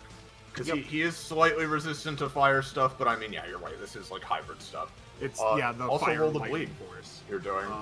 Yep. That's the scary part to me. Yeah. Okay. 6 bleed, huh? All right. Yep. Okay. Is that all you got? No. I have to put everything into this. No holding back, you know. All right. No. This is not the time to do so. Warren will also extend a hand as a similar hand appears behind her. I'm going to try to use Marionette Guile because it is an ability where the trigger is I have to correctly predict something that they will do. So, of course, I predicted that they would attack Zell in that round, and they sure did, considering their gimmick. So let me try and set this up. Guillotine Hand, basically... Oh, I rolled Guillotine Hand again. Sorry, I meant to roll Marionette Guile. Assume this is the same roll. Yep. Raising arm in the air, Warren creates a floating wooden hand which shoots out 5 energy strings which fasten themselves to the limbs and heads of Warren's target. Basically, on my turn, I have a limited number of charges that I can try and make them act, but especially high proficiency targets obviously get big resist to it. Yeah. Yeah. Okay. I mean, you're at least attached to him, so you can try it. Action charge, action type. Like paying 2 stamina. I'm going to pay 2 stamina as I think for flavor's sake, this would make sense. To have Warren, Zell, and Vise basically just go get back as like she extends an arm to try and like push them back. Zell steps back as I'm gonna try and command them to use their big slashy move on themselves. I see. All right. Ugh, what the?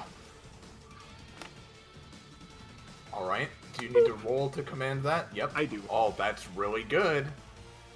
Okay. And this would trigger the bleed too, right? It would trigger the bleed. It would. I think that will happen regardless of this roll. However, he is going to get a big bonus to resisting this because he is very strong, as you know. Of course. Okay, that's still pretty bad. I'm gonna say you at least... A lot of the power of his techniques comes from precision and from him channeling his ki through them. Neither of those things are really happening. He's just sort of stumbling around with his sword, and he does cut himself a little bit for a bit of damage. And he does take the bleed damage as well. So he will take that, and then that will go down to that. Alright? Alright. And with that, I have one last thing. Companion bolt. I have no idea what to add from Yavis. I'm sorry, I'm just gonna hit him. So... Okay. Just a bolt. Just for a 7 bolt of damage. energy. And he's already thrown off balance, so how much does this do at base again? It's base 5, but I have 10 companionship with Vis, so it gets a +2 to damage, so it's 7. 7, gotcha. I'm not going to give it the full damage because of proration and other factors, but I will give it some.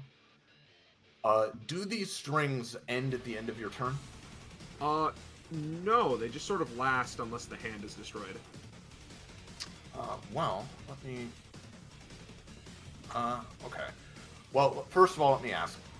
Zell's turn is also over. Oh, yeah, here, no. correct? I used all my movement, my main, my bonus, my anytime. I'm out. I'm out. At the start of his turn, Warren, he wrenches his body around, and he is going to cut through the strings. Oh, you mean destroy the hand? It's just like... I mean, yeah, floating here. whatever needs to be done, he will slash. Yeah. He slashes through the strings and hand and will break out. Yeah. Now, we get to the fun part, guys. It's everybody's favorite part. Yay! So, first of all, against Vis, let me remind myself.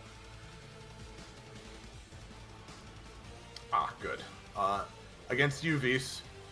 And by the way, his face grows intense once again as when he unsheaths his swords, he rockets forward like a leaping predator. He is going to slash at you, Vis, with this once again.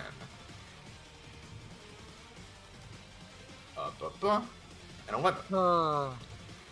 So, once again, it is 7 physical plus 7 fire. The cone will not hit anybody at least this time, if that's a factor, but yeah. It isn't, because 5 sidestep. Okay. That's a really good fucking feature. I won't lie to you. Yeah, it's very good. It's really good. Note that each time you use it in the same round, I'm pretty sure the cost goes up by 1, yes. Okay. Well, it was the first time I'm using it now, so. And secondly, my friend. Our friend, really. It's Zell. Yeah. Cast He of turns... Hex of Double Natural 1. Like... He turns and slashes towards you.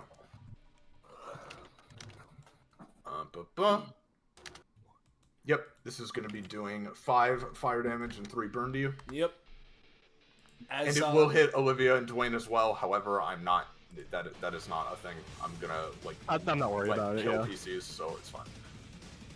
Yep, as Zell just putting every last little bit of energy they had in that previous attempt to knock him backwards, just barely manages to let out a no, as they're yeah.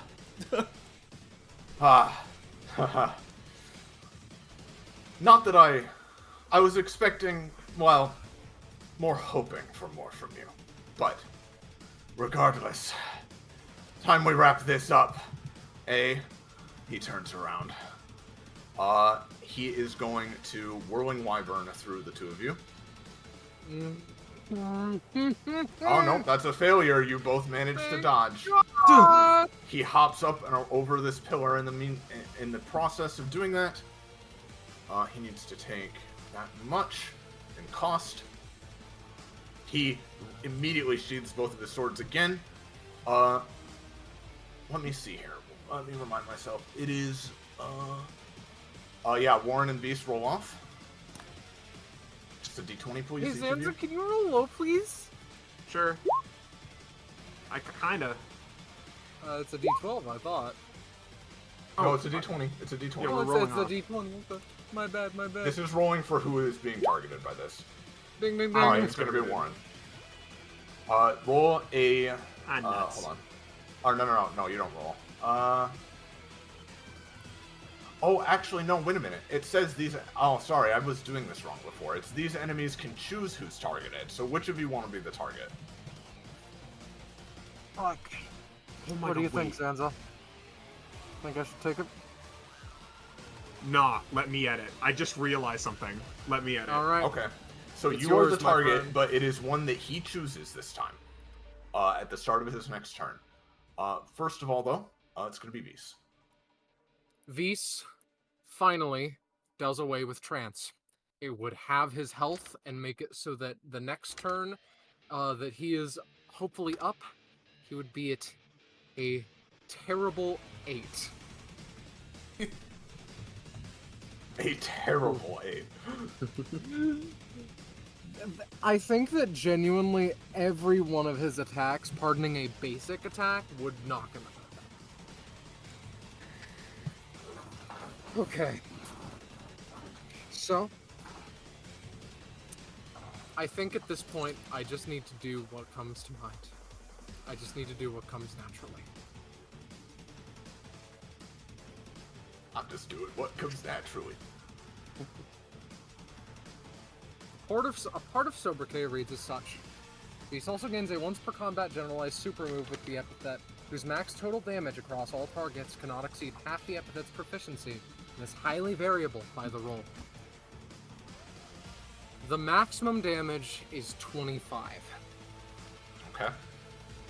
The best way I can describe what I want to do to this man is, number one, I mean, I got 3 Hellhound energy backing me up, but basically, summon forth a spear of flame and stab him through with it.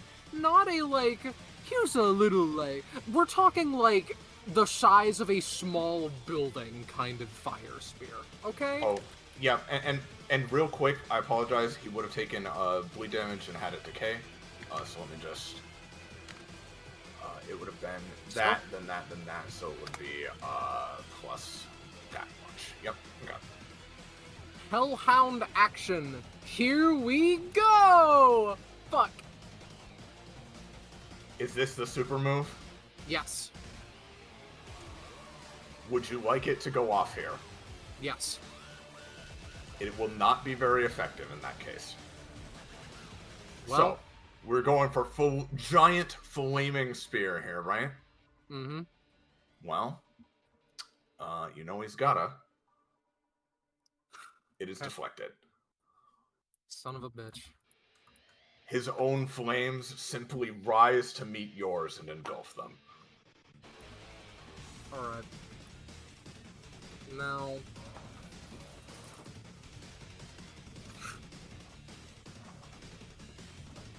Okay. I think... Oh boy. It's a dangerous pastime, I know. So... I think I want to bring this up with you, Iris. I want your opinion on what should happen next. Because, despite me being Visa's player, I am at an in-between... I'm at an in-between of he is perfectly focused on the battle at hand, or he is losing it. I will show you another portion of Sobriquet. Should he significantly lose himself while embodying an epithet, there may be an imbalance between their wills. Blah, blah, blah, blah, blah. This will essentially replace Visa's resolve with either an uncontrollable corruption of that epithet's general concept, or fully let the epithet take control of him. This will result in becoming a GM epithet-controlled monster combatant, and in this state, the once-per-combat technique becomes once per round instead. What do you think? Do you think that would happen here? I mean... Because he thinks that if this fight doesn't happen, that Ava's getting the Ingrid treatment, Yeah, and yeah. that fucked him up.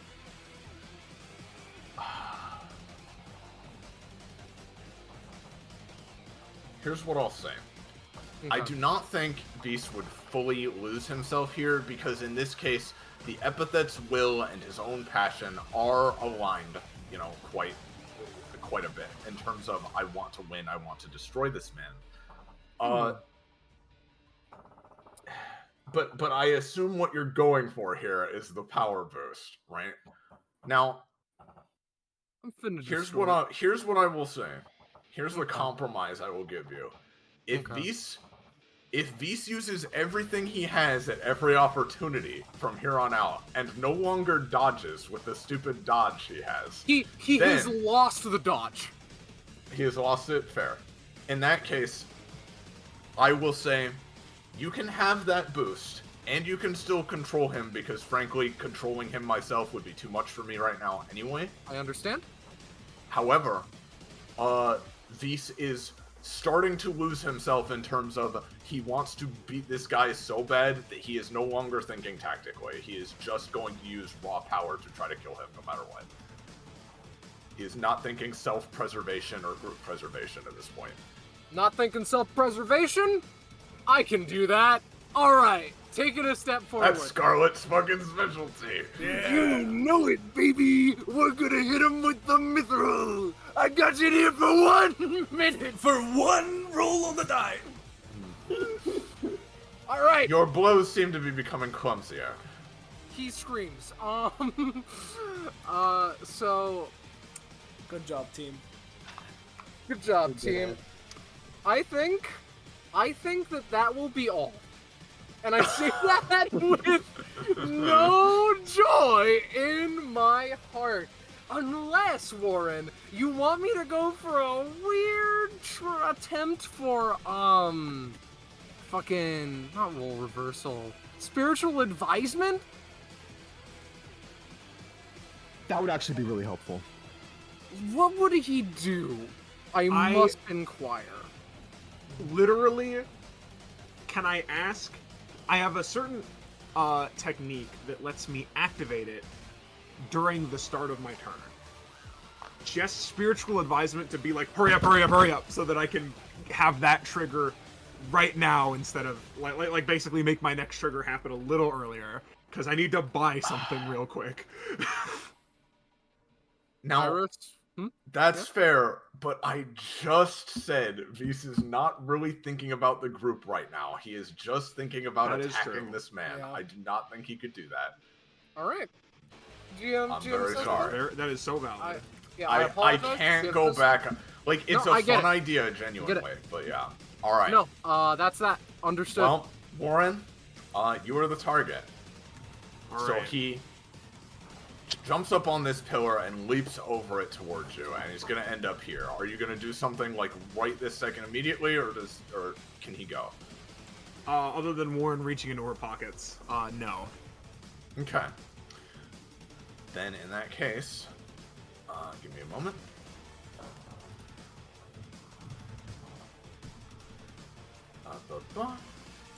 I know just what we're going to do here. He is going to use Tribute to the Mountain King.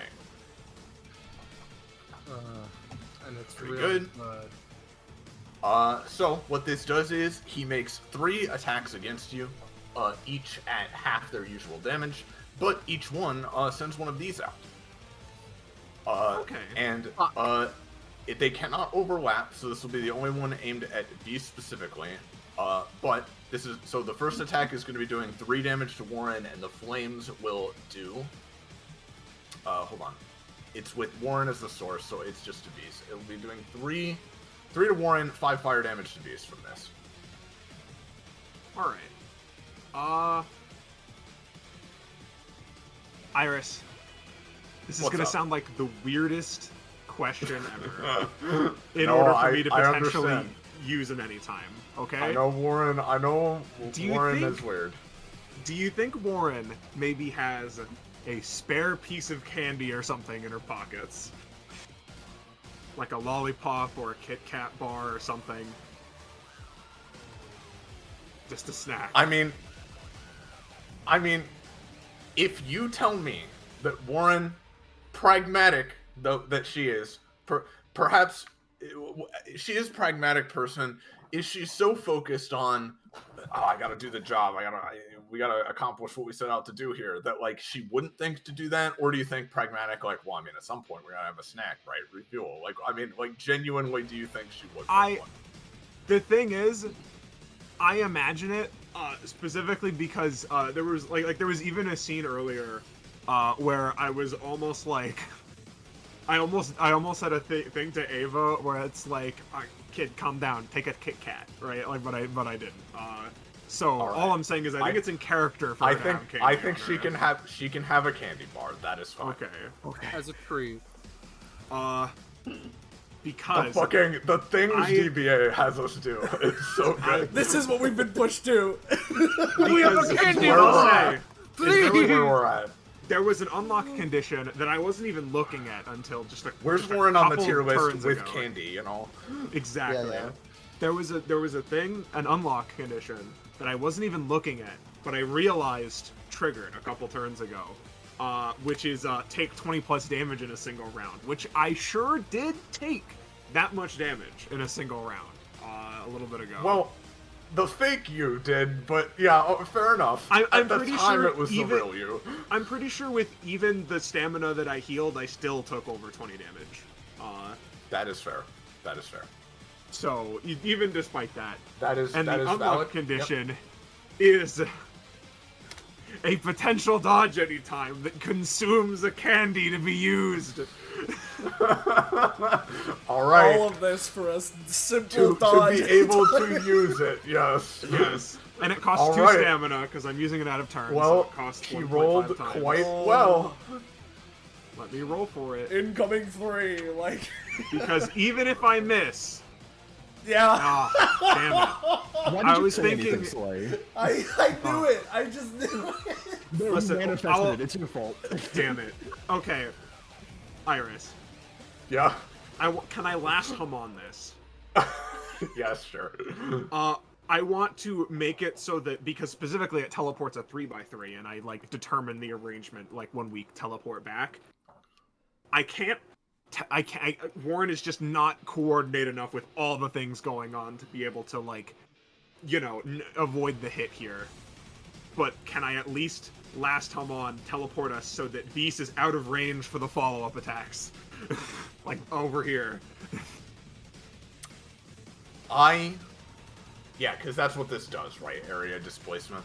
Yeah, basically Warren and everyone adjacent to her teleports somewhere else, and she can, reposition where they are within that 3x3 that they teleport. I think that's fine. You can go here. You're lucky I don't kill Dwayne. But sorry, Dwayne. His Dwayne's body goes like, oh, I'm afraid though that is it, Warren. Yeah, At least Beast is safe. You say that. Yeah. You say that. I'm afraid that he has a main action still, and he can use a dragon technique as a main action while there's only a couple enemies left. Let's hope that little Wolfie boy makes that okay. Yeah. Don't worry, I have a plan. It's not a good one. If it was a good one, I hope it would have. I wish it would have came up earlier. Yeah. He Don't worry, blinks guys. a couple I've got a plan. times at being displaced such that he has, but then smiles towards Vis, the flames coalescing around him. And thus, the sun sets. 1. That's a 2 and a 10. Alright, it'll work. So, let me grab this. 20 fire force damage. The Yeah, Fire Force you remember- isn't even a good anime. Remember this one? I've heard legends. It's gonna be this, but it's a little weaker, doesn't spawn a dragon, and is used perpendicularly to him, so it is kind of going like that, basically. Yeah, but 20 fire and force damage. 20? Still 20? What would Hellhound reduce and it? Weakened included? Oh, well, wait, yeah, because you have resistance, right? Yes. Then it's fire force damage. I understand. So I'm gonna say it deals 13 before Fuck anything else goes on. Fuck it. Hand in hand. Iris, I'm sorry. It's time for me to activate the emergency in any DBA session. I'm going to activate the Donovan cycle by using hand in hand to put the armor of the epithet endure onto me. Understood. Yes. 2 higher. Yes. You take cost. Under fucking stood. He looks very, very pleased that you are still standing as he sheathes his swords again. Your turn, Beast. How does he look? So, I've been waiting for this question, right? Uh-huh. My response to you right now is that I do not think in good conscience I could say he is close. But he is very close to that. He's close if that to makes close. sense. He is Yeah. close to being understand. close, is what I will give you. I understand. I imagine like the 30-40 range of health. Don't confirm or deny that. I'd bump it up a little. I am not gonna lie to you. Olivia's massive crit is the only reason we're still here. No, listen, man. Yeah. Figured. Yeah.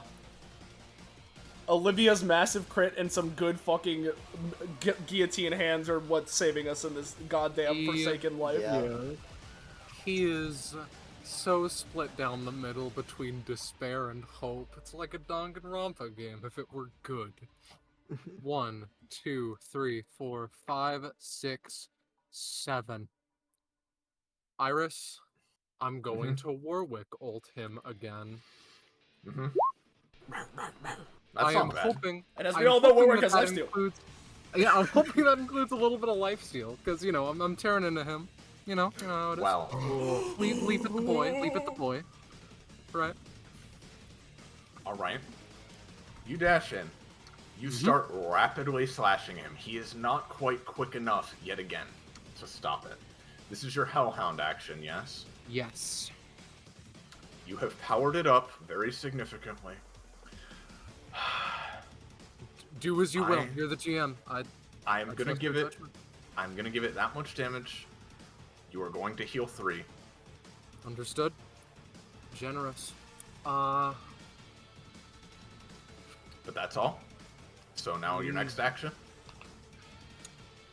I believe.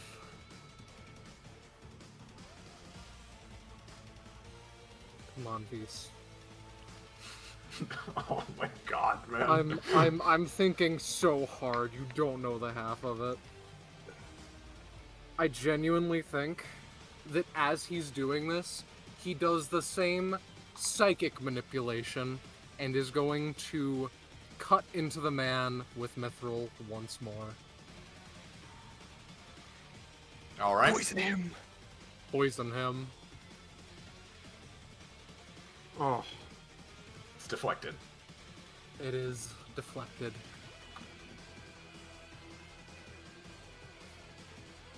I believe that that will be all.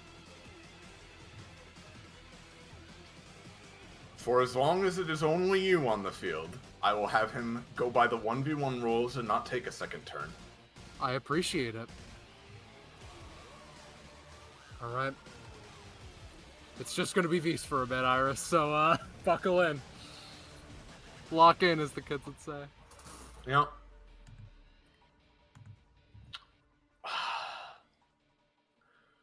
I mean, the only reason he wouldn't do that is because it would actually kill you, which he is not looking to do. So, instead, you know what?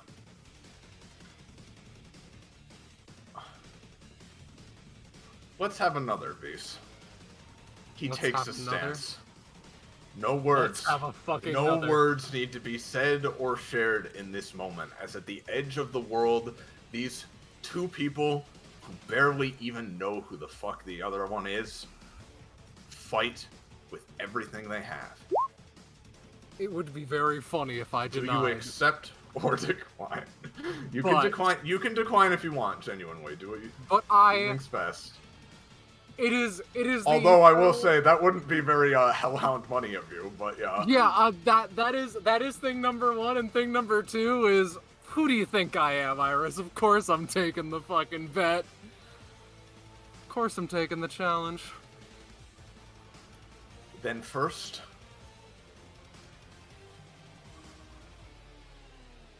Searching for meaning.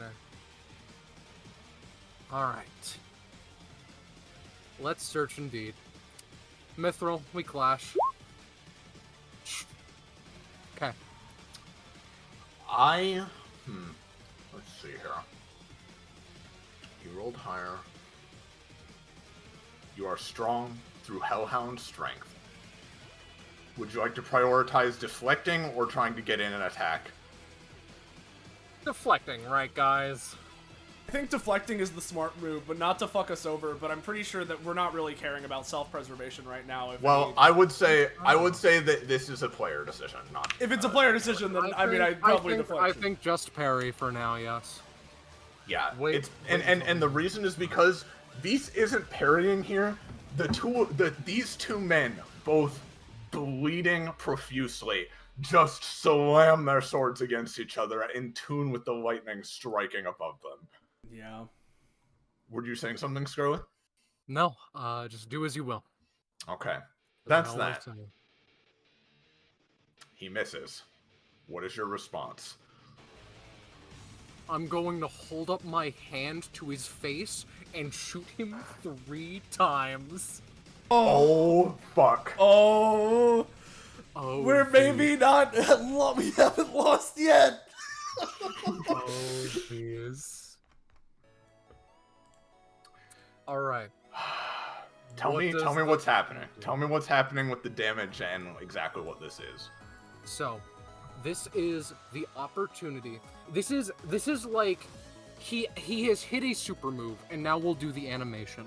He does 3 idle power attacks, and depending on which ones hit, he can use a different follow-up.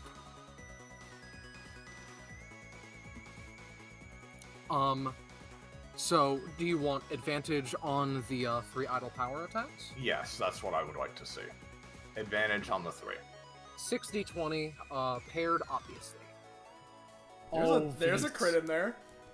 We One love isn't that. so good, but there are One a is couple not good good. ones in there. Alright, He's got to try though. I understand. Oh my Oh. god. God. You know, sometimes Roll20 will kick you in the nuts the entire fucking combat, but it's okay. It's okay. I gotta. This whole combat has been the definition of Mr. Crit for you guys. Yes. Like literally. Yeah. 100%. So- The most swinging. My brain. So Scarlet, it's 5 a.m. I can't read anymore. What are we Okay. going? What are we looking at numbers wise here? So, idle power is 4 damage, sorry. So that would be 2 4 damage attacks, and then yin or emptiness. Fun little duo, right? And there's no reason why I would not choose emptiness, which is only able to be chosen if the first attack hits. He vanishes mean in the yin? darkness. Yeah, sorry. Teleporting adjacent to one of the targets hit. I think I know which. I have someone in mind. And then he slashes them with a melee weapon, probably mithril, and it has a +2 crit range. Do you want me to roll for it, once or twice? Once. There you are. So, this was so sorry. This roll was for the crit range, correct? This roll was the melee attack. Yeah, that was the fun. Yeah, that is a part of Taijutsu. Yeah, because the Okay. 3 idle the powers went The through. 3 idle powers are sorry, what? No, I We've would moved on. So specifically, the first set of 6 rolls in the pairs, those are the 3 idle powers, which I believe are 4 damage at base, right? Yes. And Okay, then that's what I was asking. yes, a bit that's what I was sorry. and then yin is what the Okay, 4 was just for. so- yeah. With that into account, then he would be taking, I believe 12 total. yep, at base without any other factors. Without any nat 1 penalties. Well, and proration and all that. Okay. Alright, sorry. I wanted to resolve that first. This yin roll, I'm afraid he deflects. You manage to get him, Beast, and he fucking stumbles backwards from the blast. But as you press the advantage, almost pushing him just fully against this railing, he brings his sword up and blocks again. Understood. Okay. In more ways than one, we're at our absolute limits now. Keep it up. What's next? I'd say so, yeah. I'd say it's close. Okay, that's great. That's great, Iris. What's next? Just hit me. Just hit me with it. If your thing is done, Yes. then in that case, So is this crit theme. This is a... he is going to try to lean back against the railing just enough to kick you away and put his swords in the double strike pattern. Crossroads of Fate. Now, I need to emphasize this when I play this. He has not been defeated yet, but I feel like this is the theme I need to play right now. I understand. Alright. So... 2 slashes not- coming at you. Alright, Iris. As the kids would say, I'm not gonna sugarcoat it. Warren sure didn't. I believe that this would be responded in kind with invoking the image where a wanderer may meet the devil. You know, someone who may be close to the devil, the Hellhound. I'm going Maybe. to roll for Hellhound Fire Punch. Hit him with the fucking Falcon, I see. quote, Hellhound punch. Prioritizing attack or deflecting? Attack. You're prioritizing attack, huh? Yes. Then I will say you partially still deflect the damage from this, but you are going to take 8, even so. However, in return, he will take more. 9 health. Keep it up. With that into account as well, he takes generally increased. I think that this is where it would be. Okay. And these, in this moment, some small voice within you says that if this man were just, if somehow at this point this man were faking it somehow, if he wasn't truly passionate and truly, like, his heart wasn't truly in it, he was just treating you all as simple aggressors in his domain, or wanderers through his, that have crossed his path, he would try to back off here. He would jump off the railing and get over you. You see the opening he could take, but he doesn't. He puts his all into this attack, and you gouge each other. Literally, both of you just reeling backwards from the attack. And then he continues still. He puts a foot against the railing and leaps towards you, Beast. And as he does so, Iris, do you think it would be fair that Vise can use 2 can play at this game to tap into Cat's Epithet stopwatch? Or is that a little bit too high functioning for now? Fine if so, I just want to make sure. Stopwatch pretty much exclusively freezes time, yes? Slows it down, yeah. Slows it down.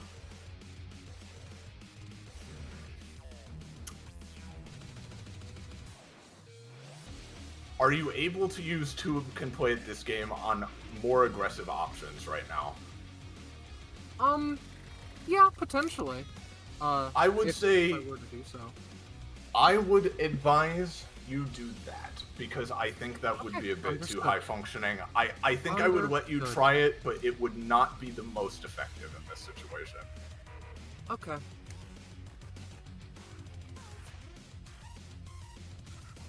He's bleeding pretty bad, right? He, like, Beast, he looks about as bad as you do.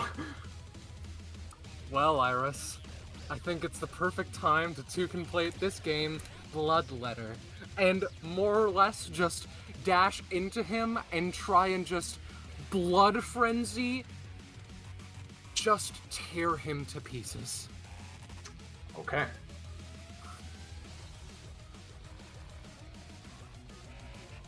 Oh boy.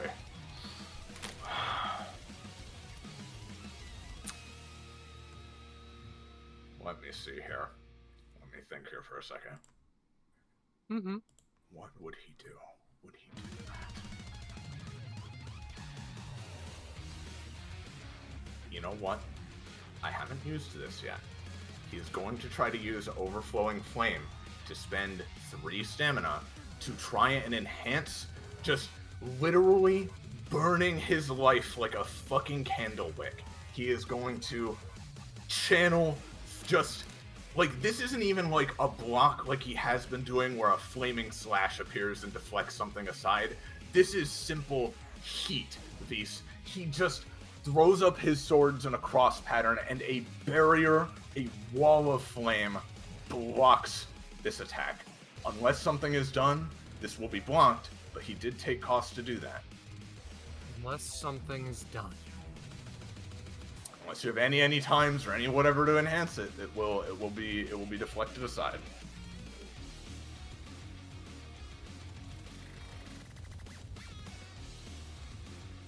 Or we can progress to the final stage if you wish. No, I have an idea. I just need to think this through. He's been so focused on fire. So what happens if we pull out ice?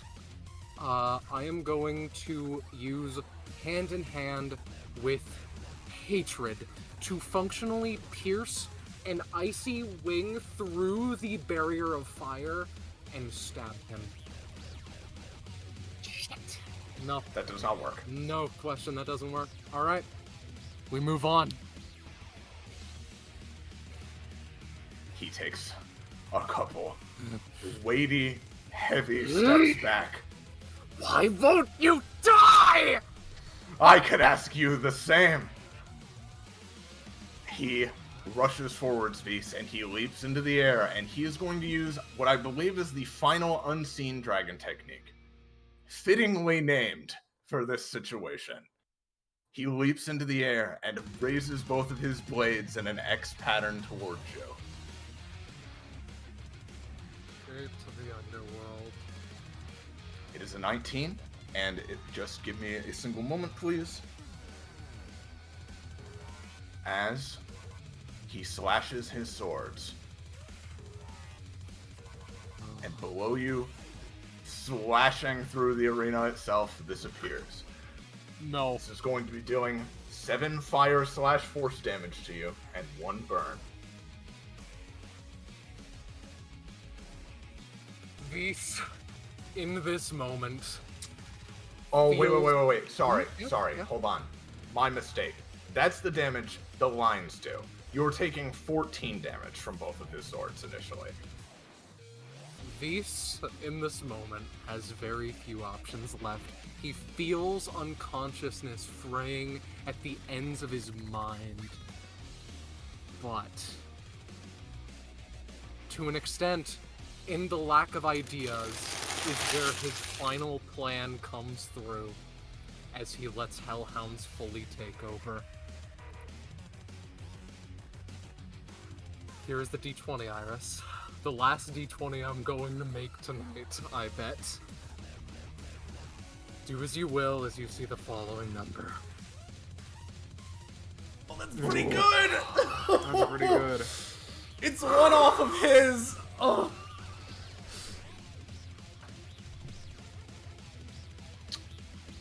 Go ahead, give me a Words and second. storytelling, my friends. Oh yeah. This me is a why I second to do think. this. This is why I do this hobby. Give me a second to think. Take You your would time. better all suck Olivia off after this fucking combat's Yeah. done, dude. Yeah. Jesus of boys. Okay. I just my brain's stopping working. No, come on. Just a little further. Okay.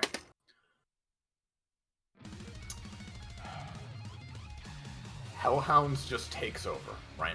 That means it would do just whatever I think it would do, right? It's anywhere between, like, low numbers, but its maximum is half the proficiency of the epithet. This is role reversal. Oh, roll. I That's thought you were using your other thing. All right. Yeah. I can just say that, like, I think that it would go for another just punch, honestly. I think that it would just in its final moments try and do one final tactic, quick and simple, to get him out. Okay. Does this cost stamina to do, roll reversal? Or what you're doing at all? It depends on the exact thing that you are doing with role reversal. I imagine that a simple punch, sobriquet phenomenon, is dealing with like the overlaying of Visa's CEO of Wolf Boy form. I think that a simple punch would not cost anything. Okay. If you think differently, Well, my guess. I think I'm gonna make it cost something for the following reason. You bring your fist up, Beast. At this point, so overlaid with various energy types and effects that it hardly even looks the part. But you bring it up, and a corresponding, beneath his blue X, a corresponding red jagged plus appears as these two blows once again perfectly clash, billowing flame and heat out from themselves. At this point, while I have not actually moved them yet, your other party members are likely scattered around just from the sheer fucking force of the flames and frenzy of this battle, so they are not affected. However, I'm gonna say you are going to spend 3 stamina to do this, and you are still, even at that point, on your last legs. But spending the 3 stamina to put that much effort in, just considering everything with what he is at, everything that's gone on, I'm gonna say that Hellhounds breaks through, does a little bit of damage to him as well, and it's your turn. Oh my god. Fucking send it, brother. You fucking send it home, Beast. Send it. Send it back to the basement. These, in this moment of clarity for a split second, he uses the most powerful thing he has, Kaijuru once more. It's only a 7. Make whatever nerfs you deem necessary. Sorry, tell me what this does again. This is the setup for the 3 idle power attacks. This is the setup. Yes. You're Say what spending you will. 3. You're very low. Give me 2 idle power attacks. Understood. 2d20. There it is.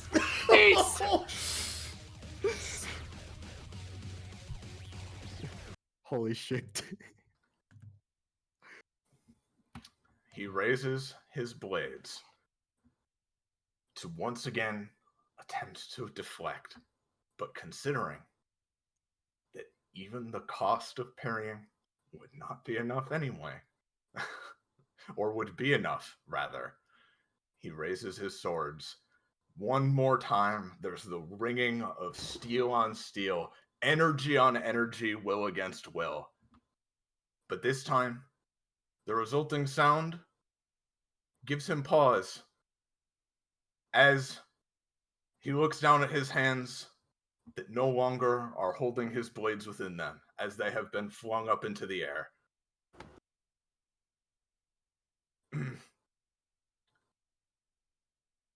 Well, that was a good.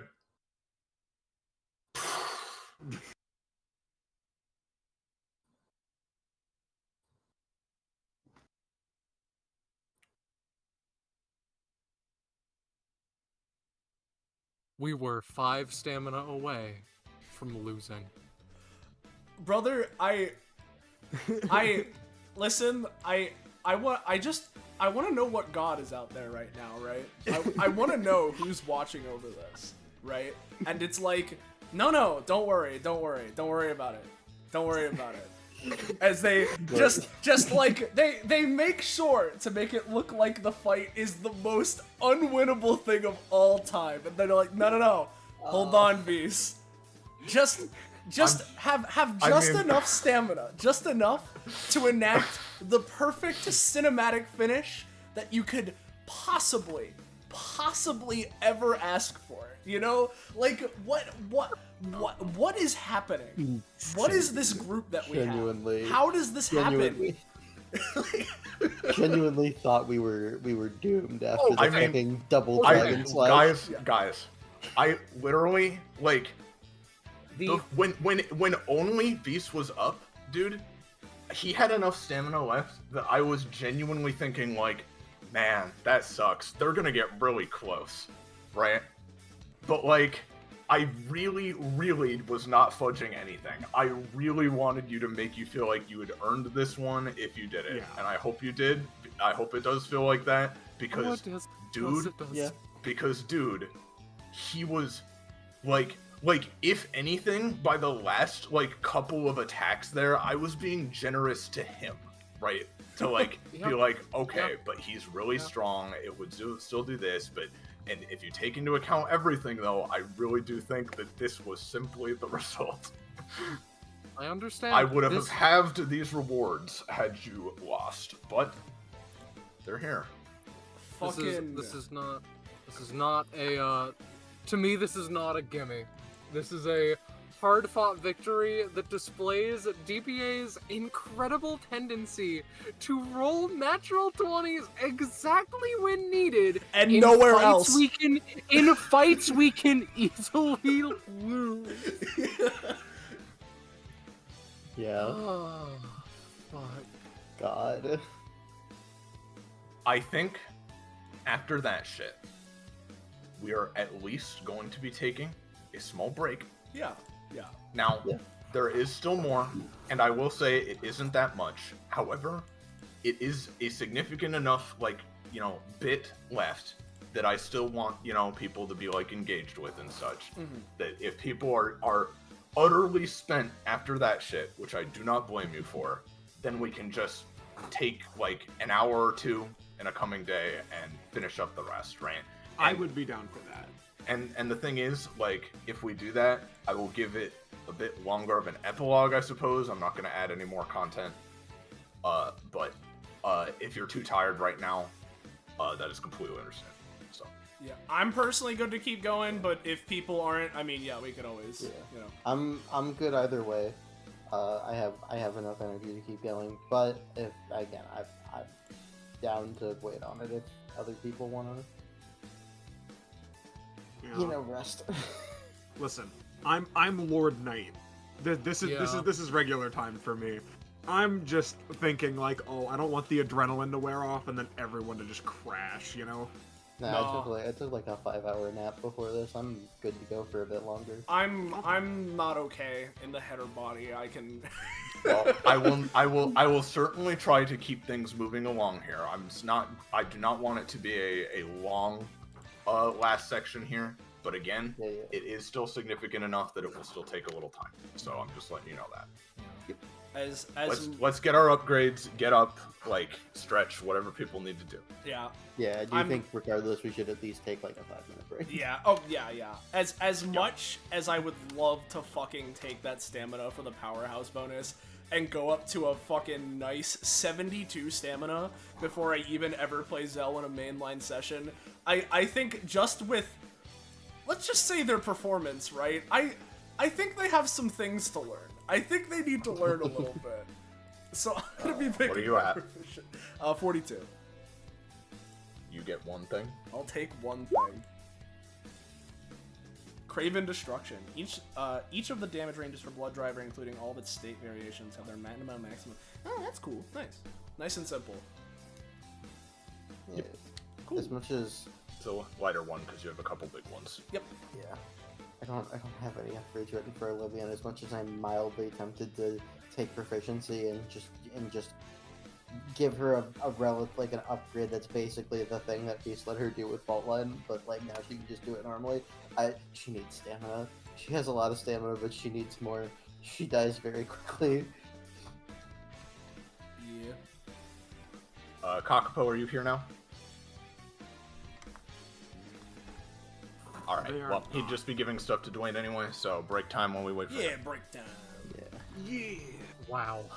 I can't. I- What a Congratulations. That was fucking incredible. Dude, I have never been more certain that like, okay, this is the combat where we lose. Like I've never been it's more certain mystifying. of that.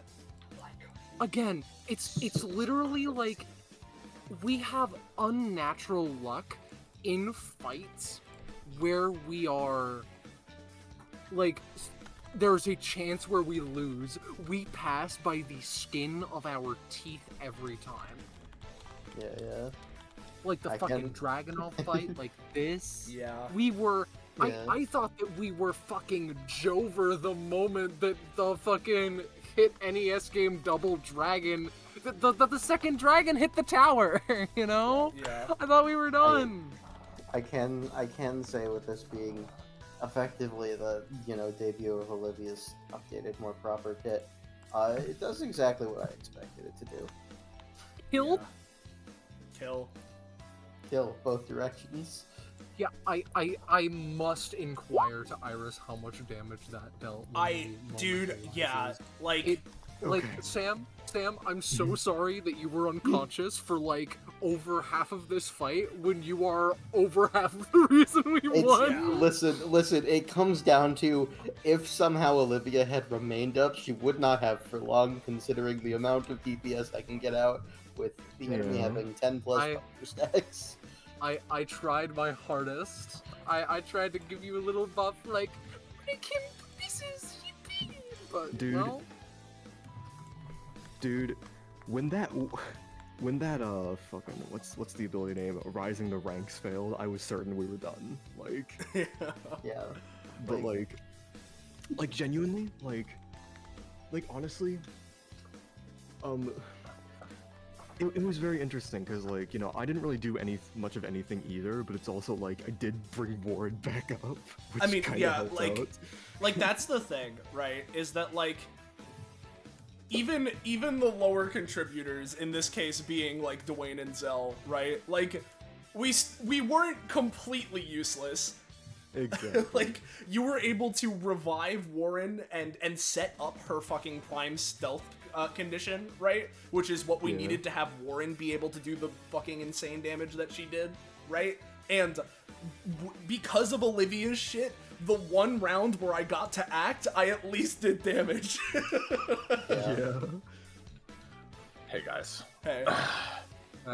Well, I hope, like, the kind of idea and vibe I had for that combat, like, I had in mind for it, like, shined through there at all, because Probably, I'm not yeah. sure if that was it. But it was certainly something. To reiterate, Iris, I thought we were fucked the moment the second dragon hit the tower. I literally, I thought you guys were in massive, massive trouble. I mean, and I really didn't, like, the only, like, gimmies were, like, I did forget, like, a couple times, like, a couple things, but that's just, like, inevitable forgetting stuff.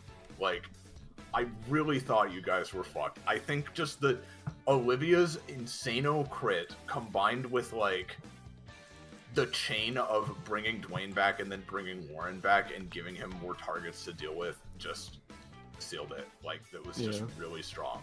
Yeah. Yeah.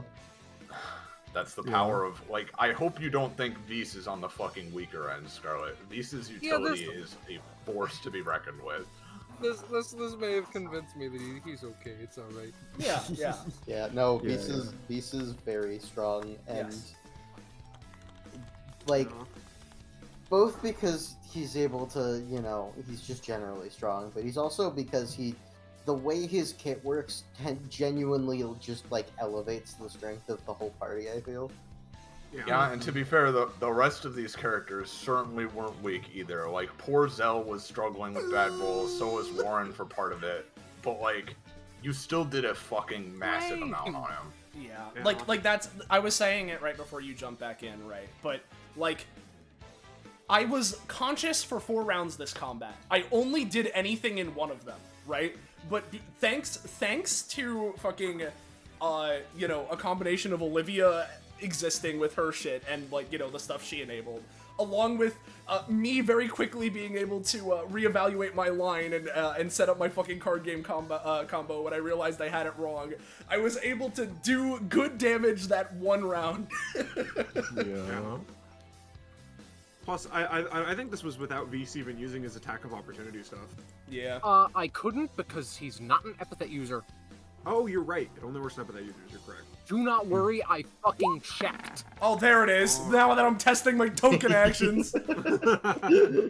Enjoy. Fucking Christ, dude. Yeah, alright, awesome. Oh, where were these? Where were these, brother? Okay. So, back to it. Yeah, Yep. yeah. Let's get going. How much do we have left of this session, by the way?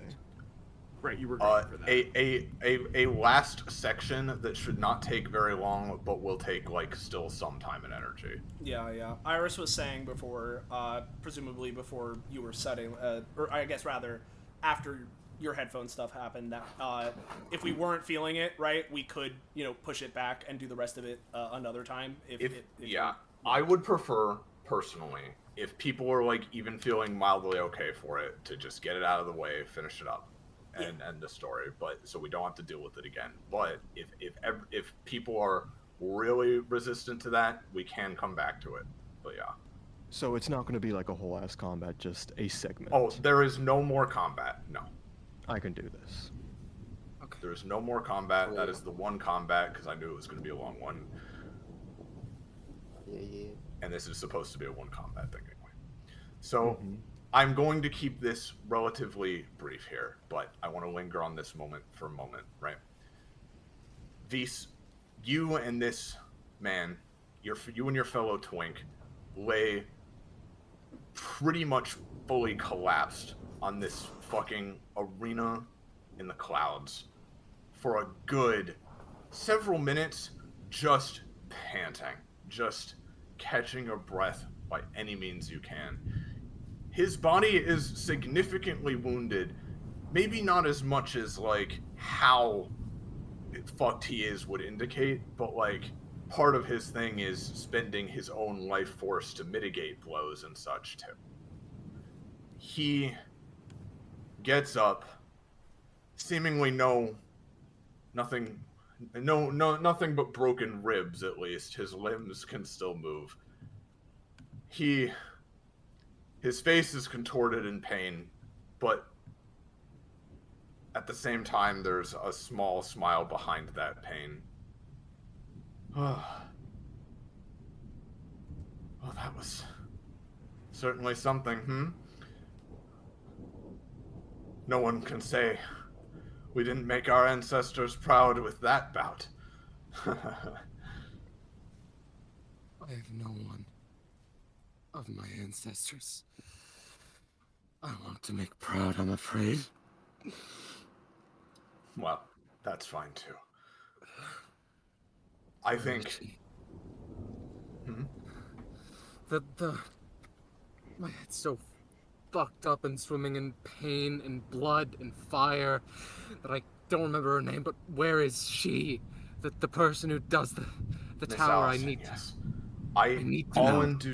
All in due time, friend. I promise. I fully intend to fulfill my end of the bargain, but I mean, as soon as all of us can walk again, of course. I mean, no matter how much I want to, we need to wait at least a moment, at least. And you do wait a few moments. Everyone else, too. Just absolutely beaten, battered, roasted, schmosted, cringed on, cringed with, slowly comes to, and it's you guys are fucked.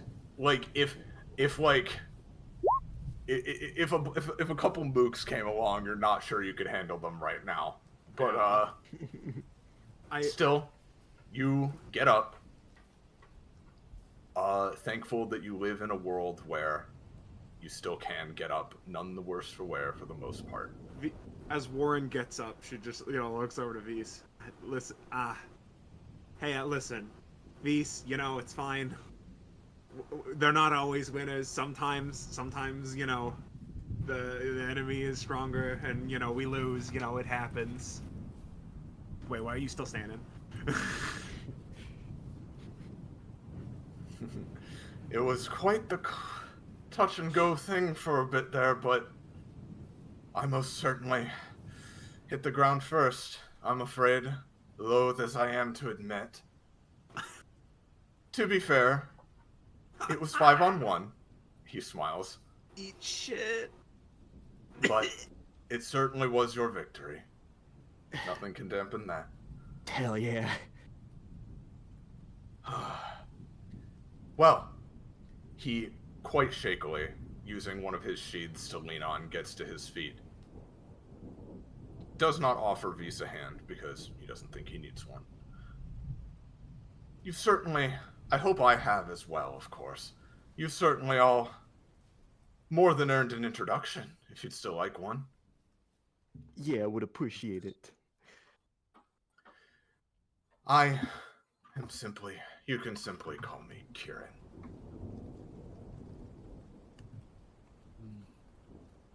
Thumbs up. Right. That's my given name, of course. My family name, well, I'm not sure if any of you would recognize it or not. I think I would, actually. Oh, really? Go on.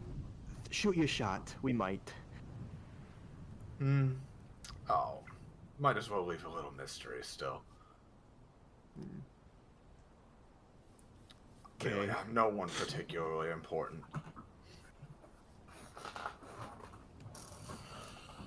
Well, assuming we can all limp our way there, hopefully not. Well, time seems to be quite strange in this place anyway, if I were to hazard a guess, but hopefully not too much time has passed that it's too distant for us to reach anymore. You'll need to give me a minute. As Olivia is sort of sitting there, having righted herself a little bit, as Vise would see more so than the others, but just the others even would be able to see like glowing cracks and bits of lexical energy pulsing on Olivia a bit as she, slightly gets up, clearly much more like broken arms and ribs and shit, much more so than the others, as she pulls some kind of vial injection thing from a pocket, jams it into her arm, and a lot of the lexical energy recedes a bit, and there's snapping and popping sounds for a minute before it settles down. All right, not much for the way of energy, but that'll handle the bones at least. Yeah. Sake of it, I at least want to try. He looks at Olivia and the epithet therein. Break not your hammer, for that is what breaks. Leaves it at that. Oh, is that a proverb? You can consider it that. He coughs up blood after saying those words. One stamina down the drain. Okay. Well, I certainly hope you aren't searching for Allison because you're looking for a fight with her. No. Oh. I'm looking for my sister. That's all. I've had to tell some people before, bravery and pushing yourselves to the limit is the best thing that there is, but, well, there is such a thing as just being suicidal. I'm good. I've learned that I have grown a lot more than I thought I did, you could say. You most certainly. All the rest of your friends as well, make no mistake, but you most certainly are quite strong. I can see why DBA has been making such a splash in this city lately. I'm ready to claw Inquit back, no matter the cost and my own blood it takes.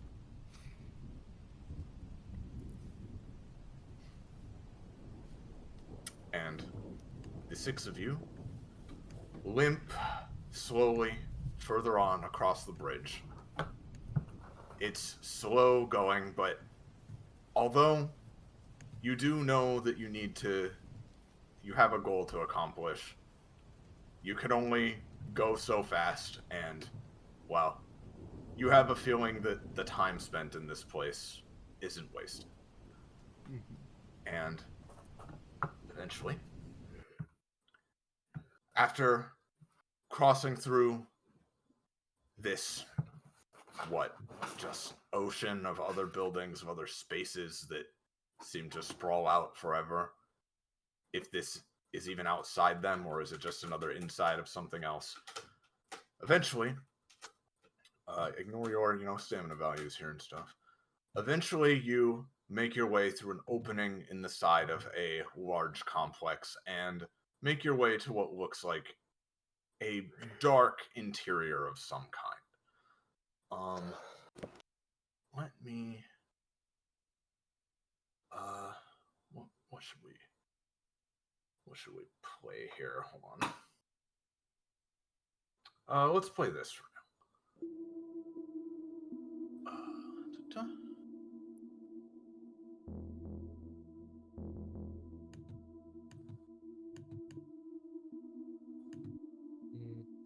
Oh, charming as ever with this place. You guys can see, right? Yeah. Yay. When it's your basement, it's not the most charming thing. Beast, you do not have to walk very far forward before you start hearing the light patter of footsteps running, echoing throughout this large space.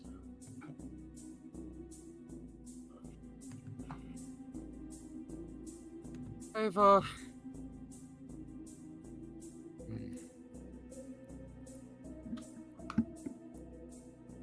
Ava, please.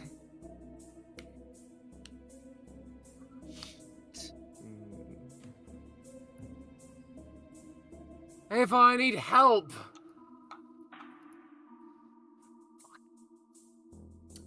You hear the footsteps again, seemingly dashing back and forth through the shadows. Before peeking out from behind one of the pillars. Well, I always want to help my brother, even if he's a bit of a spoilsport sometimes. Beast, you can see that her hands are currently in their detached mode, shall we say, as like several wires are kind of dangling around her. He walks over. Well, I'm willing to look past the fact that you broke a handful of rules, but I think it's about time we... She shrinks a little behind the pillar, not like trying to get away, but just like she's still smiling, but seems slightly timid.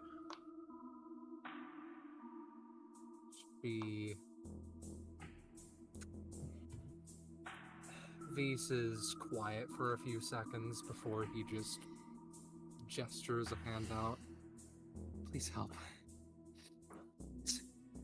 How do you want help, Beast? You all look a little worse for wear. I'm not sure how well I could stitch you all back together. At least in the right way. A patch job. I'm not one of your sisters. I'm your brother, remember? She fully comes into view, and the rest of you see that her arms are just wires from the elbows up that have all kinds of sharp implements glued to the ends, some of them rusted over. Her demeanor is never really normal, but it's especially tense, unhinged looking right now. But looking at Vise, then looking at the rest of you, she slowly winds her wires back up. She gives Vise a little hug and looks his wounds over. She takes a needle from a pocket and starts just stitching the worst of them. It's not clean and it hurts, but it stops the bleeding in the worst spots. Yeah. And she'd do the same for the rest of you if you come forward.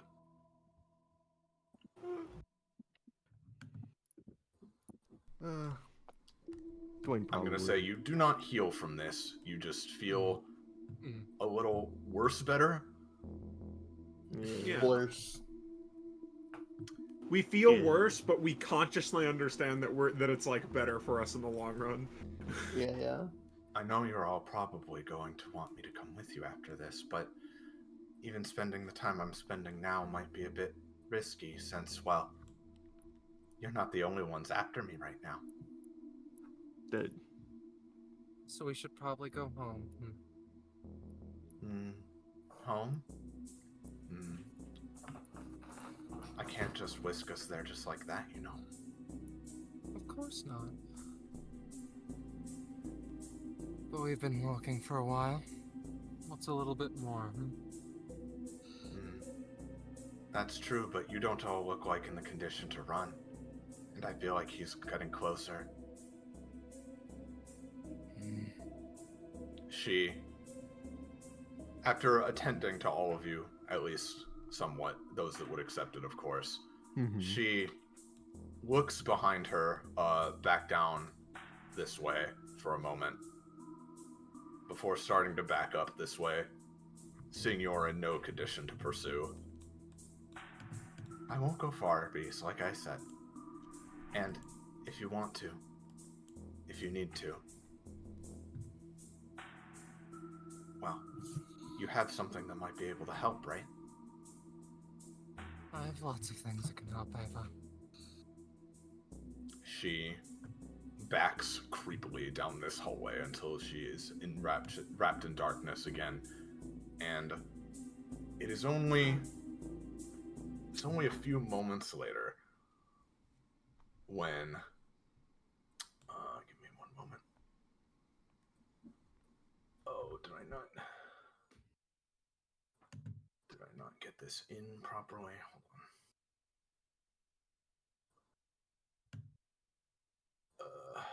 Let me quickly.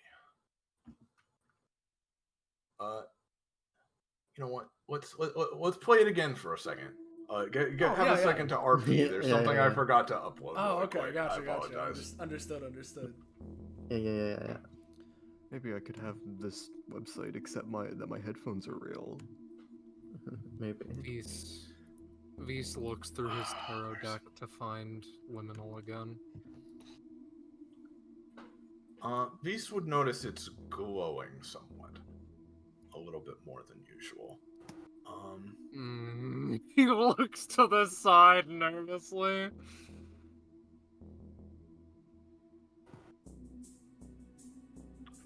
Okay, there's that and that. Apologies again. I had literally everything else in here. It's okay. Whoopsie doodle. Whoopsie doodle. You always forget something. Always forget something when you're me. That's for sure. Oh, I forget something too. Don't worry. Something? Who's something?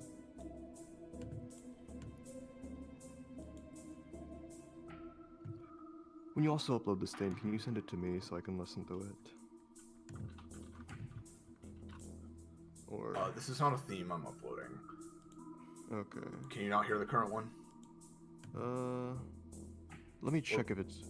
We're gonna switch off anyway, so. No. I found the problem. Okay. Well, we're gonna switch to a different one anyway.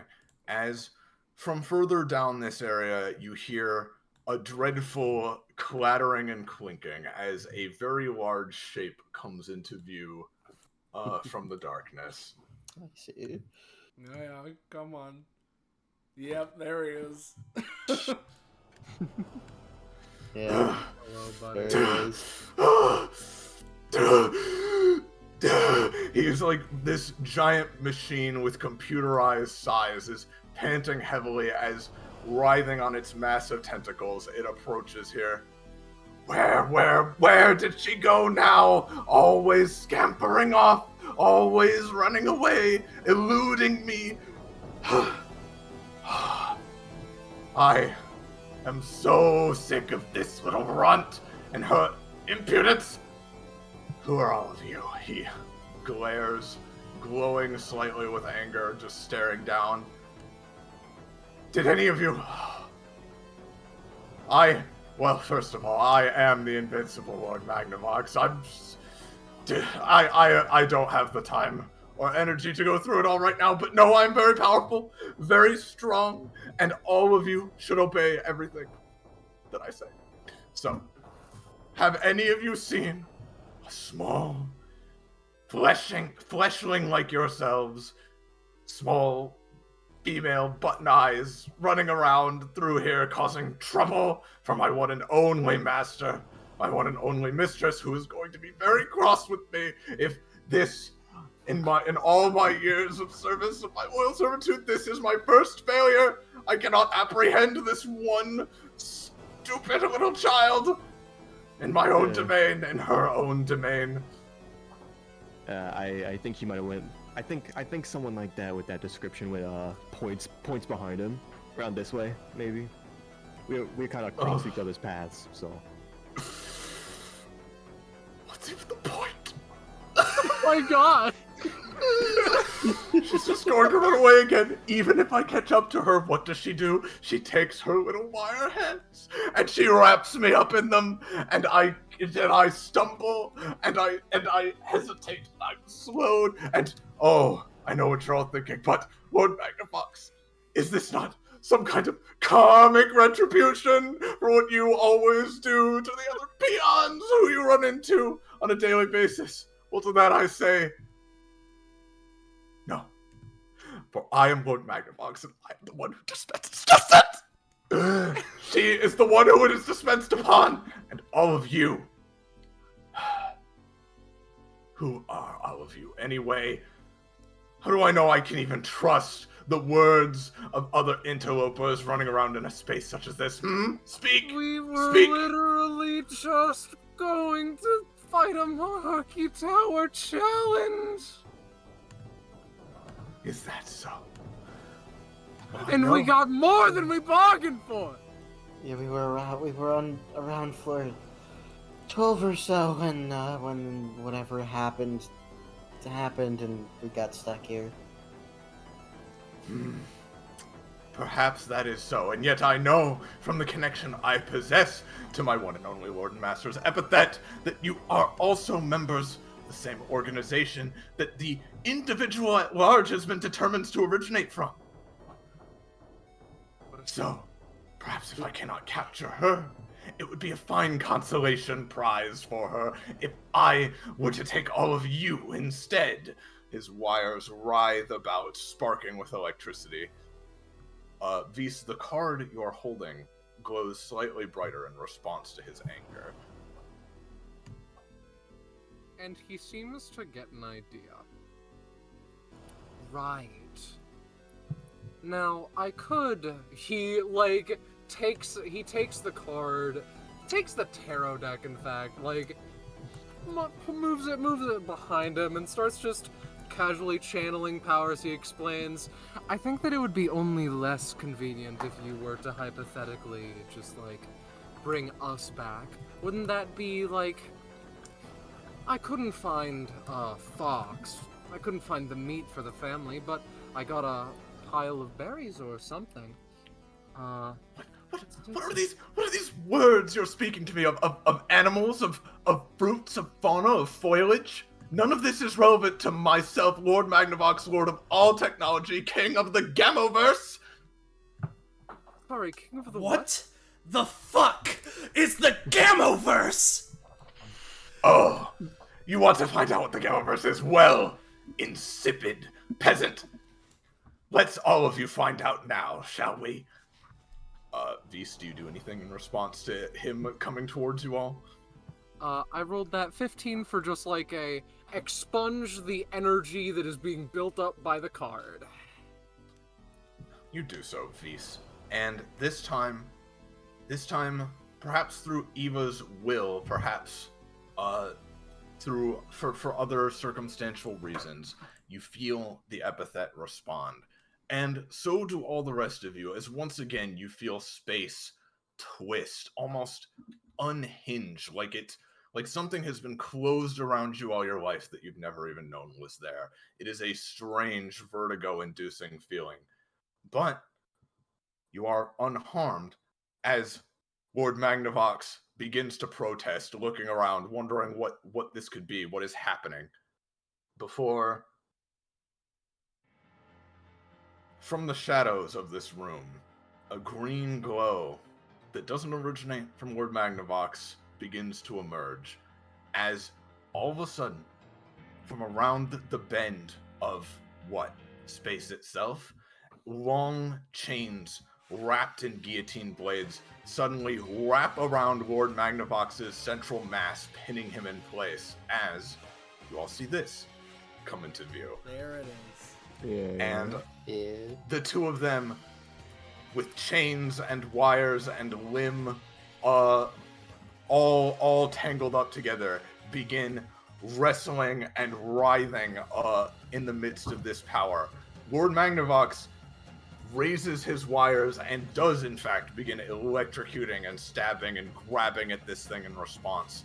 It laughs and laughs joyfully, not unharmed, but certainly unfazed by his assault. And at this point, you all feel like it's probably a good opportunity to get out of here.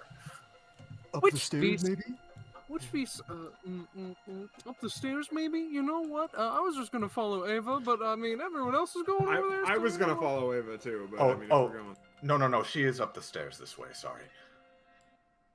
Oh. Sorry, I didn't get a chance to mention it before. Lord Magnavox is always so entertaining whenever I see him. So, Dwayne literally told him the answer, and he didn't listen then. Well, no, he said back where we'd come. Yeah.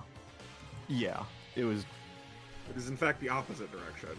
Oh yeah, she was attempting a little bit of chicanery, perhaps. Yeah, a little bit of twitch. I knew it! You hear as just continued noises sound in the background. Well, now you told him, so there you go, you blew it. Alright. And finally, this is the very last section of this. Yep. Of this session, ladies and gentlemen. So give me just one moment. I didn't copy Kieran. I'm gonna kill myself. No.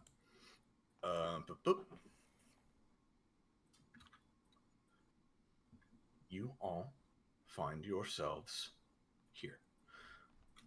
After, again, progressing, slowly stumbling your way through hallway after hallway, more distorted than ever now with the presence of whatever that might have been that Vise created. You eventually wind up here and you see a door at the end of this hall. Finally. Right. The tower tiles, they're back. Now, this is not to say I am going to abandon you all here to this confrontation upcoming, but I do feel as though my presence here might complicate matters in several ways that I could explain, but I'm not going to, and I'm going to just stay a bit back to see how things transpire, if you don't mind. Sure, whatever, man. I'm glad you're so amicable, Dwayne. He smiles.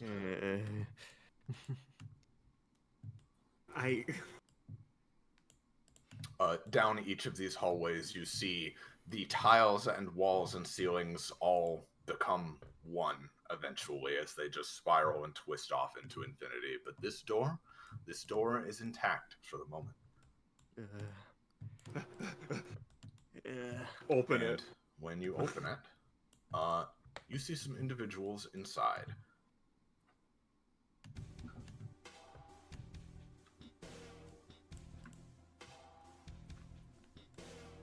In the center of the room, you see a silhouetted individual who is very visibly, like, charging something up. Like, pink electricity is flowing around them, into them, from them. It is very visibly a powerful epithet effect that you can all sense is currently being built towards and charged further. Looking around, you can see computer terminals, servers, other strange machines, storage boxes, all the like. It smells like it smells, well, like an old computer room. It's metal, it's cold. This man looks at you all. Oh god. Alright, Allie, we've got company. What do you all do? Dwayne Yes. just says hi. Like, Girl in the center. Epithet appearance, if applicable.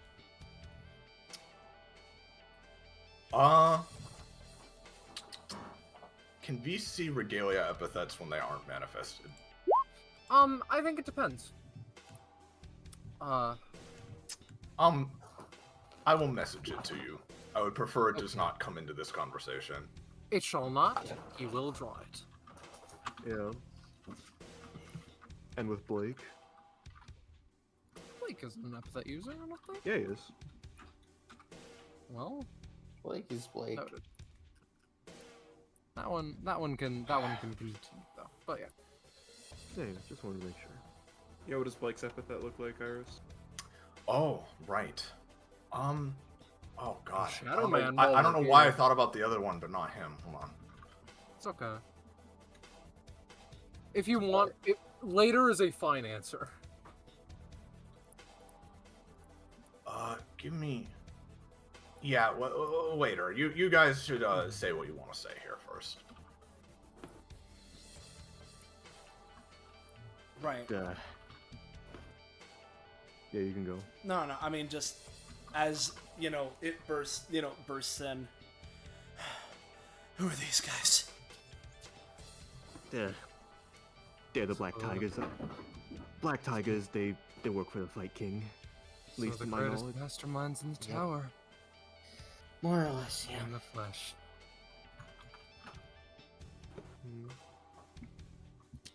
Yeah.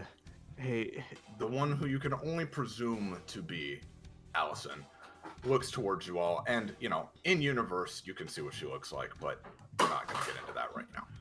all good. She looks at you through her lenses, energy, very much focusing on the energy surging around her. Well, I've already ascertained through various means that these are the perpetrators behind this incident. At least the ones who brought the source of the effect into the tower.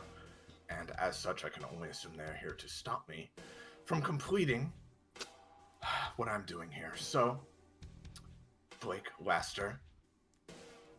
Hold on. Why are you guys here? What are you guys fucking doing here? We might as well, come on. We gotta at least do some basic fucking hashing this out. We barely know what's going on ourselves, I'll be real. At the current point, I don't know what we're going to do. We just kind of want to get out of here at this point, man. Yeah, I think Yeah? we were gonna see what happened. But then You didn't know what was gonna happen? Blake, fucking Oh. screws up his hair a bit. 4 of us did not. Turns to V's. And then the 5th one apparently didn't think it would be like this. Yeah, this one's on you, buddy. I, Hate to say it, I put my trust in you, bud. That means yours No, I get responsible. it. No, I get it. Hmm.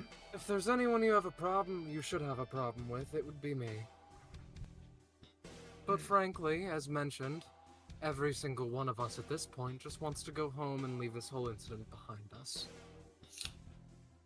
So, Is that truly the case? well and truly. I assumed that, worst came to worst, she would be dead, so providing that doesn't happen, we aren't going to have an issue. Then in that case, this is what you're all going to do. You are all going to wait outside that door, and not intrude further while I finish charging my overclass. Mm-hmm. Cool. If I may request one thing before we do so. I imagine this is a one-time thing, and were this to happen again and get this bad, more extreme repercussions would strike. I certainly wouldn't want something this disruptive to happen again on my watch. I will have to take some kind of measure to ensure that it doesn't, as soon as I fully understand. Well, if you'd be willing to explain some things about how exactly this happened and the nature of the effect causing it, I do know. Clueless. She tisks. I apologize. I've lived with her for a very long time and I can't quite decipher. Well, I can't decipher many things about it. You are playing a dangerous game here, Mr. Fatal Crane, as is your sister. I know. You see, I do know what her epithet is and some basic history going on between the two of you, though I do not know how such a presumably unremarkable force could have done something of this caliber.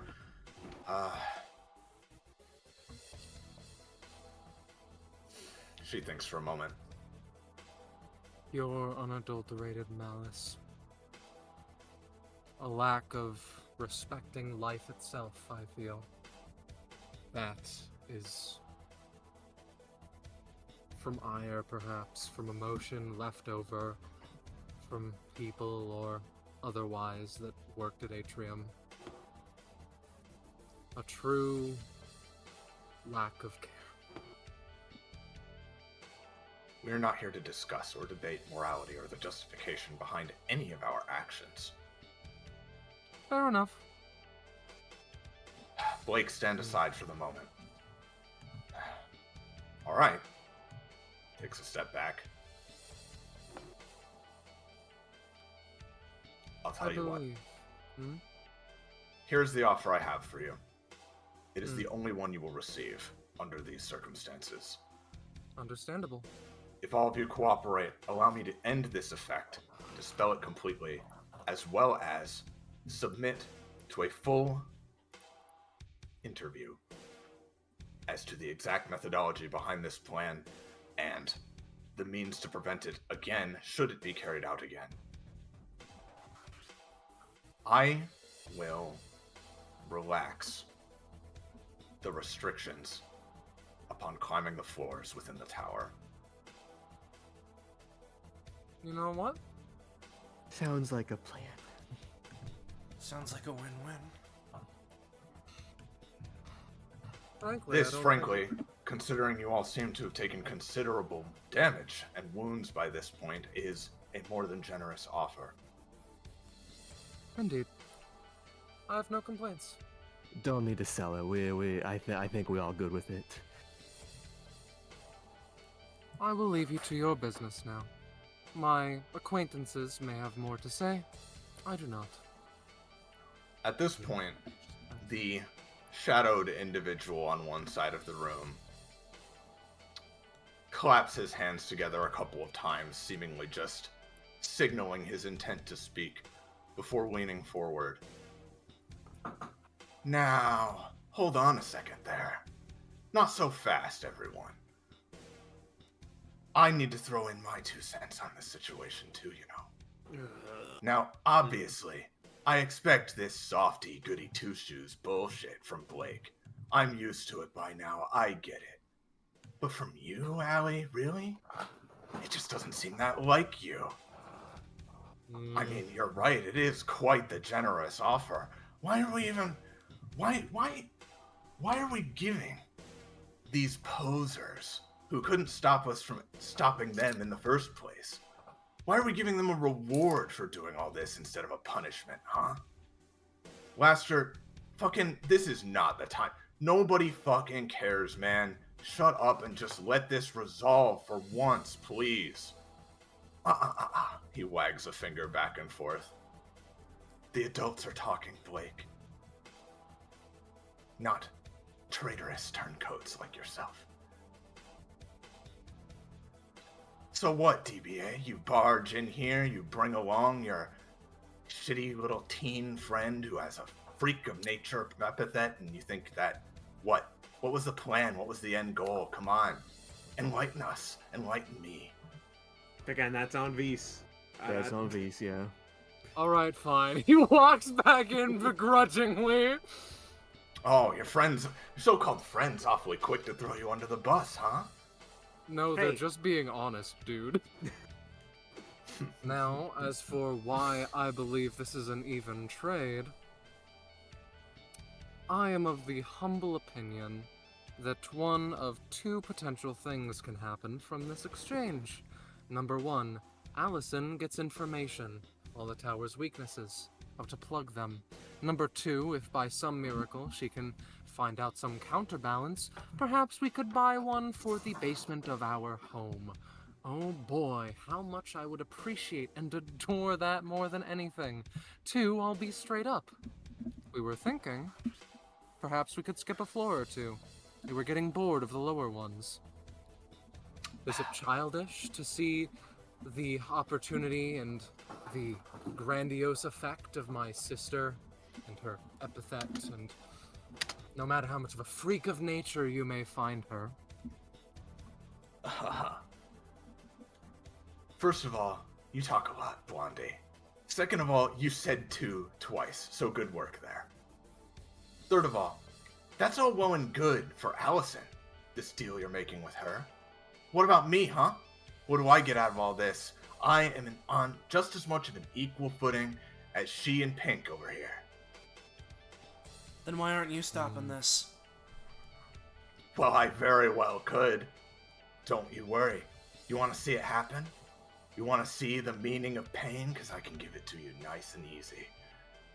You can all see, silhouetted as he may be out of universe, you all see that this guy has very large, like, he is absolutely a cyborg through and through. He has several prosthesis attachments as well as large devices growing from his back that between the 2 of them, like a Tesla coil, between the prongs, electricity begins to flow and spin like an engine as it seems to be warming up for something.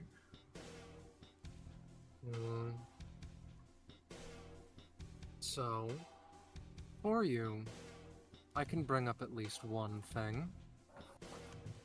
I don't imagine that you would want to so ruthlessly kill a member of DBA, because, who knows, maybe local protectorate of Daybreak. Kevaya, I think, is one of the more tough nuts to crack. Okay, listen, you invoking protectors of Daybreak is real rich and shows just how little you know about where the fuck you're standing right now. But second of all, I didn't say fucking anything about killing any of you. I just said that maybe you deserve a little bit of punishment for coming in here, causing all this fucking mayhem. I was having a nice quiet day, you know, I don't know about these 2. If I might interject for a moment, a voice from next to Warren says, Oh. Steps to the side. he sort of peeks in, waving his fingers. Hello. Just thought I'd, for a minute. You? The hell are you doing here? poking your nose where you don't belong, like always. Something like that. Listen, I certainly cannot speak for everyone here, and I know I'm a bit of a third party to this whole negotiation going on, but if you must inflict punishment on someone, brother, he sneers a bit, and Laster kind of like growls in response. Like you're any brother of mine. Whatever you may think of our relationship, I will at least say this. These are DBA members. If you go inflicting punishment on them willy-nilly while they're cooperating, I don't know about any Kevaya Vanderbilt situations that might arise, but at the very least, it's going to look bad on TV. And I know at the very least Allison doesn't want that, and if it means anything to you, I know our little sister could be watching, and she probably wouldn't want to see that either. Oh, pulling that card on me, please. I had to punish all of you just for saying that. Oh no, we're off limits. Like, Dwayne points at, like, him and Warren. You don't want to do that.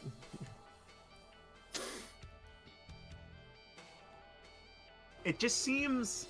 Oh, you're all such buzzkills. Listen, buddy, if you want to have, like, fun or something, I mean, I know a lot of people who are really easy to, like, annoy and, like, pester, and, like, I have a lot of fun doing that. Beyond that, like, I don't know, man. Like, maybe go and do a couple bouts of your own or something, like... Oh, I do plenty of those on my own time. But, whatever. You successfully bored me and wrung out the rest of my patience for this conversation. I'm not going to waste any more breath on such troglodytes as yourselves. So fine, run along, enjoy your victory, quote unquote. Just see how far you get in this tower going forward, though. Just see how difficult life gets for you going forward. Here's a cash prize, douchebag. He fucking takes out a couple quarters and tosses them onto the floor. There's what you get for our little deal.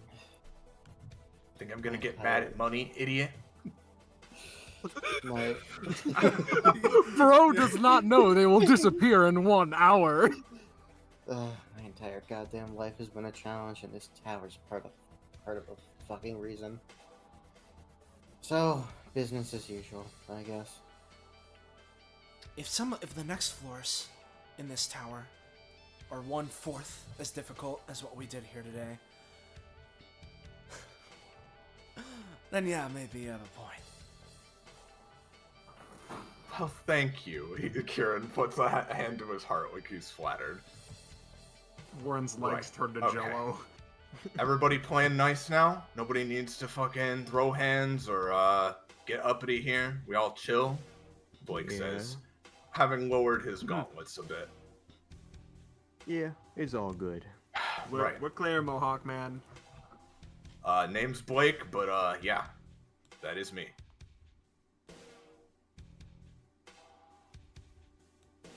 And, assuming no one else has anything to say,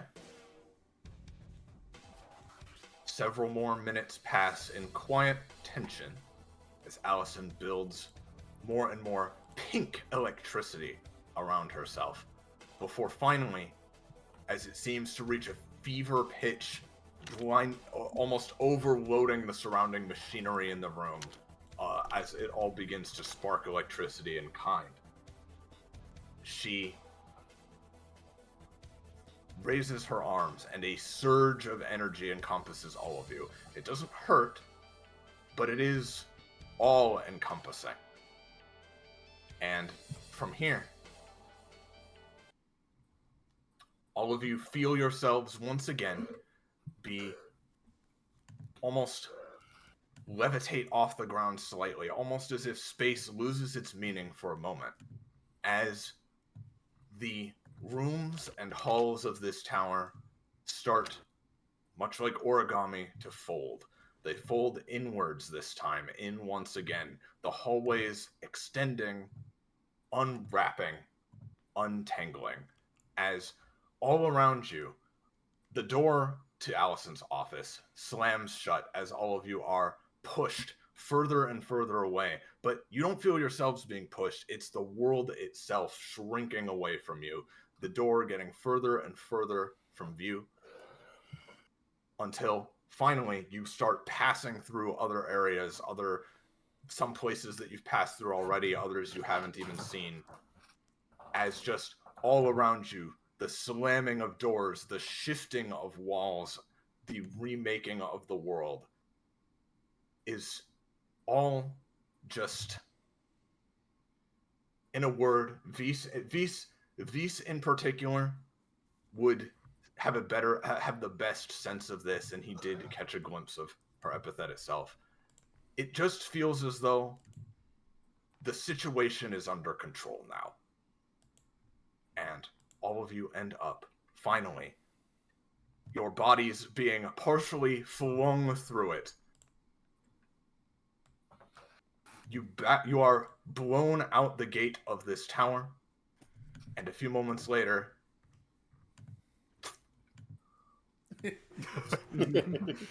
am that literally like squeaky toy sound, you know? Yeah. and we can feel free to do some kind of RP epilogue at a future date, but for the sake of moving forward, I'm going to go right ahead and move you guys here. You and several other Monarchy Tower contestants have come back into the tower simply for the sake of seeing this through completely and seeing what the ultimate result of all of this is. And after a little while, someone comes out of the door. Hey everybody, it's me again. Yep, your old buddy Blake here. Some things are going to be changed in response to the recent incident. The exact things are still being ironed out for the most part. However, I do have one thing to show you all that is just going to be true from now on. It's kind of funny. We've gone quite a long time. I mean, this tower hasn't been around for the longest time ever or anything, but it's been a long time without, and we still haven't really needed one of these ever. But people up top have decided, so here it is. And I'll show this to you guys. Mm-hmm. Ooh.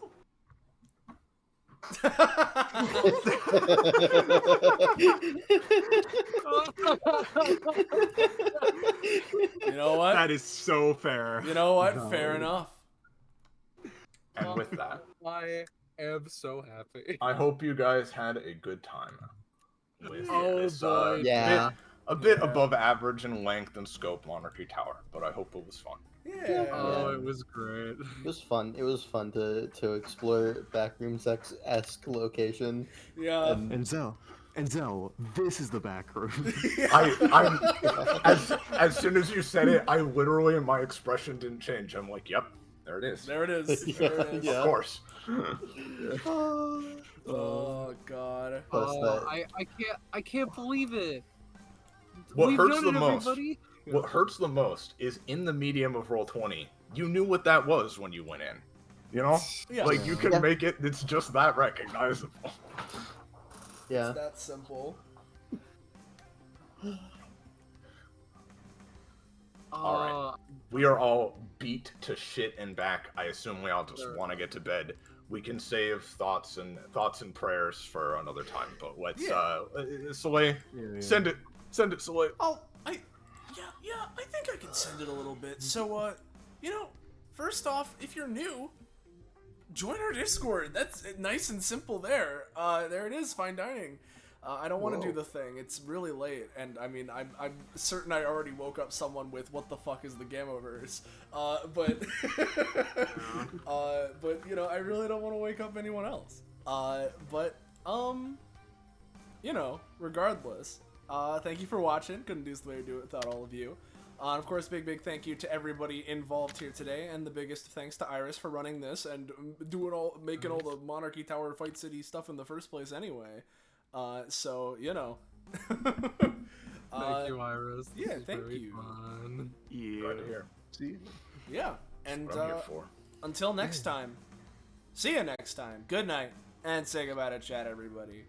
Say goodnight to little Velvy. Good night to little Oh, Velvy. night, Holy good night, shit.